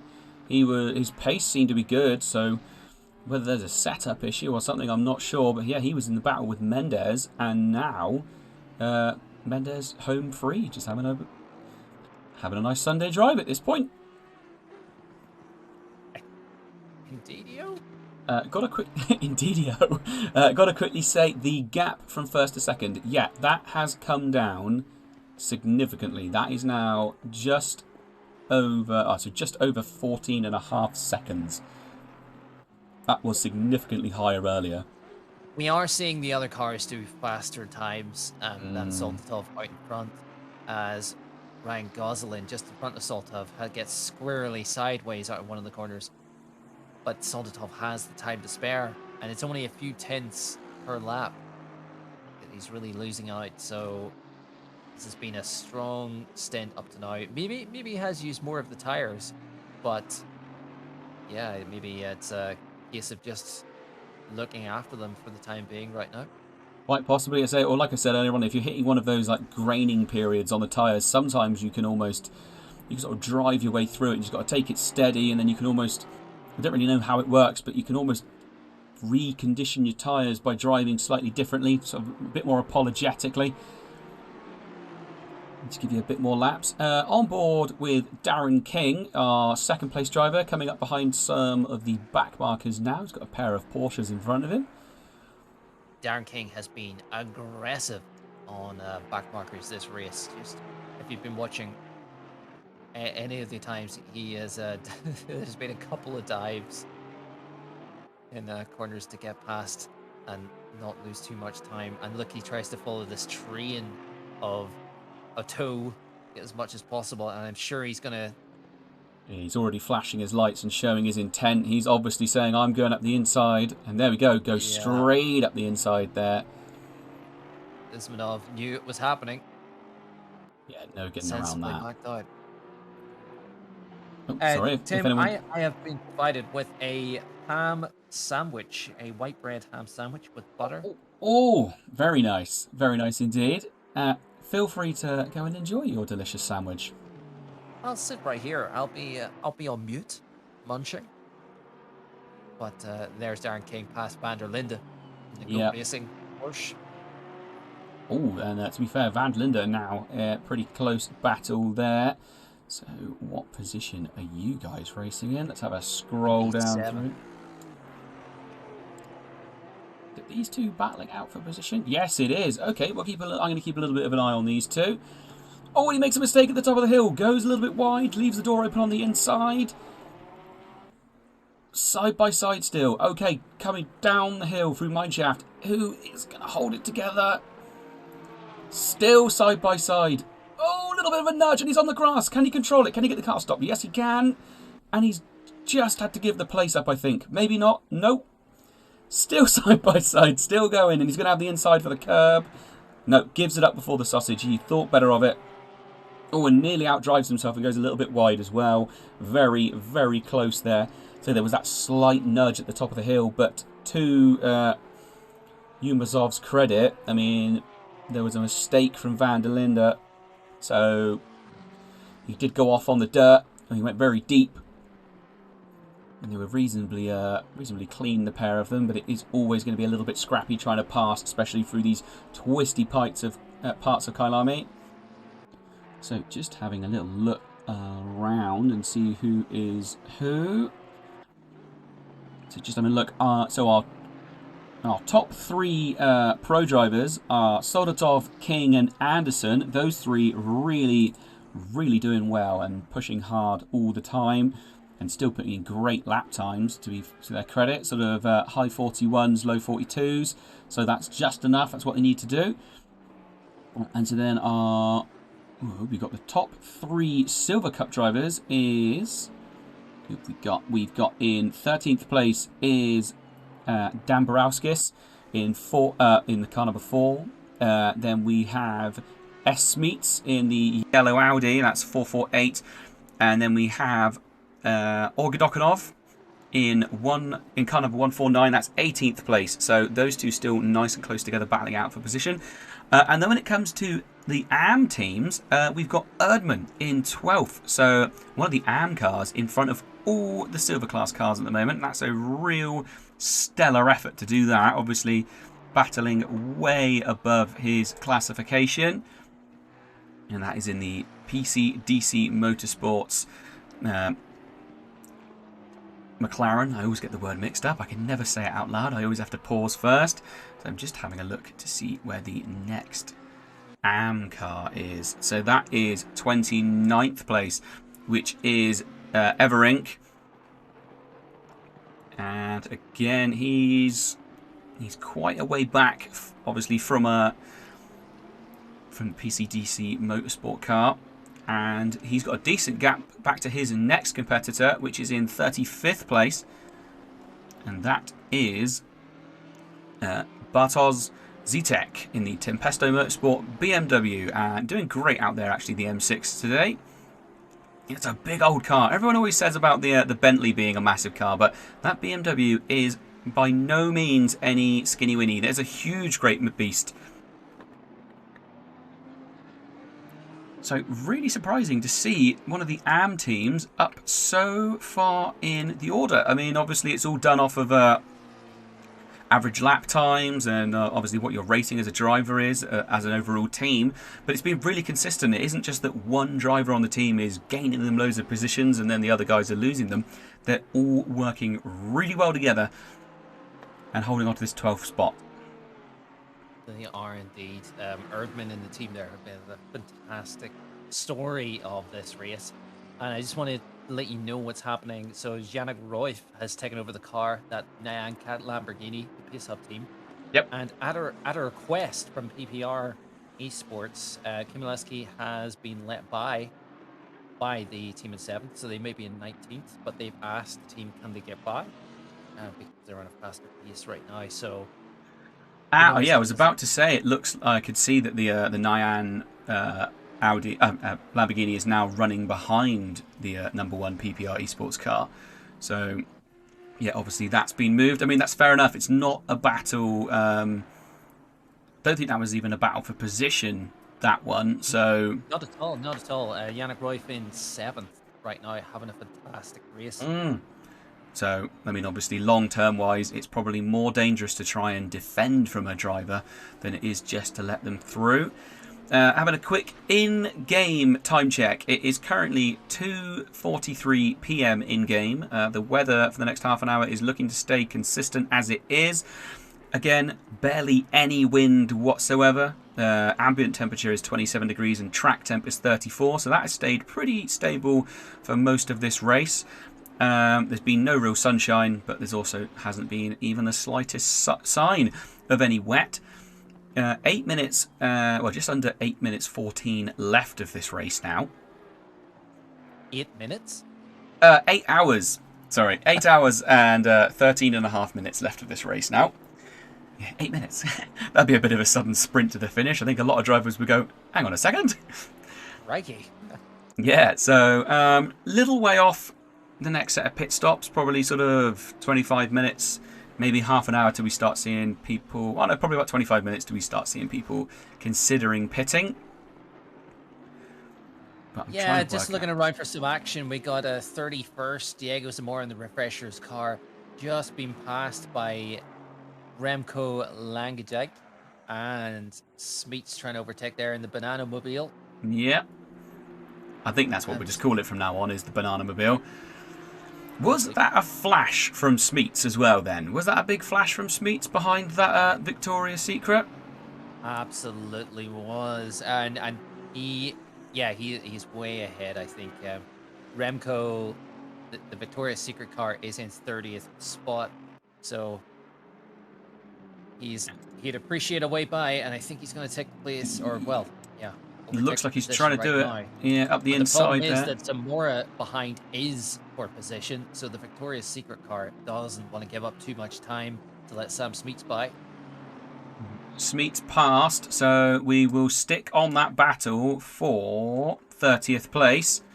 So we spoke about battles trying to get inside the top 20. This is the battle to stay inside the top 30. And I think it's one of the battles for, let's see, how high are they in the silver class tier? Is it for 7th or 8th spot in the silver class, I think? I think it's maybe top 10 of the silver class. So, you know, plenty to play for in championship points here. Two obviously close running teams, Aston and a Bentley. Story of the day. Marcus Lawrence. Oh, sorry. Oh, go. Just to say, Marcus Lawrence in the chat. As far as we are aware, it should now be a case that pit wall is up and running. It should be all good now. So that would be the best place to go and get your live timings from. As far as I can tell on my end, everything is sorted now. Obviously, we had that reset earlier, and it managed to get everything up and running. So that should be your live timings. And You're going to have a... Just in the background of Langejag and Zamora, there was what looked like a white-coloured Bentley nosedived into the corner, and it is indeed car 149. Let me check. 149, I don't... 149, I'm trying to see. Yeah, Dimitri... Algodor, and they... Oh my goodness. Dimitri in the Crazy File Racing team in 21st with a bruised and battered Aston Martin there. You'll notice if you can see them, the bumper is a little hobbling up and down. Oh, yes, that bumper. I mean, the bonnet doesn't particularly look like it's strapped down very well now, does it? Oh, goodness. Aerodynamics in play now for the Bentley, or the Aston. Yeah, and I'm going to say that aero plays quite a big part here. You've got lots of fast-flying corners. You don't want to be understeering and overheating those front tyres left, right and centre. And so you're either going to have to drop off the pace or find a way to and that's fifth place in the silver class. And I just want to remember Sam Smeets, the banana Mobile was 5th in the silver class and has now worked their way back into 2nd. So, effort from the Bananas. Yeah, doing really well for those guys. I mean, I say they're inside the top 20 overall as well, so doing really good there. I'm just having a little look. Car number 1, the PPR car, that's up to 18th now. Whoa, okay. So when did that happen? When did it get past Butchers? What's gone on there? Something happened where they've gained a position, or has someone had an incident and everyone's gained one? Possibly. Maybe a pit stop too. We've seen some of the silver class have a few different pit stops. Cameron Bridport, I think, just was the result of a yellow flag. He's down in 25th. Oh, Bridport. Okay, this Porsche, the Rev Sport CSC International Porsche, it's got like a velvet kind of back end on it, and it says graphic design is my passion or something like that. Okie dokie. What position are they running in? Quickly, I'll quickly get them up on the screen. 26th. 26th. Okay, where are we looking? 26th. Cameron Bridport. Do you know what's quite weird is I grew up in a town called Bridport, so I wonder if this Cameron is from that town or whether his second name is Bridport. Who knows? But yeah, and bit of an odd one. Comic Sans font, graphic design is my passion on the back. Oh, And just yeah, I remember it was Penelope Dobbins is one of the other racers in this team. They had an excellent stint at Barcelona before, I recall. They think this team was caught up in the action at the very start of the first Endurance Grand Prix. Had the chaos, and they had a good recovery drive. So doing well today. They started 34th up to 26th right now. And 25th is not far ahead, is he? He's just, well, he's about a second ahead.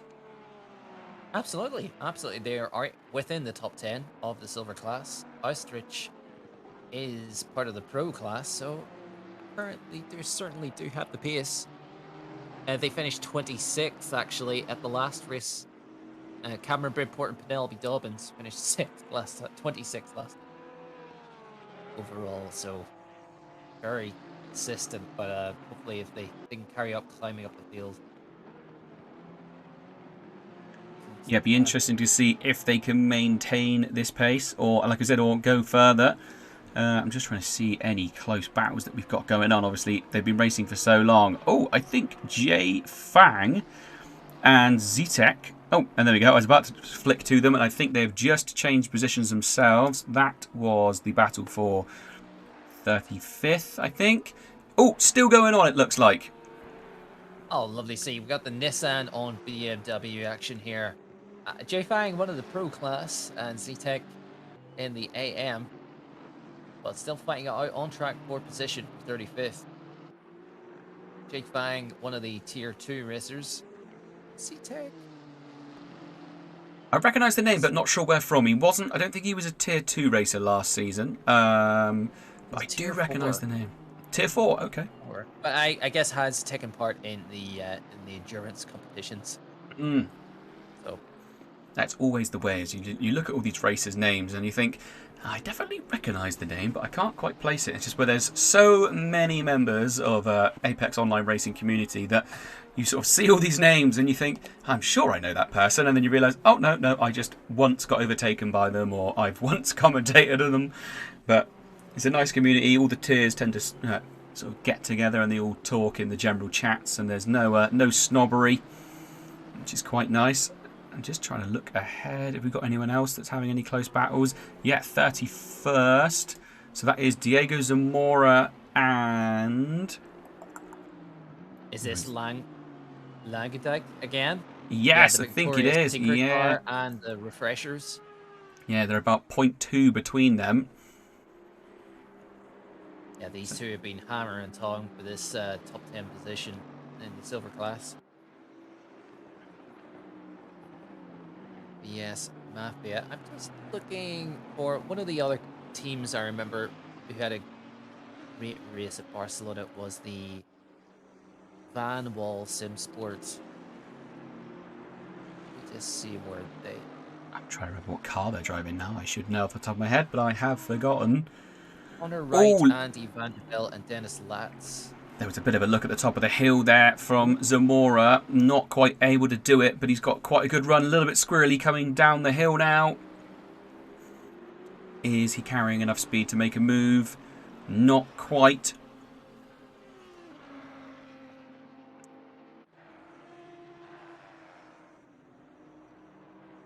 So I think the battle for this is 23rd position battle. So this is J Gang as goes up the inside, I think. Oh no, tries to go around the outside at the top of the hill. Not quite able to. Is this for position or is that? I'm slightly confused if that is for position. It is on Haley. On Matthew Haley or Halley, so do apologise if I've mispronounced your last name there. But he is under attack. Yes, that Bentley is squeezing onto the back of him.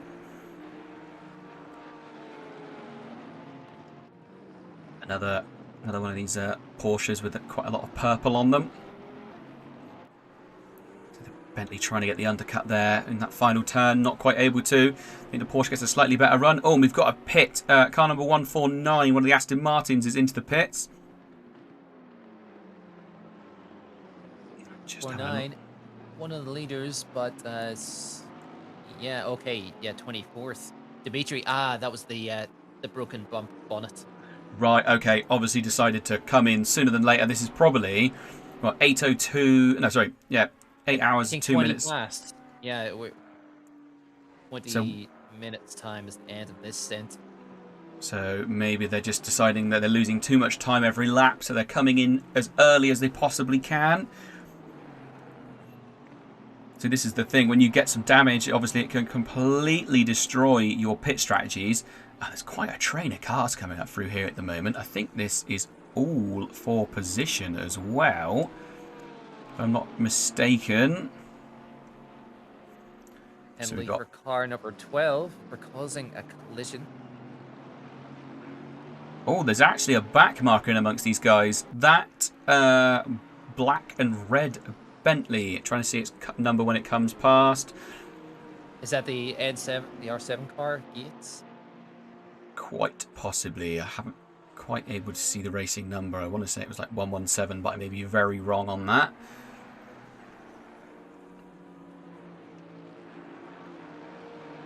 But he's not really holding anyone up, but he is in the middle of the group, so he might... I'm presuming he is a back marker. Yes, it does look like it's car number 117. So I'm trying to see where that is. Yeah, he is currently running down in 32nd place, and yeah, that is Gates. Yeah, they just have the Beaver Grease racing team, the Lithuanian team in 9th, ahead of this pack. Beaver Grease trying to catch up with Dennis Latz. And that's the team I was mentioning earlier, the Van Wall SimSport team in 8th. And they call themselves a semi-serious team, but they're named after the 1950s Formula 1 team Van Wall, who Sterling Moss won and won the first official team championship for. Yeah. And I know, interestingly, the team is run by Anthony Vanderbilt, who is the great uncle of Andy Vanderbilt, who started Van Wall SimSport. Here we are. They're just full of facts. You're like Google. I swear. Every time we speak, you've got a massive amount of facts to speak about everything. I just read. That's all. But we do have a 10-second penalty for the Lithuanian team. Oh dear. Let me try and find out what's happened. 10 seconds. That's going to affect the pit stops pretty badly. I'm trying to have a look here. I'm on board with 21st place, which is Manalo Garcia, who I think is... Oh, hang on. We've got in the background something going on. We've got J Gang looking to try and pass. Oh, we do, don't we? Is he going to get past him? Is he going to get past Matthew Halley? Not sure. Oh, we've got an accident. Number of accidents. Garcia bumped into the Beaver Grease racing team twice. But that was one of the cars at the back there. It seemed to spin on the hairpin or something. Yeah, I'm not sure what that was. I suddenly, the guys I'm on board with came into shot, and in the end, Yeah, J-Gang and Matthew did get together as well. And just as this Lithuanian team is given the 10-second penalty for an incident with Kopstov in 10th behind, 12 seconds behind, then further damage and an accident again. And a couple of bumps there from Garcia. He just seemed to bump the team into a straight line. Yeah, not what they would have wanted at all, to be fair. I mean, obviously they may now have picked up some damage themselves. So Garcia still lapping. Oh, and it's getting very, very squabbly between Halley and Gang now. They've got a back marker in front of them. And they are absolutely ducking and weaving. Looks like they're going to both try and go around the outside at the top of the hill. Passing this car in 9th place. And Halley is lost out there, but Crickletolitis is no reason to give up the position, even though they may be suffering a little in handling of that big Bentley. Halley will look for a way past, but is losing out to J Fang here. Okay, so yeah, like you said, he's not actually a back marker, is he, that car? Like you said, he's running in 9th position, so these guys significantly further down the grid. Oh, having some mistakes there, though. Goes off. Oh, he went defensive. I would have almost given that space away after he went off. I mean, it's... But there we go. He's hung on to it. I wonder if the Beaver Grease Racing team are maybe just holding out for as whatever they can here. That's probably looks like bad damage. Quite possibly. Or maybe too early to hit. The stint does end in another 15 minutes, so... And I mean, and the next car behind them that they are defending from is a decent old gap back. What have we got? We've got 10-second penalty for that Bentley. Okay. Yeah, so, that's the same one. It's the same one. I must have not been able to see it. I think it must have been hidden by my mic boom. I think I just looked right. I was looking right at it, but not quite. So that's a shame. I mean, they're automatically going to lose 1 place to Kopstov then. And never mind that, the damage that they'll have to get repaired as well. They may drop out of the top 10 altogether. Yeah, well off the pace now, aren't they? They're well off the pace. But Rage and yourself will know I like to go on about this driver. Grantis Caracas will be in that car later. Okay, and we've seen the kind of speed that boy can do. Just give me 1 second. My dog is barking at the door, so presumably someone's trying to deliver something. So just give me 1 second and I will be back. Joy, I hope it's something wonderful at the door. Here we are. Let's see what's happening in chat. Yeah, certainly Marcus Lawrence, take a look. Live timings there. We are on board with yeah, okay. The Beaver Grease team opting to come into the pits now, and I think that's wise. There's not too long of this stint left. John Deere team still sitting in there. It's a completely damaged car. I think they've actually left, but the circuit are still there. So they want to get this fixed. I wonder if they'll go for a driver swap. Maybe give Rick a bit of a break. Who knows? Whatever the team decide. Down in 11th now. They'll serve out their 10-second penalty as well. Hopstall for sure will get back. Oh, there's Tull in the John Deere Ferrari.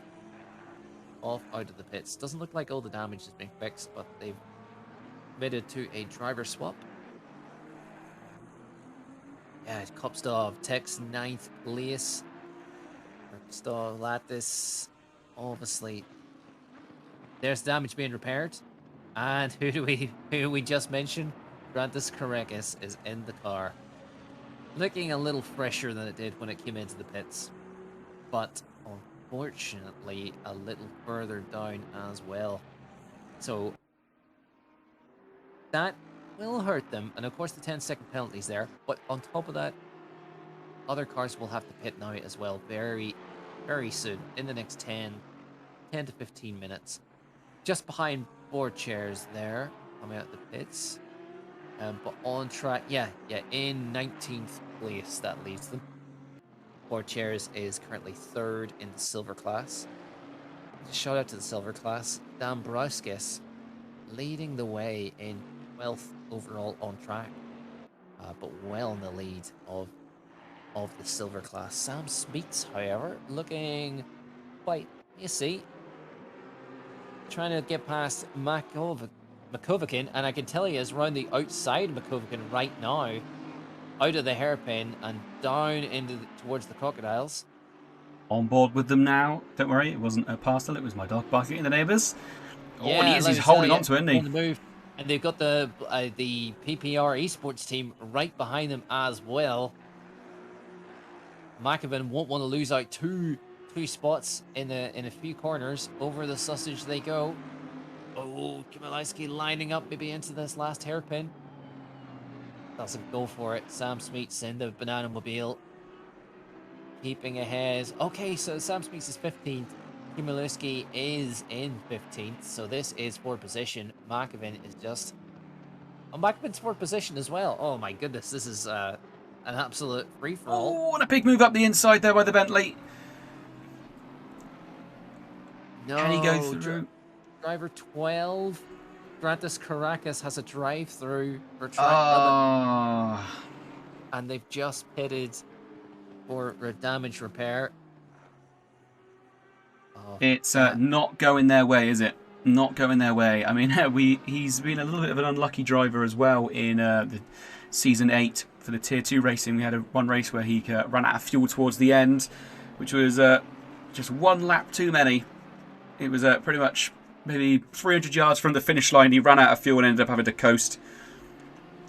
Well, they got to keep their heads up. They won't be the first today to get a drive-through for track limits. No. And yeah, we can expect to see that more. Early days. I'm surprised we've seen so few so far, but I guess this is Tier 1. The aliens. I'm going to come out and say it, that Smeets is not going to let Chomolowski... Sorry, I completely mispronounced that and completely didn't read it properly. How are we pronouncing that? Sorry. Adam Chimanowiski. I don't think he's going to let him past easy. I think Smeets is going to really keep his elbows out and try and keep that Audi as wide as possible. I mean, we said earlier on about could they get into the top 15. They're in the top 15 already. PPR Motorsport, they're doing, oh, sorry, eSport, they're doing really well. They like consistently across all drivers have been battling their way forwards. And obviously with every car they overtake, the next one to get past gets harder and harder. And I think this is going to be quite a significant neck in the bottle for them. Definitely. Sam Smeets has been, you know, that banana car has been keeping tabs with the cars in, you know, 3rd and 4th and 5th. The Andersons, Murtasov and Steinhausers. As I see that, I see Murtasov has got past Steinhauser at some stage. Okay. Apologies that we've missed that. But, you know, the banana car isn't too far away from those cars. So, yeah, the PR Motorsports, PR has always been patching up, looking to unlap itself. As you say, Smeets not gonna let them by. This is 4th position. No reason to get the elbows out. Fight how they see fit. Then the rules. It's pretty close. I mean, I'd be really interested to see where this Bentley can squeeze past the Audi, because the Audi's covering all bases currently. No, not close enough there. But if he can keep this close distance, he might be within striking distance at turn 1. And it's a very, very wide track going into turn 1. And there's just no way you can defend every inch of that circuit. I mean, you could try putting it sideways, but that isn't going to help. So continuing with the weather forecast quickly while they come down the straight. It's looking pretty consistent still. It's just cloudy but dry. So are we going to see a dive down here into turn 1? No. Smeets holding him off for yet another lap. If anything, he looks slightly more comfortable than he did last lap. But the Bentley is on the attack. You can see it's trying to get a cut back so it can try and swing its way through. Two very different cars. Say one quite low, squat, mid-engine car, and the other one's the great big Bentley. Sort of, I think technically it is supposedly it's technically mid-engined according to its spec sheet, but it's still very much a big, heavy front-end engine car in my opinion, and it's nearly twice the height of the little Audi in front of it. I will say I'm starting to see a difference in the times. We have our AM car, obviously Sebastian Erdmann in 11th, doing a 1:43.6, which is really out of position with the cars around them. The pub silver driver right behind is Kaz Dombraskis doing 1:42.8s. The chaps we're watching, Smeets and Kimilewski, are doing 1:42.1s.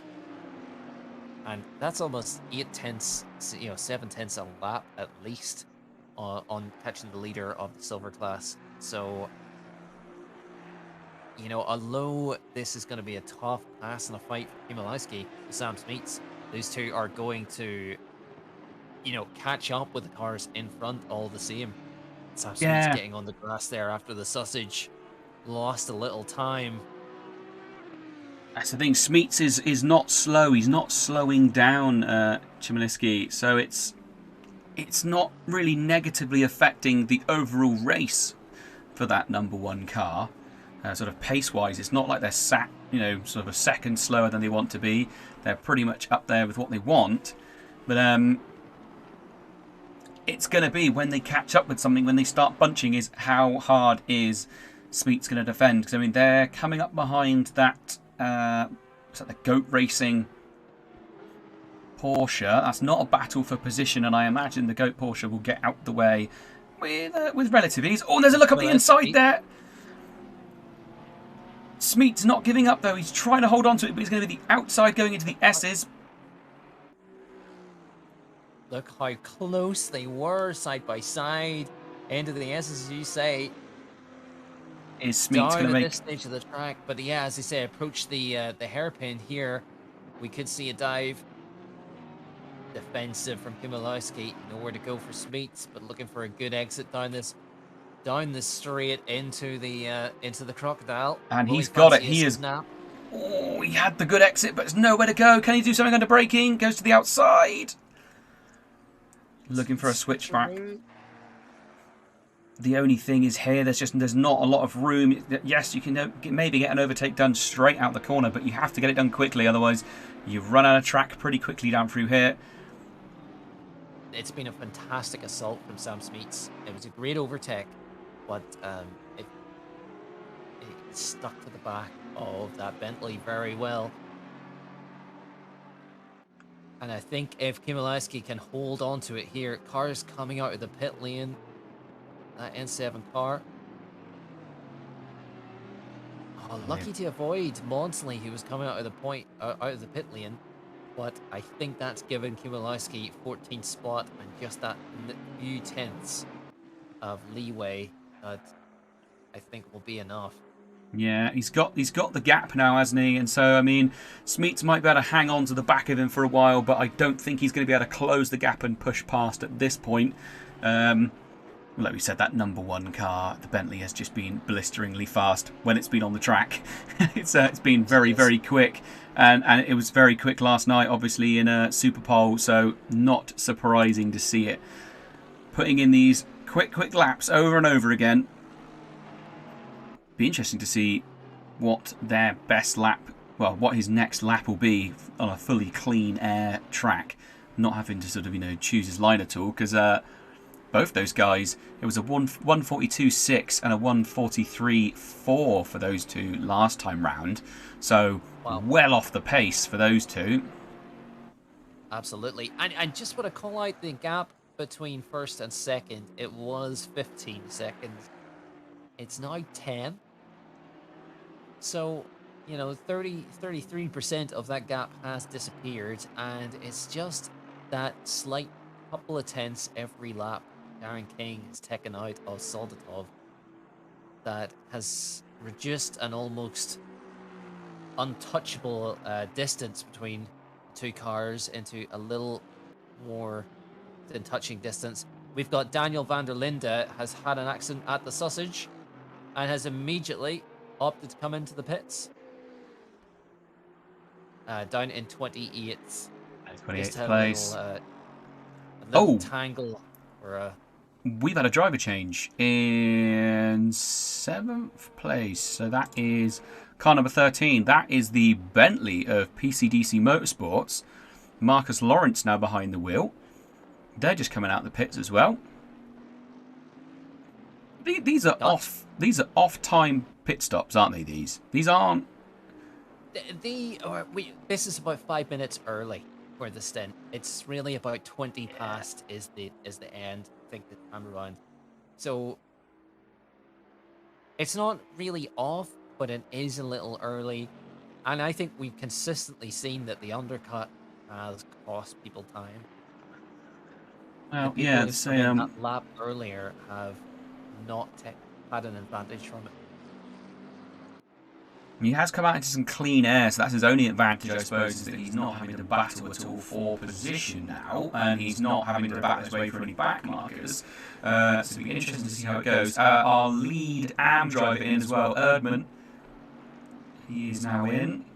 Yeah, so that's Mats Lenham Anderson's car.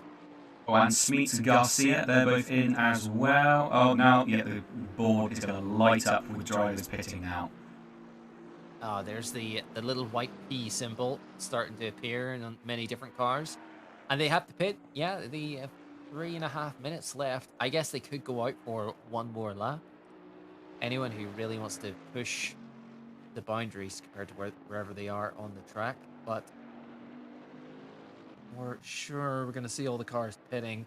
Wonder, is Marcus Lawrence going to inherit some positions soon? Their current time that lap, well, it was a 1:47.1, but that was obviously included a pit stop. Yeah, so it's going to be that out one. So this will be the true tester. So we're going to stay on board with him. He's 0.1 up at the moment. Can we get a driver cam? Can we see the... Yeah, let's have a go little... on board?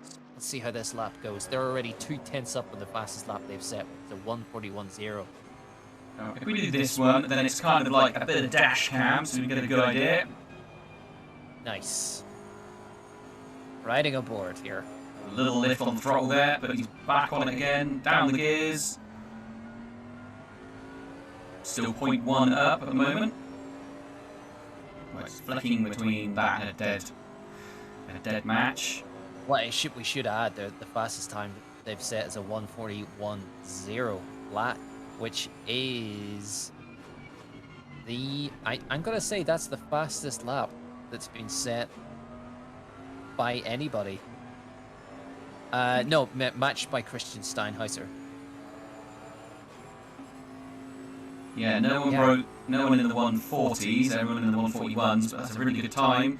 So here we go, swings it again. We could see the wreck of the 140 of the 141s. Oh, 0.2 up now. 0.3, sorry. So he's really on a flyer, pushing hard. Off that sausage well. 0.4. Links himself into the wreck line. Find the apex of this. 0.5. Hairpin. How on earth has he found this time? 0.6? Surely this isn't going to be what I think it's going to be, is it? 141.8. So what was that? Oh, that must have been off his. So that might not be the best is for the car, not for him. So the time we were looking at was his best. So he may have just done his personal best, but someone else on his team in that number 13 Bentley has gone quicker than him at some point. Time boards get a little bit confused when you change drivers. They're not entirely sure who they're watching. Well, do you know what? It's a fantastic effort all the same, and we are going to see the other cars ahead who aren't doing 141.8s like Marcus Lawrence have to come into the pits imminently now, if they haven't already been. Murdasov in the lead. That tells me our race leader is pitted. 911 in 4th. Murdasov was, and Darren King has pitted as well. And come out behind Royf in the Lamborghini, who has yet to pit as well, but just that gap. Darren King stayed out for another stint then. What a tripper. Don't think I could do that personally. I think I'd be a sweaty mess by this point. Undoubtedly.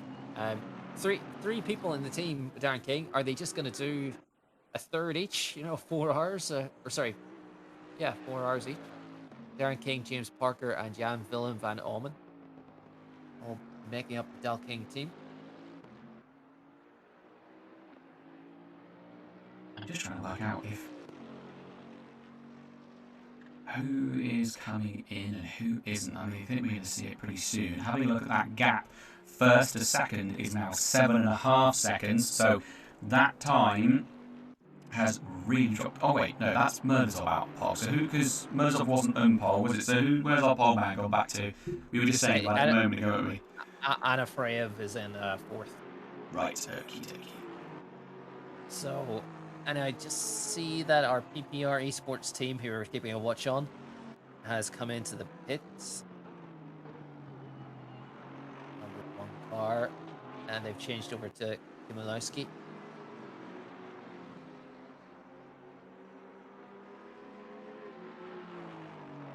And up into 13th. And we got Vince van Meerveld, fan favourite, back in the banana car. I mean, he did really well earlier on in that car, didn't he? So it'd be interesting to see how he gets on in this stint. Fan favourite Van Meerveld doing well, yep. We haven't seen anyone shout him out in the chat yet today. Maybe that might be a bit later towards the end of the race. We might get someone dip in and shout out. Normally he's got quite the fan base. That's it. Who? What nationalities have we got watching today? We normally have some Dutch for Van Meerveld. We're at the South African track in Johannesburg, Kyalami. We definitely have a Russian fan base and drivers in the community.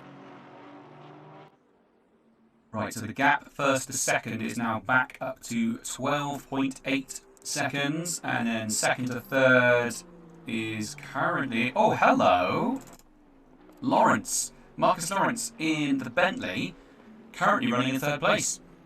So he's gained some positions from those pit stops, hasn't he? That's definitely because he wasn't in 3rd, was he? I thought he was back in 4th. Well, I mean, look at he's got a gap as well. This is played out very well for the PCDC Motorsports team. I think he may have been 4th.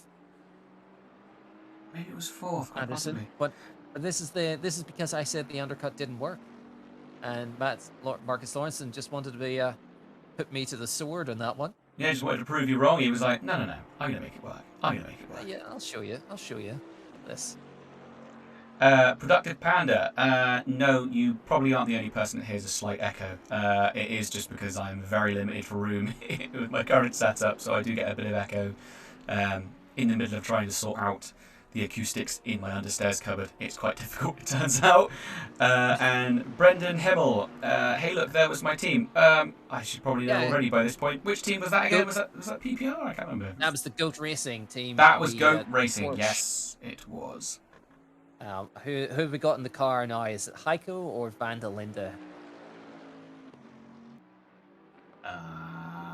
Let's have a little scroll through it. I thought I just saw it and I'd probably just gone straight past it.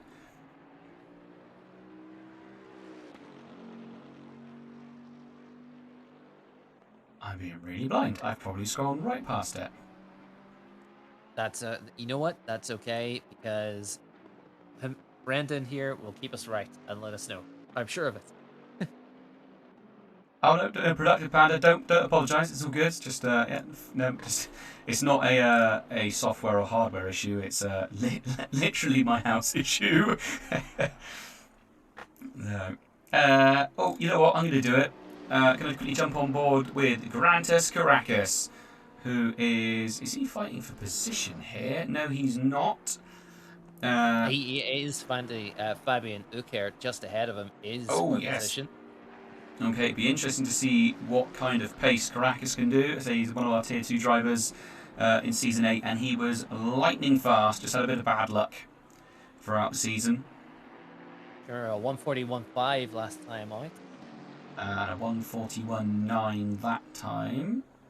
So that's traffic related, but certainly got a fight in his hands with Fabian Uckert of the R&D Racing in that Ferrari.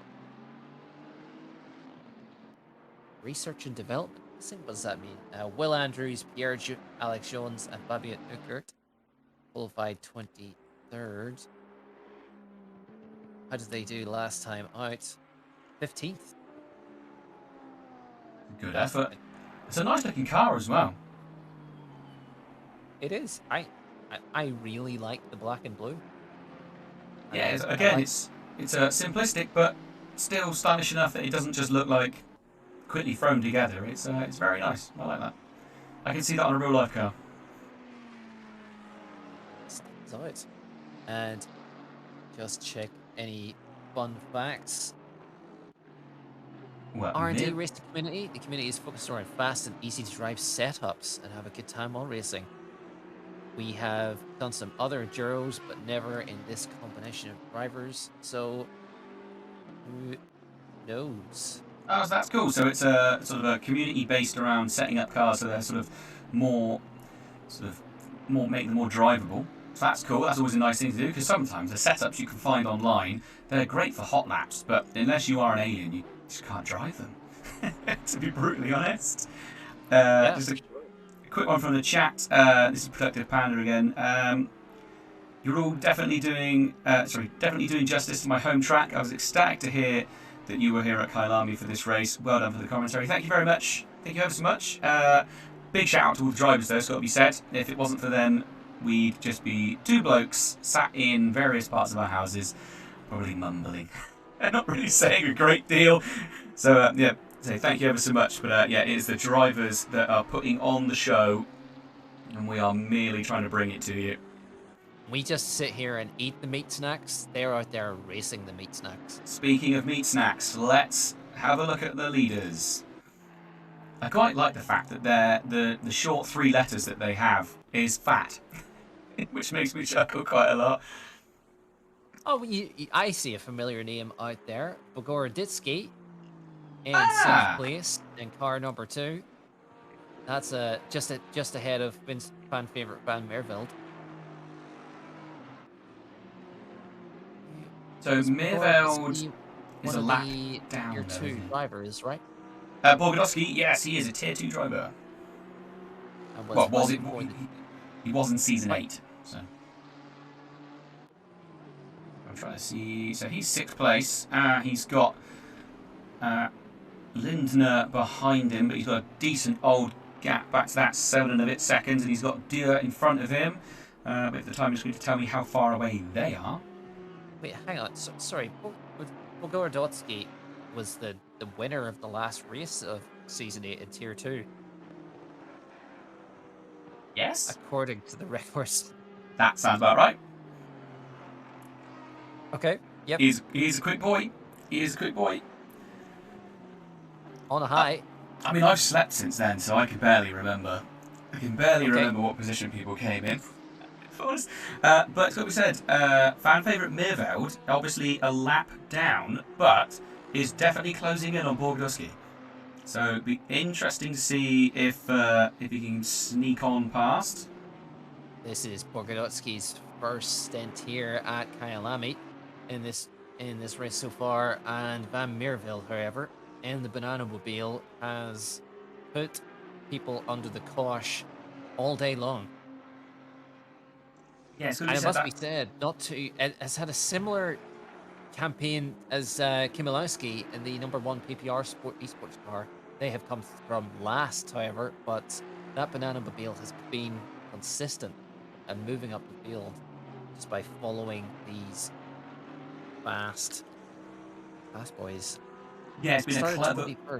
Sorry, go ahead. No, I was going to say it's been a really clever race by that team. They haven't over-defended positions. If they knew there was someone faster behind them, they've either they've sort of left them room. They haven't gone too defensive. And again, if they're they've made short work of anyone in front of them that's slower. And then if there's someone that is quicker, especially if it's not for position, rather than sort of letting them past and then just letting them disappear, they've been knuckling down. Oh, there's someone going off in the back. What are the Audis? Had a big smash into the wall then.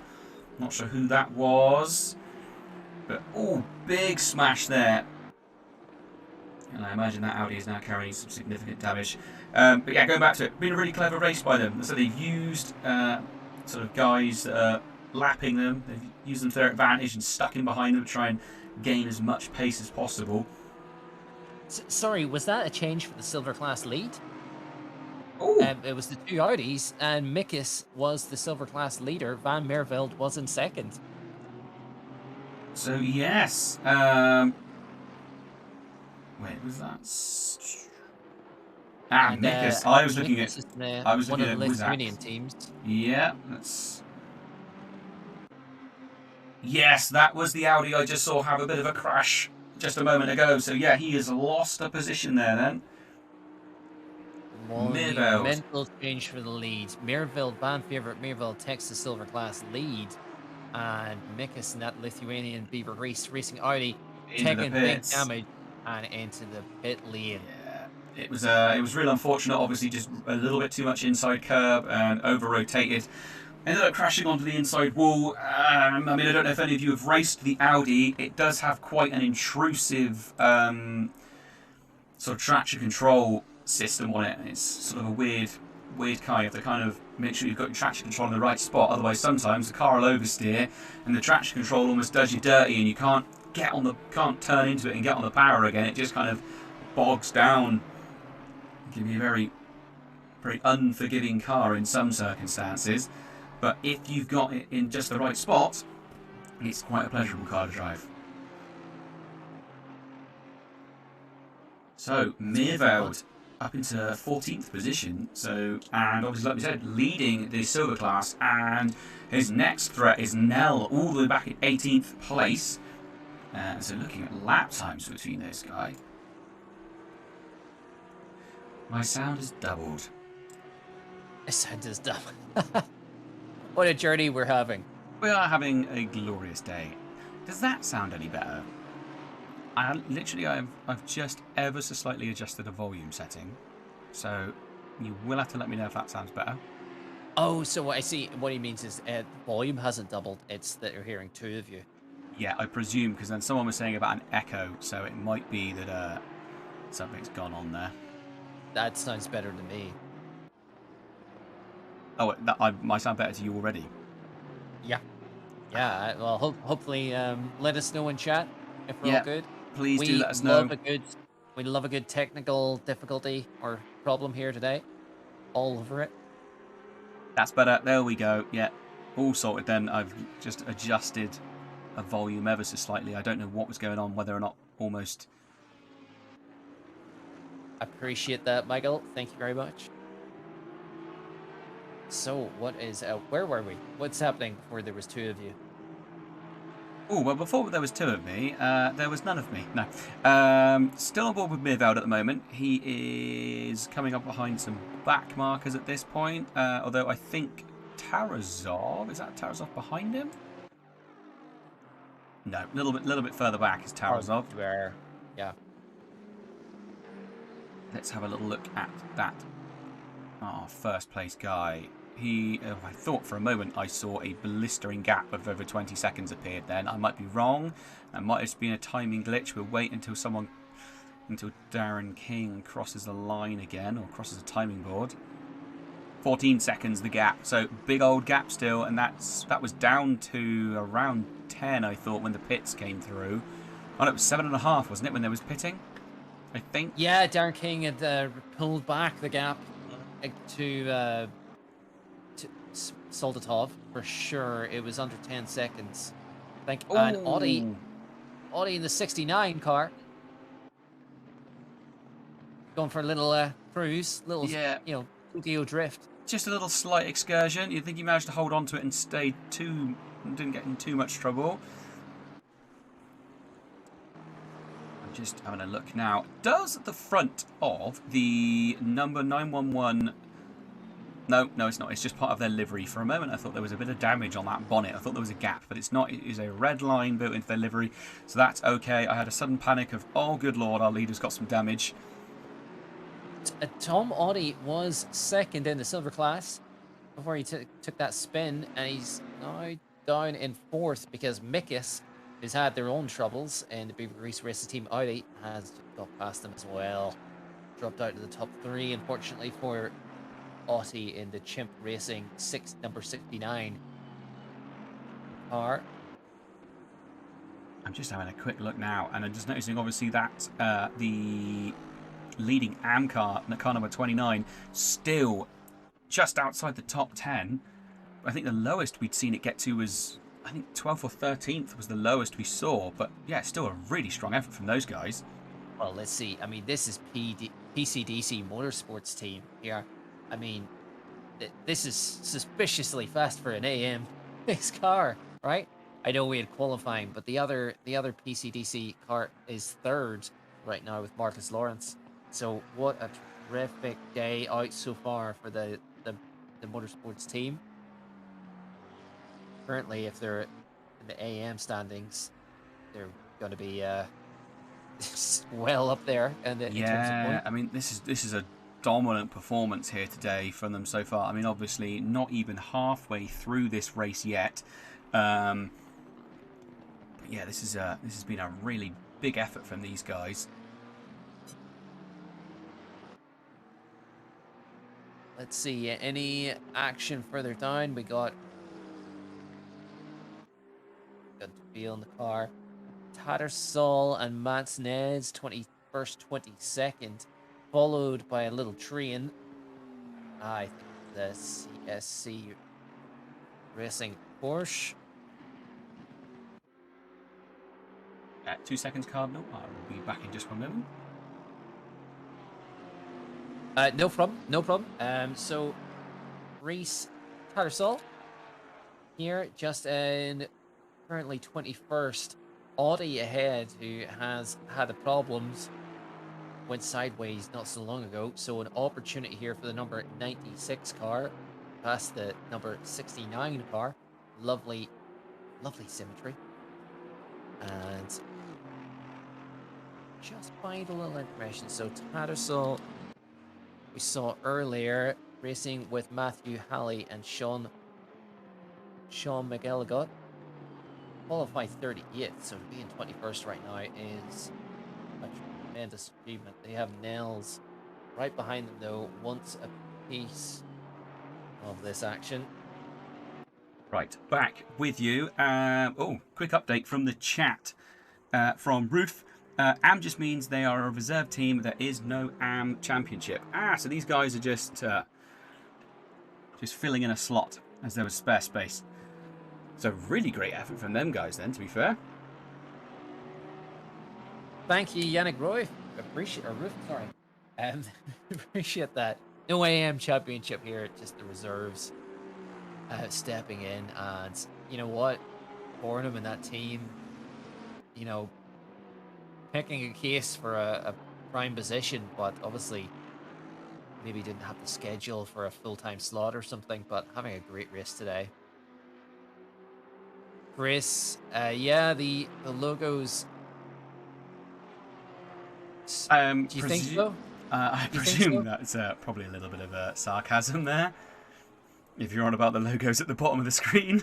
Well, Chris, I'm glad you brought it up. So, Drivers 61 are actually offering discount on the personal coaching sessions that they have and run with many of the professional esports drivers. So. Absolutely fantastic that you've been able to spot those logos. You've been able to find them on screen somehow. And then also the SIMSOK guys, obviously offering, they're giving out free socks to the winners of the Season 8 Championship across the tiers. And I presume there's probably going to be something on those lines at the end of this Endurance Championship season. So yeah, another 2 races to go after this one. At least. SimSoks for your feet, SimSoks for your hands. Whatever you want. All right, number 29. Pretty impressive. So who have we got? That is PCDC Motorsports. So car. Oh, that's 11th. That was the guys that we were discussing. Yeah. We thought they were the lead amateur team, but they are actually just lead sort of last minute team. Oh, what is going on here? Something is messing with my settings a little bit. So this is DC. Let's see. So there's PCDC Motorsport in this one, and then there's car number 13 as well, who's up in third place. That's their main team car. Doing a real good effort. So just looking at the comments that the drivers give the commentators here and the organisers ahead of time, this Tilvornen and his teammates claim that they're the worst drivers. They're driving the McLaren, and every team put a suggestion in, and they played rock, paper, scissors to decide who got what car. And this team's favourite track they're looking forward to is Bathurst. Well, there you go. I mean, it's a brave claim, isn't it? It is a brave claim, and I could only... I mean, maybe we'll see the same again where it's really wet at Bathurst. A complete nightmare, but the McLaren would be able to run on re-ingested water that it picks up from the track. Yeah, no, that's interesting. Just having a little look-ski through the grid now. That gap of over 15 seconds from King to Anfarv now. So really good effort on that front. I'm just trying to see. What's the gap there? It was about just over 15 seconds now. So I think it was just under. Ooh, what is going on? Something's going on my end. Do apologise. We're getting a little bit of stuttering on the stream. They're very similar lap times, the top two, but one person who is 4/10 up on the leaders is Marcus Lawrence, and the other MCDC, car that we've just been talking about. So Marcus Lawrence, number 13, making good inroads, 10.7 seconds behind now, but we have a long way to go in this stint, so if he keeps that up, that gap will come down significantly, I guess, by the time the next pit stops. Bogaraditsky is up in 5th. I thought Bogaraditsky was in 6th. Interesting. Oh, it's maybe Roof has pitted. Linder is now in the car in that Lamborghini. The Nyan Cat in 7th. Yeah, trying to think. Where's our Caracas friends? Up to 16th. I think they were 15th. Let's have a look. Ski Caracas. Oh, got to be quickly said though. Car number 1 up to 13th place. Oh, car number 1, 13th, and 7/10 off 12th. So it's all coming together for them at the moment, isn't it? It's all starting to come together. They found some pace, really making the most of it. I was about to say, yeah, okay, top 10 could be on, but look at that Tilvornen, 24 seconds behind 10th in 11th place. It's a long way. That's a long way. It's a long way, but they've got a long way to go yet, haven't they? They've still got a long old stint to race, so they might get away with it. You never know. As they said in School of Rock, it's a long way to the top if you want to rock and roll. But Adam Chmielewski looks up the inside of Kelly, has a little sniff, but doesn't quite get the exits to attack that McLaren. Yeah, not quite able to go on the offensive quite yet. He's just starting to show his card, though, showing that he is not going to hold back. He's going to push past. Like we were saying, he's definitely going to want to get inside that top 10 if he can do it, and that means he has got to be ruthless the entire way through. Just having a little look down through. I wonder when we'll see the return of Mr. BGS. Oh, 96 drive-through for track limits. No, I was just talking about 96 Reese Tattersall in the CSC Racing in 21st with a drive-through. That's unfortunate. They were looking to catch up and take 4th spot in the silver class. Tom Audi, so I'm gonna hold them back. Looks like there's cars pretty close behind. That's going to drop them quite a bit back.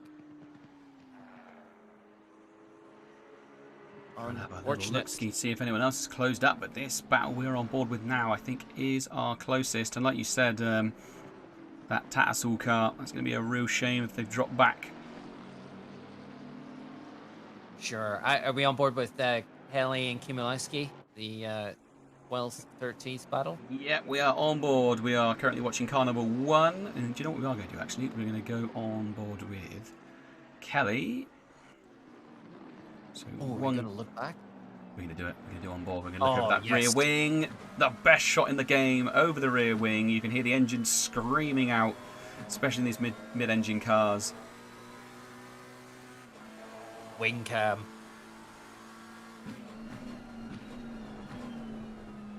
Just look at this. Jay in the chat. Are you going to be doing any interviews with the teams? Yeah, the invitation is open. We haven't had anyone join us yet. I imagine at the end of the race, when the other guys are taking over. Oh, there's a move up the inside there on the final turn. Is he going to make the drive? No, he's not able to get the line down to the turn 1. But I bet we are going to see something at turn 1. Oh, I think they were going around a back marker, and that allowed him to close right up. He's up the inside. Hard on the brakes. And he's done it. And the defensive stance. He can't move. Kelly can't take the position back. Kimilowski well positioned that car and is through into turn 1. What a move. Nice camera work by yourself, Tim. Well done. Into 11th place. Oh, that was a big effort. And like we said, if he can keep this momentum going, he's going to get inside the top 10. There was a bit of a flash there from Kelly. Don't really know what for. I didn't really see anything untowards. I know there was back marker in front involved, so maybe he felt that he got disadvantaged by the back marker, but that is just part of the game. If you get stuck behind a back marker, that's not anyone else's fault. So yeah, going back to what I was saying before, Jay in the chat, are we going to do any interviews with the teams? I imagine Rage will do post-race interviews. We've left the door open for people if they want to jump in the Discord in the ready for interview area, so they can have a chat with us. As of yet, we haven't seen anyone jumping in there when I've been popping in and out. But like we said, a lot of the guys, they're finishing their stint and then probably going to have a big glass of water and have a bit of a calm down. Jay, hop in or tell your team to hop in or anyone else. Let's get speaking to you. We'd love to hear from you. I will notice the track has dropped a degree in temperature as we're now nearly approaching 4 p.m. in the afternoon here in Johannesburg. Those lovely hills and mountains in the background. Watch Kelly.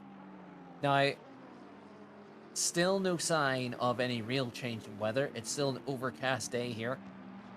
And Kimilowski pulls away and sets another 1 second gap between himself and 12th place.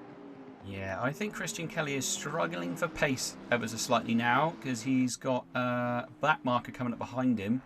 That's the GTR behind him. And I think he's almost going to probably give away that position in a minute because it's not a battle for position, essentially. So you might as well let him past and not have to go defensive and not worry that he's going to get bumped into while someone's desperately trying to scrabble their way past and unlap themselves. At least I don't think it's for position. No, it's definitely not. The Meerveld is the next man back down the road, fan favourite, and Meerveld is a long old way back. He's just joining the S's while Kelly's at the top of the hairpin. Yeah, look at that. Chimoeski already really opening up a gap in front, pulling away. I mean, originally I thought top 15, top 10. Are we going to try and say... Oh, absolutely. Are we going to try and say... Are we going to say with top 10? I think we have to now. I mean, there's a big gap. It's almost the length of a pit lane, but here we are. And we also have somebody waiting for an interview. We do. I shall drag them in now. Oh, and what's brilliant is that their Discord name is nothing to do with any of the in-game stuff, so we'll have we to... apologise beforehand if we don't know who you are based on your Discord name. Please introduce yourself. Yeah. Hello, thank you for joining us. Please introduce yourself. Hello. Yeah. I'm Jay from the chat. I'm Justin. from the PCDC team number 2 in the 29 car, in Oh, the AM nice. car, which is secretly a reserve team car. How are you finding it out there on track today? To be honest, it's not too bad. The conditions have stayed the same, mostly. So yeah, just about the same tire pressures, and yeah, no rain yet. So yeah, pretty comfortable.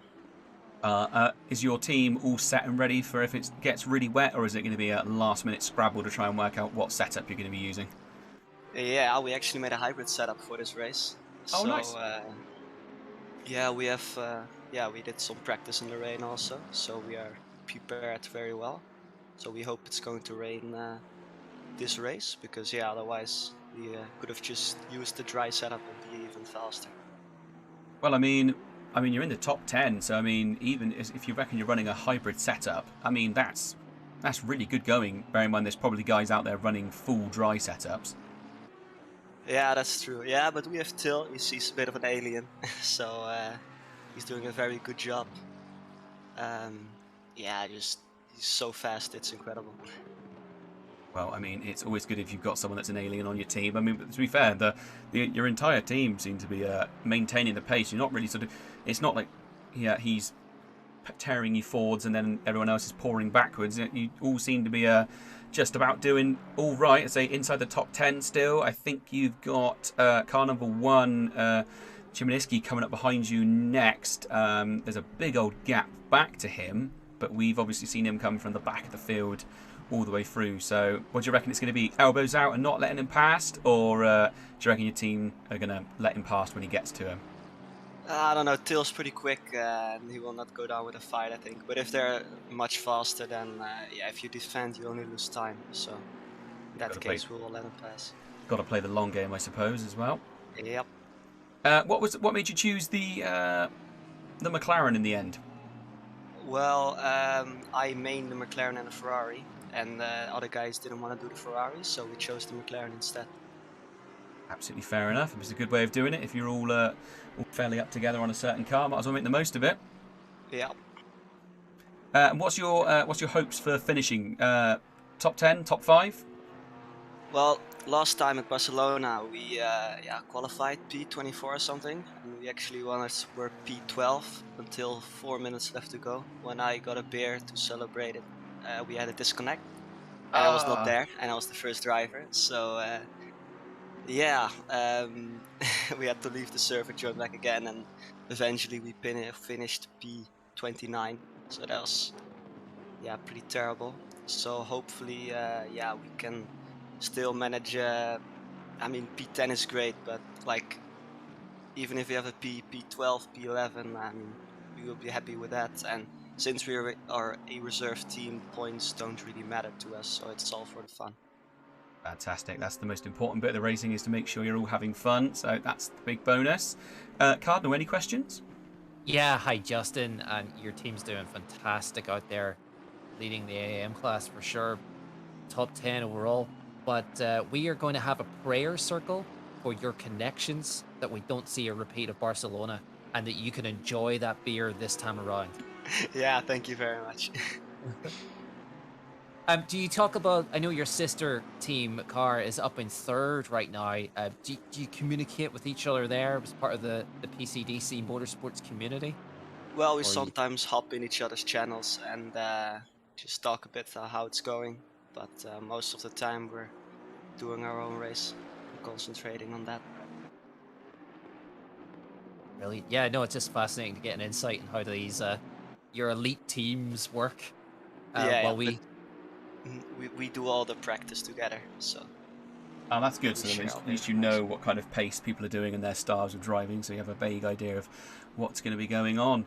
Well, thank you ever so much for joining us. We're going to leave it there so we can get back to covering the action a little bit, but thank you ever so much for joining us, and feel free to join us again a bit later in the race. Yeah, well, thank you for letting me get interviewed. No worries. Right, we'll speak to you later. Yeah, bye-bye. Bye. Ah, that was fantastic. Good to hear from Justin from the PCDC team there, and I'm sure we'll keep a lookout for their stint, I guess. later in the race. I'm just having a quick look in the chat while we were obviously busily having our conversation then. And it's just saying, I've got someone saying, what about King's Companions? So I'm not sure if that's a team name. I haven't seen that pop up yet. And the other one is... So we mean Darren King, because we have James Parker and Van Alman, who are yet to take a stint. So I presume they're going to have a driver swap.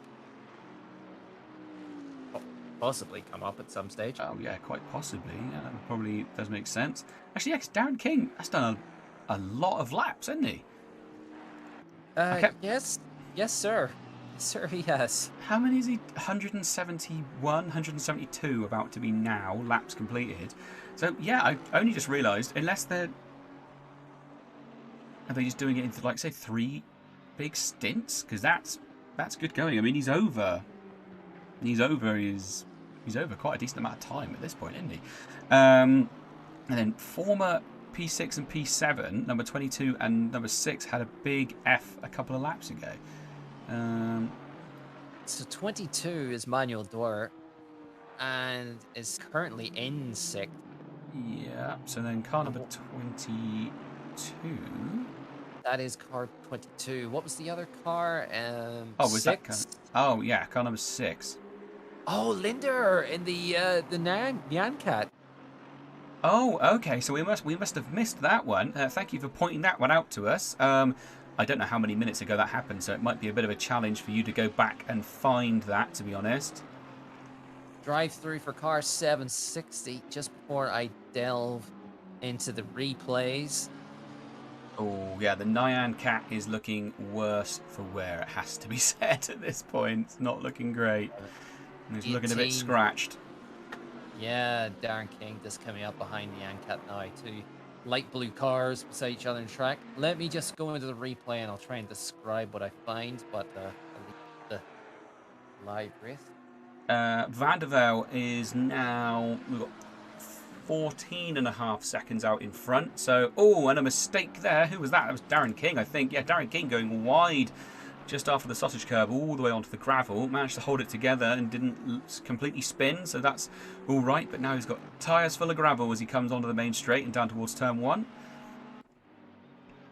I don't know what he did to his time. I mean, that was still a 1:42.8 his last lap, so not horrific.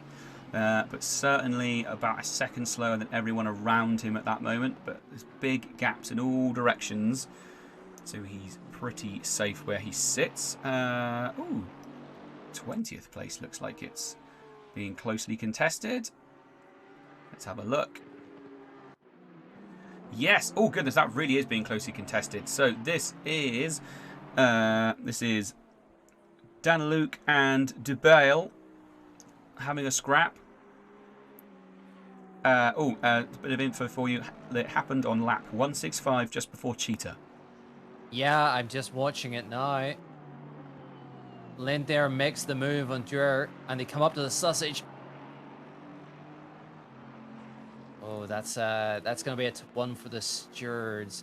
I wonder if Linder... You know what? I'm gonna send you a screenshot. Oh goodness. Daniluk holding on to his position at the moment and staying out in front. And Dubale really is trying to get onto the back of him again and try and find a way past if he can.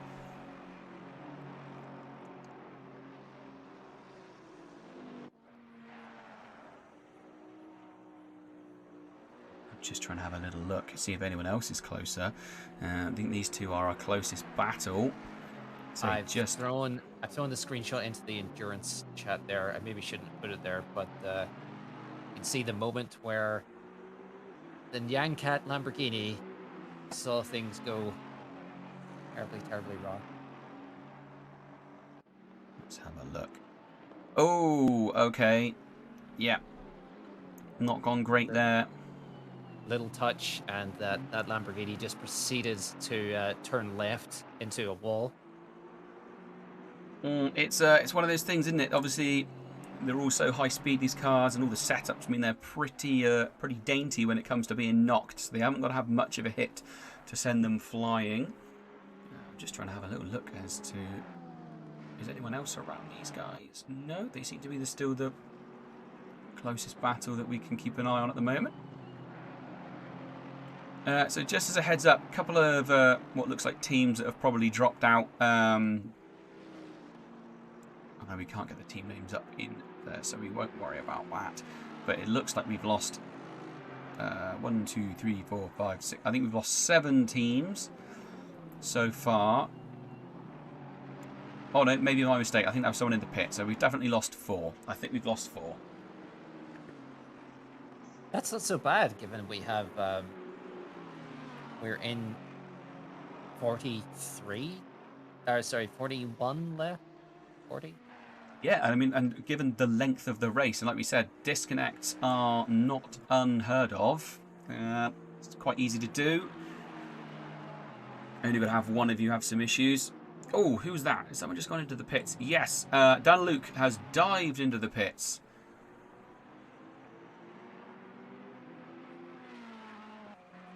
So Debelle gets the position, and he is staying out for now. So we have around 23 minutes left of this particular stint.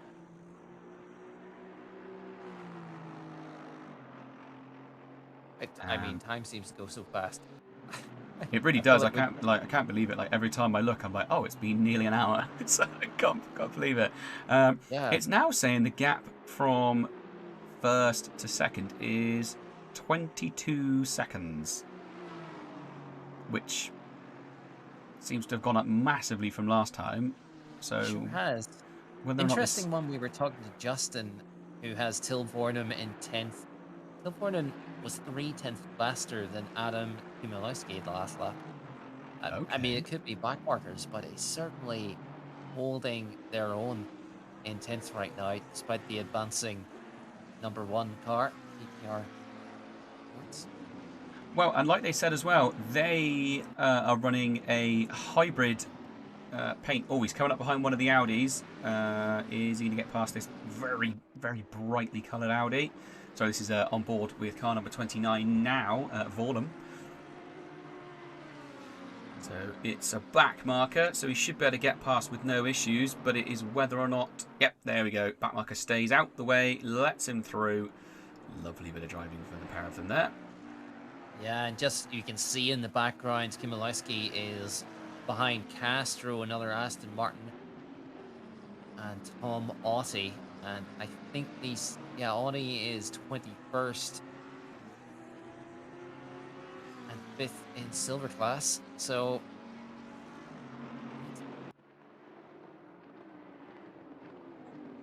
Castro we've seen a few times as well. 22nd. Yeah, fight for position between Otto and Castro. There we go. Vorman now... Oh, they touched. Oh, Castro has touched Kimilowski, while Kimilowski was trying to overtake as a back, as a back marker. Strange behavior. As we get a 5-second penalty for car 383. May not have been in... Oh, Darren King. That's Darren King. 5-second penalty for Darren King. What? Wow. What's that for? Would that have possibly been the big dive earlier in the race? Remember there was was it Darren King that did the big dive? Wait, well, I don't think it was him driving, but was it that car? 383. Yeah, 5-second penalty for causing a collision. 0 license points with number 126. Victor Romanchuk, who I believe was Bykov. So yeah, the dive bomb. It was that dive. Okay, well, I mean, fair enough. Now, Marcus Lawrence is 7 seconds behind Darren King, is it? Is it 7? Yeah, 6.8. I'm just looking here. I mean, Darren, he has teammates, doesn't he? Like, we've got the team sheet, so we know we've got teammates. Kimilowski is diving down the inside to get a... There it is. Get a move and finally get past Castro. I think that's going to have to go to the stewards. Castro touched and nearly took out the number 1 PPR esports team. I mean, it may have been a mistake, but he is really pushing the back of him, and he's, like we said, he's a lapped car, so he ought to just, you know, he doesn't want to cause an incident with the leaders. Yeah, Kimilowski now 5 seconds behind Vornum. Did a 1:43.3 that last lap compared to Vornum's 1:41.9. Right, I'm just seeing in the YouTube chat that, you know, we keep saying that Darren King is out there and he keeps being out there. In the YouTube chat, it seems to be the case that he is driving alone this race. No, what? Hang on. Darren King's driving the whole 12 hours by himself. But I think he'll be disqualified for not doing the driver change, I presume. He won't be disqualified, but he will get around a... We saw it last time with the Beaver Grease racing team. Once they crossed the line, they got a 145-second penalty for one of their drivers who wasn't able to do their stints. And I see the Dalkin community car has 3 drivers registered for this race. So if they don't all do a stint in the car, then all this effort is for nothing.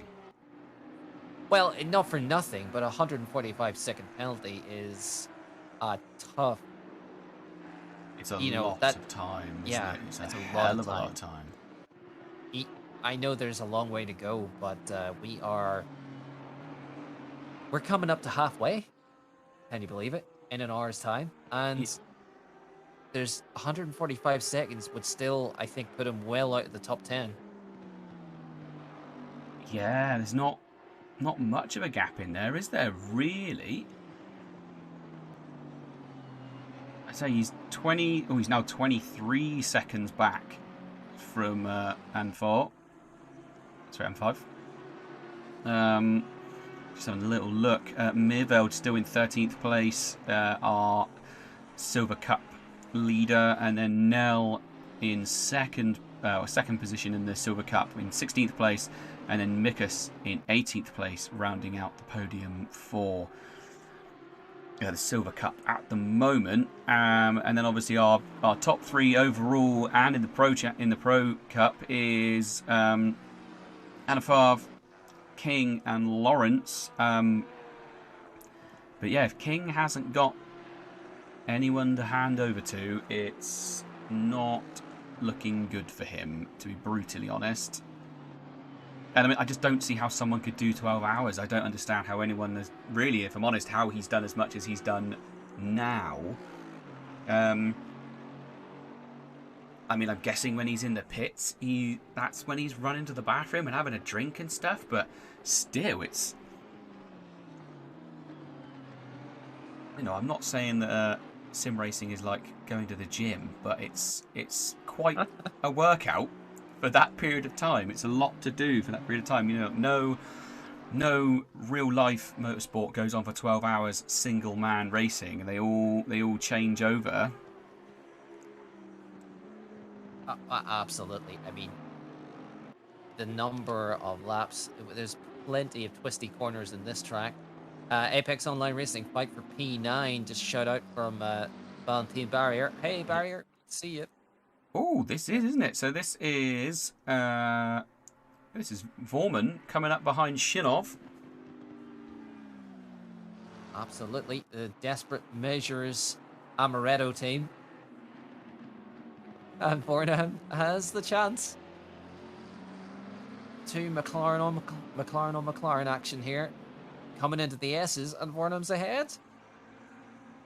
The Spooky Ghost gets frightened into 10th spot. He's down one, and I mean, I think another great effort. And I'm now looking on the track. We've got, well, car number 1 again. It is within grasping distance of getting in that top 10 now, isn't it?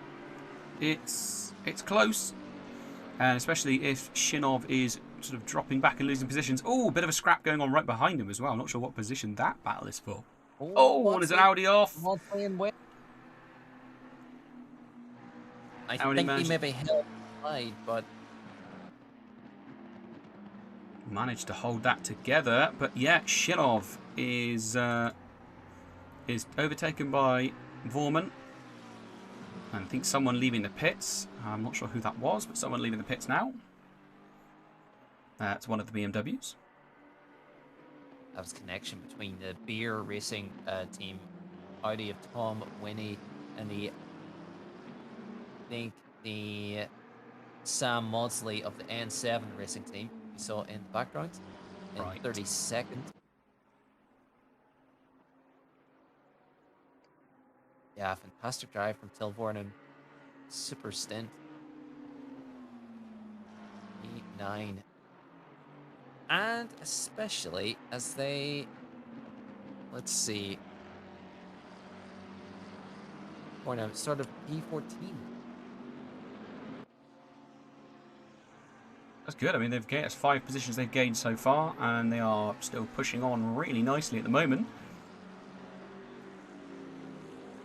Let's have a little jump on board with fan favourite and Silver Cup current leader, Mirveld.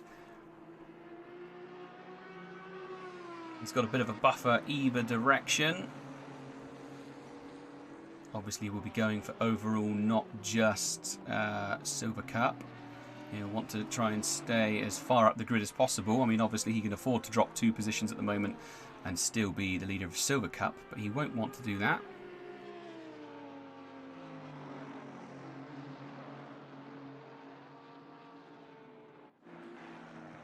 Just having a look around the grid. Have we got anyone that is closely squabbling again? Oh, it looks like 22nd position is under threat. So let's see. Possibly not. Now the timing board's reset itself. No, not quite as close as it first appeared.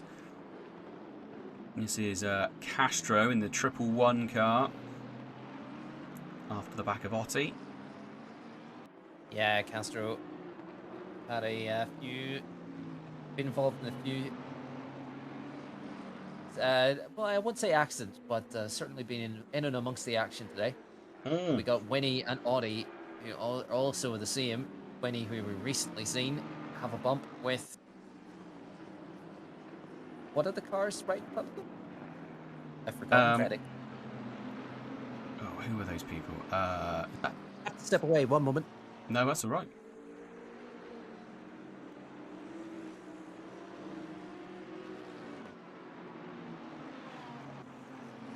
Right, so yeah, in this bit we got Nels in 20th place, and then with a back marker between them, then you've got Tom Otto.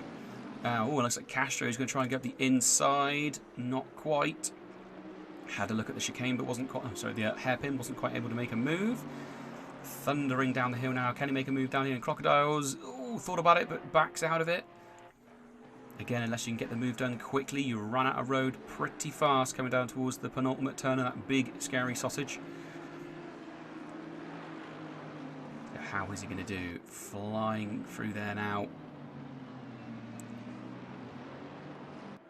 So this is definitely the one to keep an eye on, is Castro versus Otti at the moment. Nels into the pits.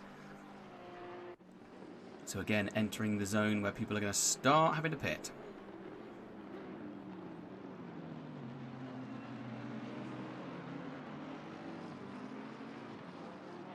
So just a reminder, in around half an hour's time, obviously the Rage is going to be taking over the stream, and so there will be a very short period of downtime, hopefully between when we just swap over. But there is already on the Apex Online Racing YouTube page, we already have it already there and up, ready to go. So you can pretty much, as soon as we leave, they'll come on, and you shouldn't miss out on very much racing at all. Maybe 5 minutes maximum. And then Rage will be taking you through till 11 PM tonight. So we've been here since 11 AM. And it's been a long old race so far. There's been a lot of chopping and changing. There's been some shake-ups and some upsets. Obviously, we saw car number 1, who qualified in pole and then went all the way to the back of the grid after spinning out, had his own incident. Now running in 11th place, battled his way back up through to the PPR Esports car, doing really, really well. No doubt sort of black gold saw will be back behind the wheel at some point as well to really help push them forward. And a shout out for Bridport. So let's find whereabouts is he on track. Is he in the car at the moment? He might not be in the car. He might actually not be. I think one of his teammates is out at the moment. I may be very wrong.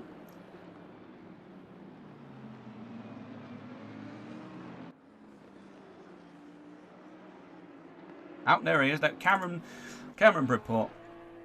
There we go. In the very distinctively coloured Porsche. Currently running in 24th position. So I think he is. I think he's 6th in the Silver Cup. Doing really good. There we go. Lewis in the chat. You'll be able to tell me, is Bridport his second name, or is that named after the town he lives in? You'll be able to tell me. If you feel like it. You don't have to, but I'd be interested to know.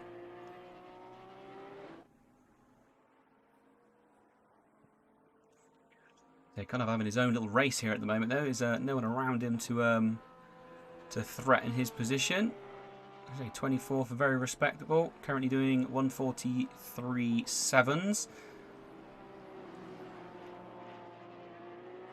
So a little bit slower than 25th place behind him, but it is getting towards the end of the stint, and obviously people's tyres starting to get a little bit worn out. Fuel's starting to get low, and as we see in the Porsches, when the fuel gets low, they do tend to understeer quite a bit, which isn't going to help when you've got tyres already wearing as well.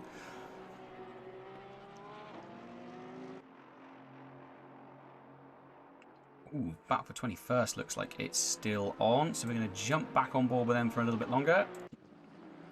So this is Castro. Oh, and dive up the inside of both those cars. Go around the Audi. I think the Audi's a back marker. Yes, it is. So this is actually the battle for 20th place. Sorry, so this is Castro versus Otti still. I am very sorry, Tim. Sorry to jump into the action, but my cat jumped down off a window, knocked something over. It made the biggest bang upstairs, and I needed to go check it out. Where are we in the action? Currently on board with Castro versus Otti. So that's the battle for 20th place. So it is the bright yellow Aston Martin versus the bright pink Bentley. These two very, very close together, having a good squabble. Love to see it. Starting to see a few people come into the pit. There we go, Cameron Bridport's into the pit then. Yeah, we are into the last... Oh, it's 25 minutes? Okay, so we have another 7 minutes of this stint left. But depending on where people hit it before, it may have to come in earlier. Oh, Winnie fancies a look, doesn't he? Oh, look up the inside. I mean, they've just got past him, and now he's... Is this battle? This isn't battle for position, though. I think he's... No, Winnie is in 30 seconds. Yeah, so, I mean, he's got to be a little bit careful of what he's doing. Doesn't want to take out the guys, because... Oh! Aston goes very wide. Castro will have to be thinking about Winnie looking for the overtake behind, and that's given Audi a chance to slip away. Yep, running up the road now. Yeah, still Winnie looking for that slipstream gap. And Kelly behind. Where is Kelly? I think Kelly's further up the grid, is he not? Kelly is Christian Kelly, and that is 10th position. Car number 444. Himaliski is in 9th. Who we have in the pits? Oh, we've got Grantis Caracas in the pits in 15th. Well done getting up to 15th from about 19th. And Shinov in 14th. I've just noticed, yeah, that Chmielewski's in 9th. When did that happen? Did I put that on stream? Losing my mind a little bit now. Been sat here quite a long time. No, Chmielewski. Yeah, because it was Warnham had passed to get into 9th. Someone must have pitted. Oh, I think someone up ahead of them has pitted. Yes, pretty sure. I can't remember who that was, but someone Well, the problem is we've got a driver change. I think Shinov, who is in 14th, has maybe been one of the drivers to swap. Oh, Marcus Lawrence going into the pits. That's from 4th. Actually, there's quite a few cars in the pit at the moment. As we drive past, you can see it there on the Shinov was the team with Valentin Barrier and Alex Kopstov, so I think they were in 10th. Big up report from Lewis in chat. Absolutely. Did try to find out if it is Cameron's last name or whether he named it after a town, but no reply from Lewis as of yet. No problem. And that's the Rev Sports CSC team. Really, really want to see that team do well. Reports, where are they currently sitting? He's just pit, so he may be out. He may still be in. I'm not sure, but I know that car pitted a little while ago.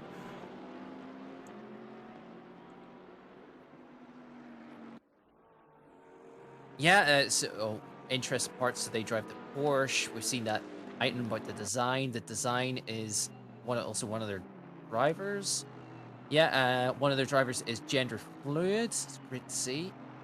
Taking part today, and their favorite track is Kyalami and Bathurst. So, and their aim is have fun. Love it. That's the way to do it, isn't it? It's the most important bit. Gotta have fun. Right, so on board with our current leader, and pretty much leader the entire way, has been car number 911.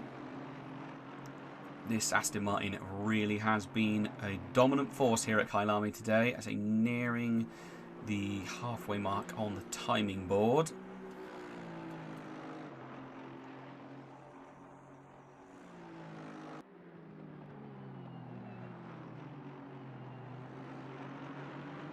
He's doing really well, that car, it's got to be said. Still putting in fantastic times. 1:41.6 last time out. So keeping it in the 41s, that's a big effort after this much time. Just trying to see... Darren King in the pit, so have to keep an eye on that. 383, see what happens. Marcus Lawrence in 4th now. P2's parking it. Is he giving up at this point then? Quite possibly, if he's got no one else to cover. So we'll try and keep sort of half an eye on that. So this is the Simware Pro car, currently running in 2nd place. I'm imagining he's going to inherit 1st in a minute, as there's no way that Anafav is going to be quick enough to claim it. Surely, no, he's not. Yeah, then again, Chris Ralph King is parking. Okay, so yeah, I think, like we said, he's calling it a day. He's done 5 and a bit hours on his own, which is absolutely mad. I mean, impressive, very impressive, but my goodness, that is absolute madness. Obviously calling it a day. I don't think there was much chance of him ever finishing the full 12 hours on his own.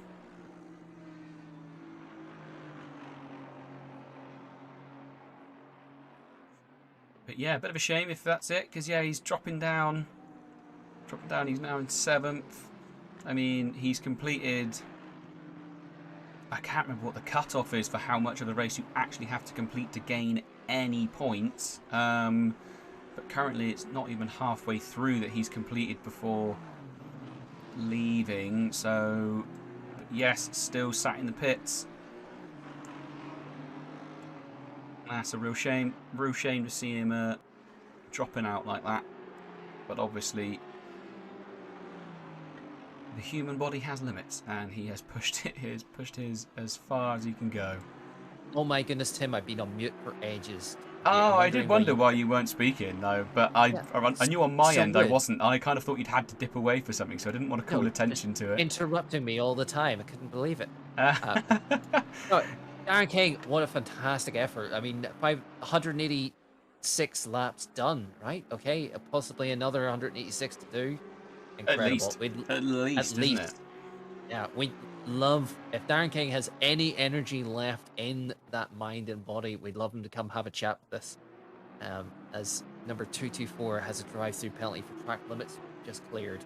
As you say, 2 SimWare Pro cars, second and third, with a 14-15 second gap to Romanchuk up first. Wow. Oh, great effort by Darren King, and just unfortunate that there was nobody else in the team to help him along the way today. Yeah, this has been a real. Obviously, his team's just not able to accompany him this time round, which is a real shame. And I mean, fair play for showing up and giving it a go. Like, I don't know if you, I presume you could hear, but you weren't replying, accidentally unmuted. That I don't even know if he's completed enough of the race to get any points, because I thought it was 70% of the race you had to complete. Might be I'm not wrong. sure. I know it does say in the settings. I know it is in Formula One. It's like 75% or something like that, and it is in the. That's the case in the leagues in AOR as well. So may not be enough. Yeah, I know when I was having a big read through, I'm pretty sure I saw in the settings, in the rules that that was part of it, that you had to complete a sort of certain amount. Romanchuk from first into it. SimWare Pro team, car number 126. Soldatov back in the number 911 car. Goes past Romanchuk in the pits and across the start-finish line. Bogoroditsky is now also following the other SimWare car. Into the pits. Right, so back on board with the leader that has been with us for a long time now. It is Soldatov in the M2 competition car. I mean, we keep saying it's Meat Kings and Meat Snacks, but the actual team officially is M2 competition, well, according to what's on their car beneath their names.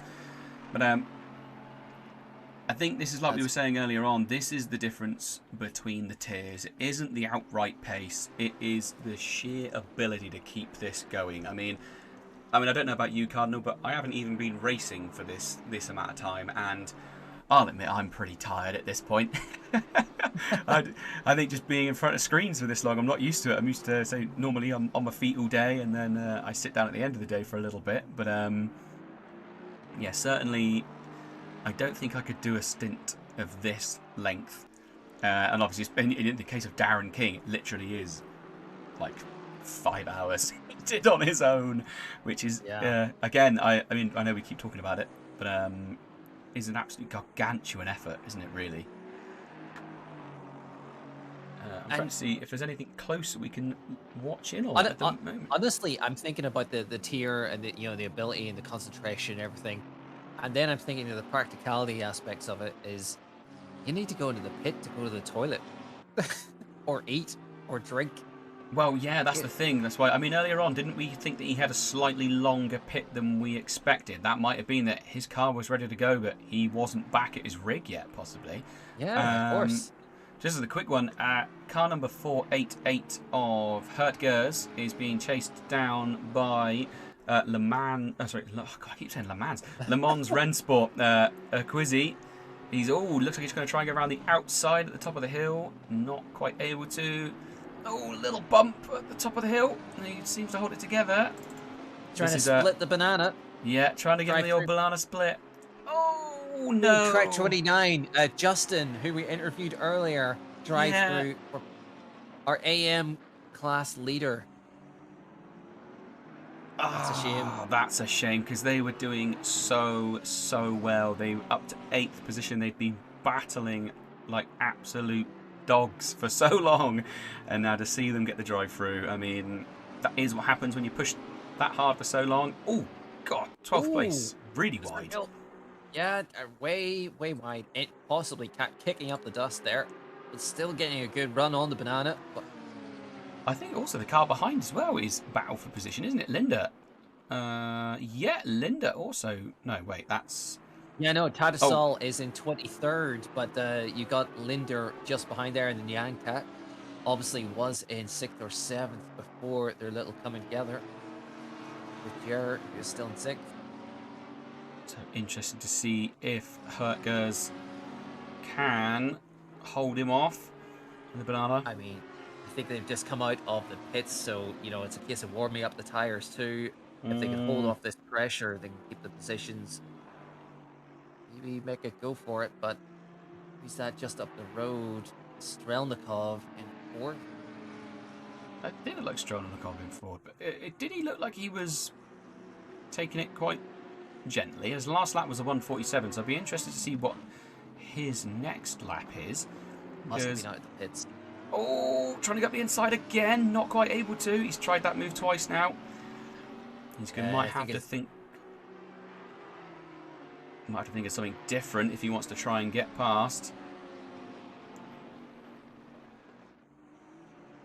Justin Dijkstra serving that penalty right now in 8th. These two coming up to the sausage.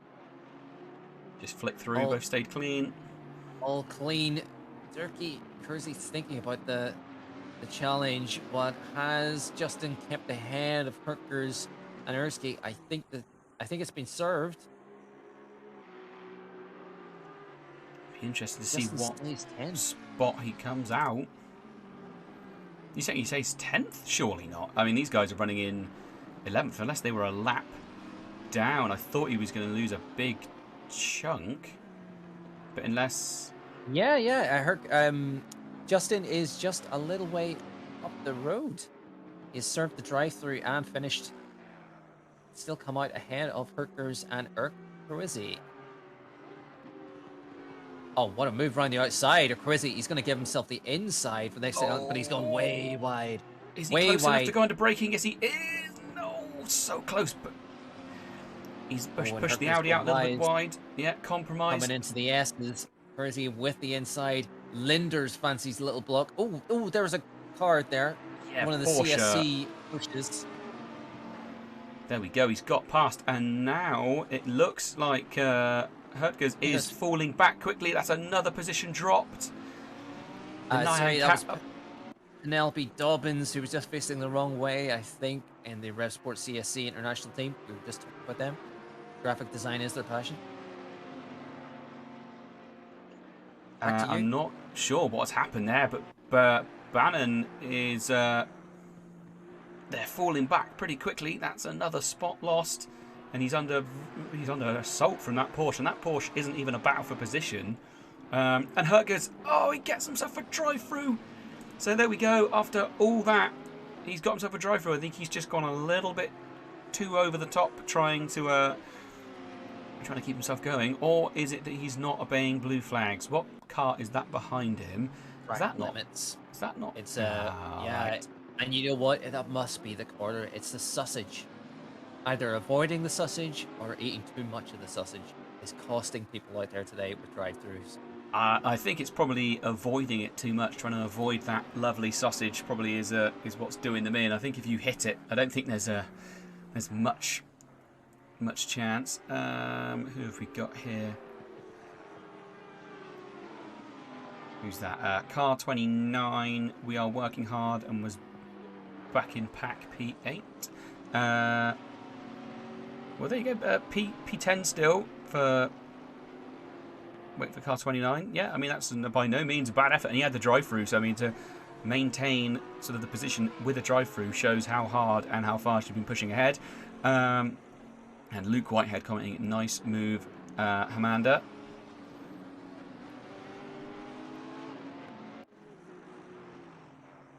Luke Whitehead in chat. Excellent. Just trying to to see how everyone's looking still. So Hurtgoes is probably going to do his drive through this lap, I would presume. He's managed to not lose any other positions this lap. But obviously we saw it was a bit of a scruffy one, and that's when he picked up his drive through penalty. Is he going in? Yes, straight into the pits. Also, Luke Whitehead saying, amazing comeback for the PPR boys. Yes, seriously, big drive from these guys. Let's quickly get them on 8th position currently. Wait for the cameras to catch up. There we go. Yeah, so we wondered originally, was it even possible to get inside the top 15? And there we go. They smashed that out the park. A little bit later, we wondered if it was possible. Could they even get within the top 10? And here we go, inside the top 10. So, yeah, it's not a complete impossibility that these guys could be in the top 5. You think they've climbed all that distance in less than half the race. Still got half a way to go. Obviously, everyone's going to be getting more and more tired, but that affects absolutely every racer on track. I'm just having a little look at the board. I mean, clearly they've got the pace. They've also got the secret weapon of Black Gold Saw that they can bring. They'll be able to bring out later. But one of the problems is how far they're going to get up is going to be the laps. As the car ahead is a lap ahead. They're in 194 just across the line. They're in lap 193, but the leaders are in lap 195. So I don't think, I'm talking fantastically here. A podium is not going to happen. Right. No, I mean, he's got, because he's got to unlap himself twice. But this team was in P46 early in the race, and now they're in P8, looking strong, and there's positions to be gained for them. 4/10 faster than the cars in front of the last lap. Yeah, I say, and obviously you never know if there's the possibilities of disconnects and things like that. That can be a free position to gain. We're going to go back now quickly to the battle for, I think it's 11th?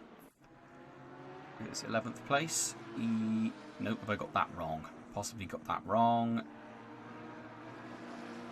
No, I haven't. It is the battle for 11th place. So this is Linda versus Earthquizzy. Absolutely. That Lamborghini was further up the field, but they were collected and went down to P18, so they're having their own recovery drive. Oh, P6, P7. That's really heated up. Where did that come from? That's suddenly on the timing board. I looked at the chat and they were saying that it was a close battle. Yeah, so we've got, who have we got? We've got Manuel Durr in the Revolution Sim Racing White. That was the one that had the incorrect livery on it, wasn't it? That Aston Martin, but he is. So we understand. So we understand, apparently. Being very closely followed by Ratajak in the Silver Racing Team X Eurowash Bentley with the great big wings up the side of it. And again, that car looking very good out there today. It's good to see the Astons have been broken up a little bit, haven't they? I say the first half of this race, it was only Astons at the top. I mean, there's a lot of them there still, but they are slightly broken up. I say second place is now a Bentley, and 5th place is a McLaren. And then obviously looking a bit further down, 7th again. This is another Bentley that is really on the attack and pushing forward. And to be honest, this is out of sorts with the first Grand Prix. We had a Bentley win McLaren, then an Aston, then a Bentley, McLaren, Audi. So these Astons have found all the pace they need here at Kyalami. Everything just seems to be suiting them down to the ground. In terms, and just thinking about track conditions and everything, still cloudy, but we've dropped down to 31 degrees, which is understandable because now we're approaching 5 PM in game time and in real life time. Okay, so winds picked up a little, up to 4 kilometers an hour. Not much, but that might at 0. Might be enough to possibly bring in some different weather. Oh, look on the final turn. Try to get the inside. Oh, they both got together. That was quite a big touch, wasn't it? That was quite a big rub. He's getting out the way, it looks like. He's moved to the side. Or is he trying to defend another spot? I'm not sure. No, he's giving the position back. Really well done. That should help him avoid a penalty. He is, but Van der Linde is passing both of them in the GOAT Racing Porsche, despite being blue flagged. Is that Linda in the port? Yeah, it is, isn't it? I mean, he obviously wasn't maybe sure what was going on and just kept his foot down and decided to go round. He had the pace, but it means the Doyer is not going to have a chance to break away from Radishak, which I guess is true to form, have we seen. That dive into the last hairpin, just with the slight coming together. Yeah. Fair play to Radishak for giving the place back. I mean, fair play for Durd leaving a decent gap. It was about as much as he probably could, and it wasn't a massive touch. It was just the tyres are under so much load on that turn. You think they're hard braking, and then they're trying to throw it in left. It's very easy to get the car sideways. So maybe he'll just have a breather for a lap or two, then go back after him.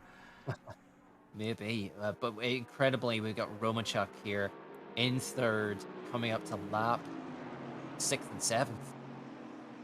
Yeah, so about to go another lap down, which does really show the amount of like space. Sorry, the amount of ground that the PPR boys need to cover if they're going to try and get inside the top 5. Really does show the distance. That we're watching this a battle for 8th, which is. Oh, sorry, battle for 6th, which is the next set of guys in front of car number 1, the PPR boys, and you've got, they said you've got 3rd place passing them already. So yeah, I think you're probably right that I think a 5th place inside the top 5 is going to be an impossibility. But while these guys, what are the chances of Lats? So Lats in the I think on the Van Wall Sim Sports team, they finished 2nd in the last race last time out. They are championship contenders themselves. Oh, sorry, penalties for car number 4. That is Amorales in 17th. And for Makavin in 13th. Sorry, just seeing the penalties come out. So, I mean, Van Wilson Sports in 5th. What are they on? They are a lap down on the leaders. Oh, what a move into the S's. There we go. Sorry, I had to quickly butt in on you there. The Bentley gets past going into the S's. Don't know how on earth he made that fit. If we thought the move at the final turn was brave, that was another level. Roman and while they're squabbling, inside. Oh, Nomachuk has a little rub. I mean, to be fair, I don't think Duo knew he was there, and I think that should be all right. I don't think that's too much of an incident. Doyer has been given a 30-second penalty for the incident with that Lamborghini of Linder. Yes, I forgot about that earlier. But 30-second penalty, that's a chunk of time. That is a big old chunk of time. I know obviously if you back off the throttle and wait for people, that can obviously lessen the penalty. But if you just if you have an incident and keep your toe in, then yeah, obviously running the risk. So again, there's actually two inquiries put in between the Lamborghini and Doyer car, but one of the other was both cars could have avoided the contact. Oops. Right. No further punishment on the other incident. I'm just trying to have a little look now. In the chat, we've got a shout out as well. Go Car 911. So yeah, that is our leader, the Meat Snacks. Absolutely flying. Who is this? Dwarf Guy 66. Who is Dwarf Guy 66? Well, we've got. I see we have Chinson in the other chat, the other commentary box. We have. We got Dyer as well. Jason S. Dyer ready for a chat. Yeah, we will drag him in just a moment. In fact, yeah, we'll just do it now. We'll drag Dyer in right now. Here we go. Hello, Dyer. Hey, how's it going? Yeah, not too bad. How's it going for you out on track? Yeah, we're doing all right. P16. We were P47 at the end of lap 1. So yeah, we're coming back through. It's a really, really good old climb all the way up through. It's got to be said. Yeah. We've seen some really good climbs from people today. It's been has been nice to see. It has. I'm just trying to quickly look.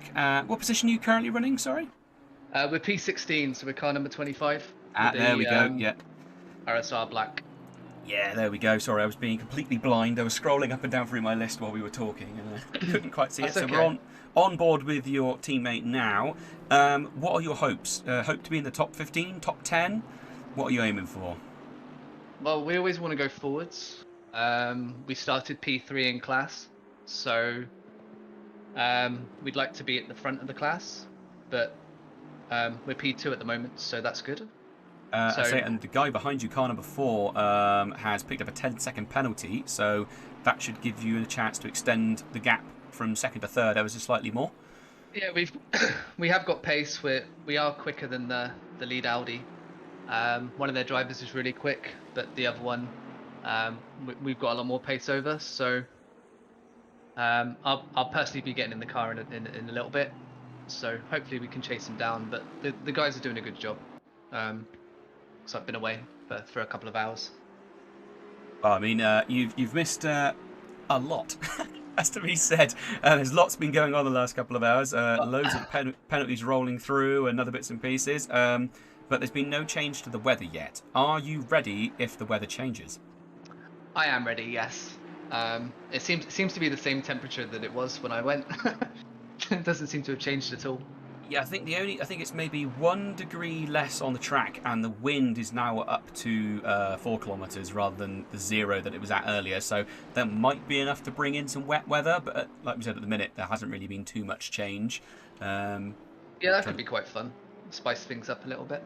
I know that they reckoned it was about a 50-50 sort of chance, but obviously we're very near the halfway point. And at this moment, no sign of it yet. So in the next half an hour on my weather map, it's still looking dry. So, I mean, are you guys running a hybrid setup, or are you going to have to try? Yeah, running a hybrid setup. We had a dry setup. It's been adapted for the wet, as you can see.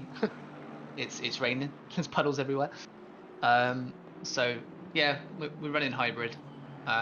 Seems to have good pace in the dry, but hopefully in the wet it'll come alive a little bit. Well, I mean, it's to see what it's like in the dry. I mean, in the wet, sorry. I mean, it hasn't been a slouch in the dry by any means. Like we said, you're second in class, and you've definitely got the pace. So, I'm just saying, is it the Silver Cup, the 488 one that's in front of you? That is the banana car. That's the banana car. Audi. Yeah, that's the banana car. So you're chasing after that one. That's all right. We've already passed him once. I passed him at the end of my second stint. Oh yeah, I think we saw that, didn't we? I can't remember if that was on the stream or not. A lot has happened. Oh, it was a horrible moment. There was 4 of us all together. There was a Bentley in front that was playing with an Aston. The Aston got punted. The Bentley went through. Then we caught the Audi, and then the Bentley went past the Audi, and I think the Aston behind us punted the Audi. There was a lot of. There was just cars going everywhere. Well, I mean, that's exactly... In the last 20 minutes. It's exactly what you want, is cars all over the place. What was the decision behind choosing the Bentley? Why did you go for the Bentley in the end? Two bullied me. We've heard that a few times, to be fair. I'm not too familiar with Assetto Corsa. I'm quite new to it. Okay. So the other guys have done a championship called the Wavy Tour. Oh, yes. And they drove the Bentley, and they're like, oh, the Bentley's solid. So I was like, okay. So then I signed up for the GT3 season, and I was like, well, what car do I pick? So they said go with the Bentley because we got setups. So quite a good thing. The setups do make a Bentley big difference. Yeah, I quite like the front engine cars as well. So, yeah, I don't like driving on the right. It's a bit strange. Do you drive on the right in real life, or? Yeah, I'm English. I thought you were. I just suddenly, because I was unaware of your age. I didn't know if you might not be old enough to drive. So I had to ask. I'm quite old, actually. Oh. I'm not sure actually if you were commenting last race, but someone kept calling me Josh. I'm not called Josh. If it was the last endurance race, no, I was not commentating on that one. No, someone kept calling me Josh. I think, to be honest, I think that might have been Chinson. He did mention that he was calling someone by someone the wrong name, so that might be him. I'm not sure. I'm not going to throw him under the bus in case it wasn't. That's okay. I've been called Justin. You know, it's yeah. But no, the Bentley's quite solid. It feels great. So yeah, we're just having a lot of fun. We got no expectations. We just want to go forward. That's fantastic. That's the way to do it. So just going out there, looking to go forward and having fun is the most important bit, I think. Just like mix it up with the platinum people. We seem to have pace on some of them. Others are just really, really quick. So yeah, that's pretty much where we are. Well, Hi, thank you. Sorry, just before you leave, Jason. Hi, Cardinal here. Just said Hey. you won the Barcelona Grand Prix, the endurance race in silver class, and are obviously leading the championship. Second now, you've got Perkers in front, who's struggling a little, 10 seconds up the roads. 12hrs is catching. I mean, surely you're thinking, okay, fun, but there's a chance at a silver championship here. Yeah, we play things quite safe anyway. We all of us have done loads of endurance races. We know the race is not won on the first lap, so we always play the long game. So we make our decisions based on where we are. We kind of take all the variables into account. So if we rock up to the back of them and they let us through, we'll just go through, but we won't overextend knowing that we would probably get them anyway. That makes sense? It does. It's very impressive to hearing the strategy. You're obviously a group of serious sim racers. You mentioned... We don't care. We just have fun. That's all we do. Brilliant. We were complimenting the livery earlier. Your car's driving the sim racing black team. We're covering how professional that particular livery looks. I think that was done by one of our teams in Split 2. The other RSR car. Yeah. Tom, he's Battenberg. Battenberg. We saw Battenberg earlier. Yeah. There's a Battenberg in here, but it's his nickname is Battenberg, but his name's Tom Young. Okay. He's part of Split 2. It's not the Battenberg in this race. Right, okie dokie. Yeah, we saw that earlier and both got quite hungry. So. Yeah. Right, I think we're getting near the time where we're going to be swapping over. So thank you ever so much for joining us. Obviously, good luck for the rest of the race. And what time are you jumping in the car? In about 35 minutes. Okay, so it possibly is going to be Rage by that point. So if anyone calls you Jason, it's not... I mean, it doesn't call you Jason. It's not us, it's the other guys. So you can blame them. So thank you ever so much for joining us. And good luck to you and the rest of your team for the rest of this one. Yeah, appreciate you guys giving the time to shoutcast this and everything. That's right, no worries. Absolute pleasure. Right, we shall Cheers, guys. speak to you soon. Bye. See ya. Rightio. So we are getting near the time where Rage is going to jump in and take over from us in just a moment. I believe he is just getting everything fired up and working. So another warning to everybody watching the stream. This is part 1 of the stream, so covering about the first 6 hours of the race. Then it is going to go to the part 2 stream, which is already up and ready to go on the Apex Online Racing YouTube page, so you should be able to click across to there. So if suddenly you come back to your PC and you think, oh, why is there no racing on, just need to jump across to the other stream, just because I physically can't stay in front of the computer for 12 hours to run the stream on sort of on my own on this end. Obviously, we've been covering as much as possible, and it looks like one of the commentators for the second 6 hours has jumped in with us for a little update. Chinson, are you there? Good afternoon, gentlemen. How are we all? Very good, Chinson. Glad you could join us. Enjoy the 6 hours so far? Oh, it's been a journey. There's There's been plenty of action. And if you can see the screen, there's plenty of penalties about to be served too. So yes, yeah, I've been keeping an eye on that. I have been keeping an eye on it, on and off, and it's been quite interesting to watch so far. More or less the weather as well, because I do know in the Tier 2 the track became absolutely rain sodden for a bit. Oh, so Tier 2 have already had their rain, have they? Oh, haven't they just? It was Okay. it was about two. I think I was watching one of my friends who's taking part in Tier 2, and the heavens just opened instantly. Instantly, ACC was like, "Yep, wet tire time." So Well, we haven't had it yet, but yeah, like we were saying, in real life, when it comes to Kyalami, it's either dry or it's flooded.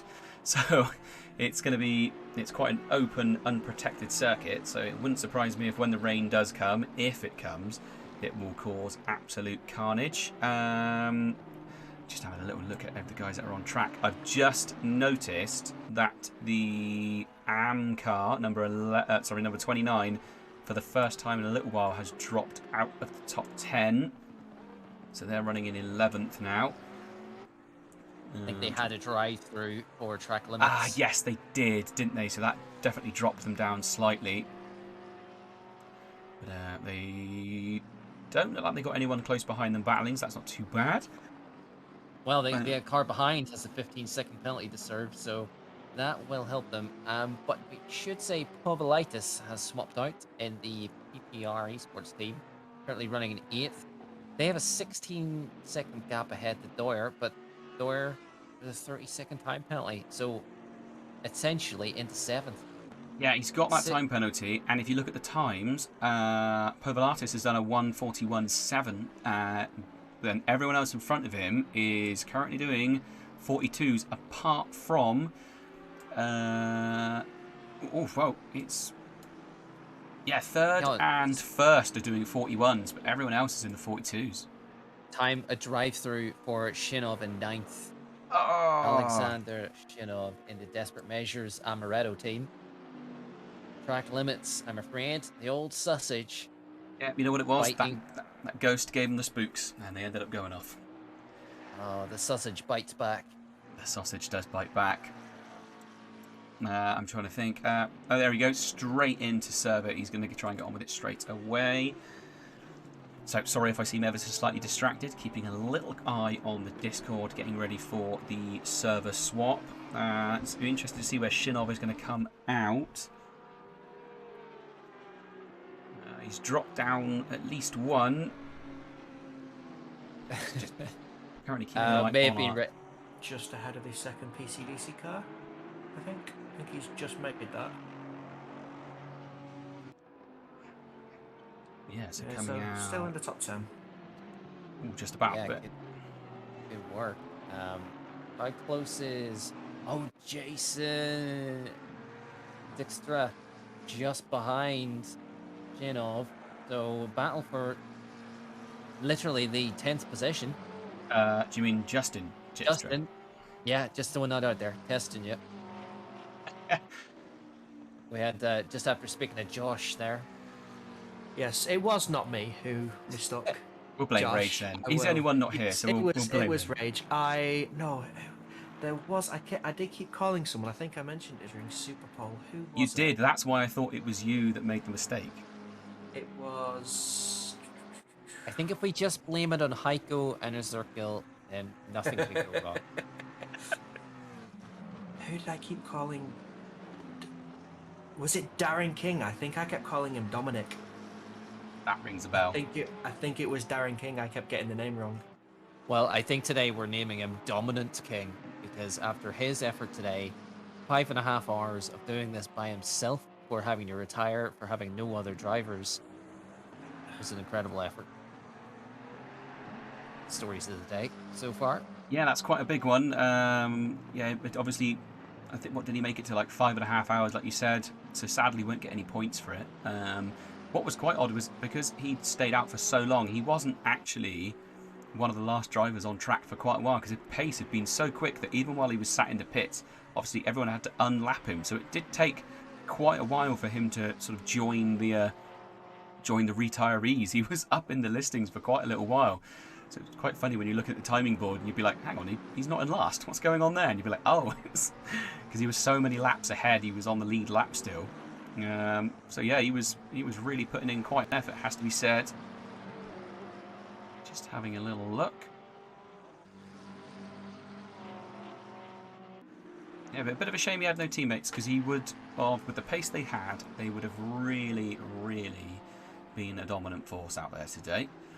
Oh, they were clear second. This and at times catching P1.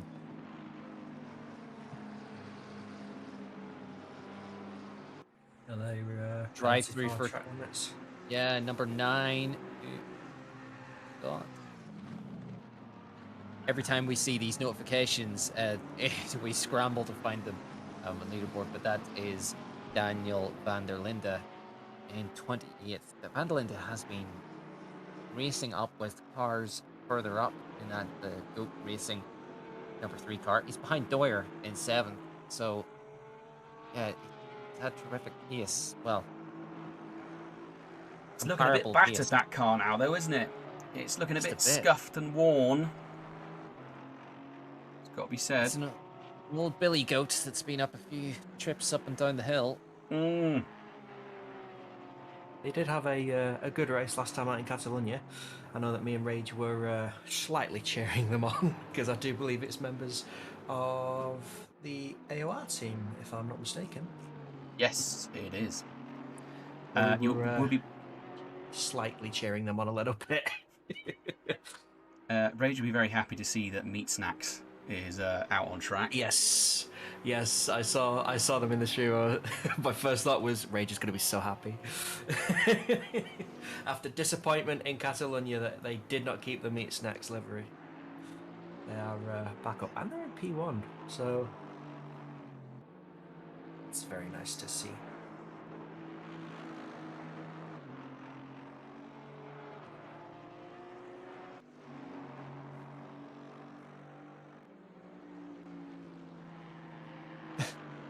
Well, one thing I've learned is to never post images of accidents in the chat amongst the drivers. No. Because there's absolute argument happening.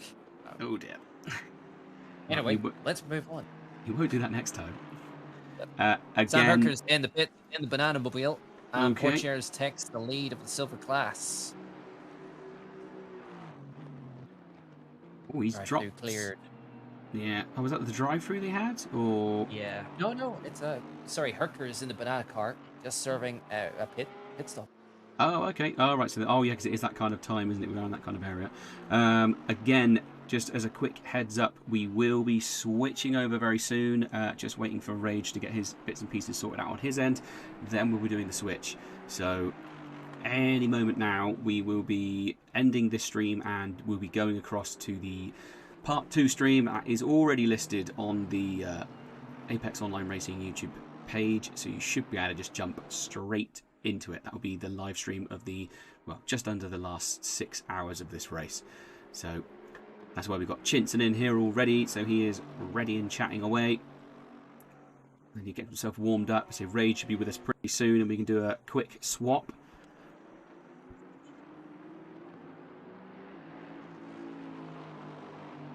Taking a look at other gaps, other races going ahead around.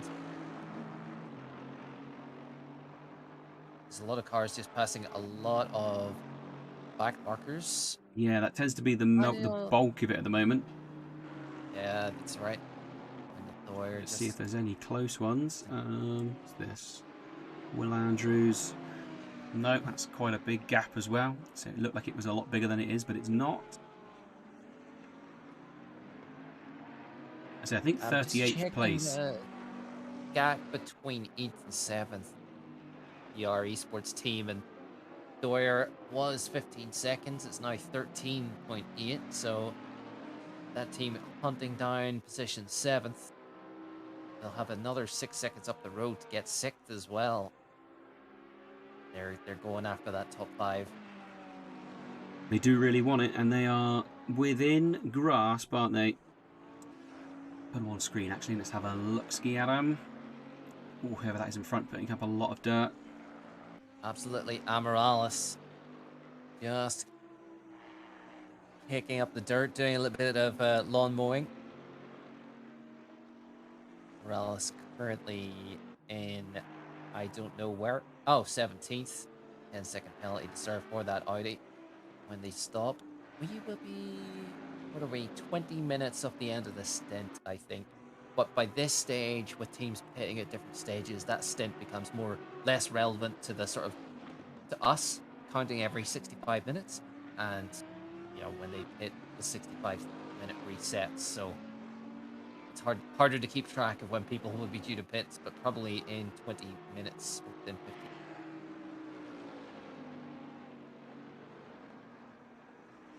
So as I say, yeah, the Ovalitis catching Neuer, but with that 30-second penalty, really they're catching Radojak in 6th place. That is the round 21 second the road. Not entirely impossible, but Radojak was themselves 2 tenths faster that last lap. Sorry, 5 tenths faster. So they're not gonna get 5th place if they can't catch 6th. No, certainly not. And the times are all very, very equal, aren't they? There's not a lot between them.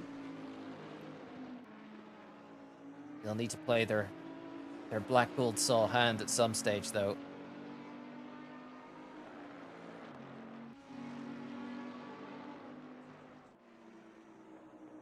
Sam Smeets in the banana car in 24th. Out in their own, but bit of a damaged looking bumper. No, it's just the design and livery. I think it's just the livery, isn't it, on that one? Yeah. They have pitted sort of out of sync with the other teams, and what's going to be interesting there is board chairs. When board chairs comes into the pits and talks with who we were just speaking to in the commentary box. Well, they've done the massive undercut, have worked for the Banana Racing team. And look who's joined us. A certain Rage_F1. How you doing, guys? Hello, Rage. How's everyone been? I'm very hot and I'm very sweaty and my bum's dead. That's what 6 hours does to you. Now you know my pain. I do know your pain. I'm going to have to make this pretty swift because I do genuinely have to get going. So yep. No problem. Sorry for my delay. No, it's all right. Not a problem. I was late with the start a little bit anyway because I had some technical difficulties on my end. Everything seems to be working now. So again, quickly letting everyone know watching the stream is going to go down for a very short period of time, and it's going to be the part 2 stream brought to you by Rage and Chinson. So we're going to have to shoot off in a minute. Thank you ever so much for tuning in for this first 6 and a bit hours. Been massively appreciated. And thank you for all the drivers that were brave enough to come and join us in the commentary box. I think that's all I can say. My voice is gone, I think, at this point. Any words, Cardinal? Yeah, it's been a fantastic adventure to join with you, Timasorus. And thanks to everyone watching. We're going to hand over to the B team of Rage and Chinson. Thanks. I'm joking. This is the A team. You're going to get a much superior broadcast now from more professionals. But it's been a pleasure to be part of this. I hope you're speaking from Rage there. Using professionals as a description. No. Right, thank you ever so much for joining us. Rage, I'm going to end my stream in just a second, so you can go from there, and I'll make sure I turn everything else off. So, sure. Right. Yeah. Cool. I'll join the server as soon as you've ended. Fantastic. Right, thank you ever so much, guys, and thank you for taking over from us, Rage and Chinson. We shall see you soon. See ya. Bye.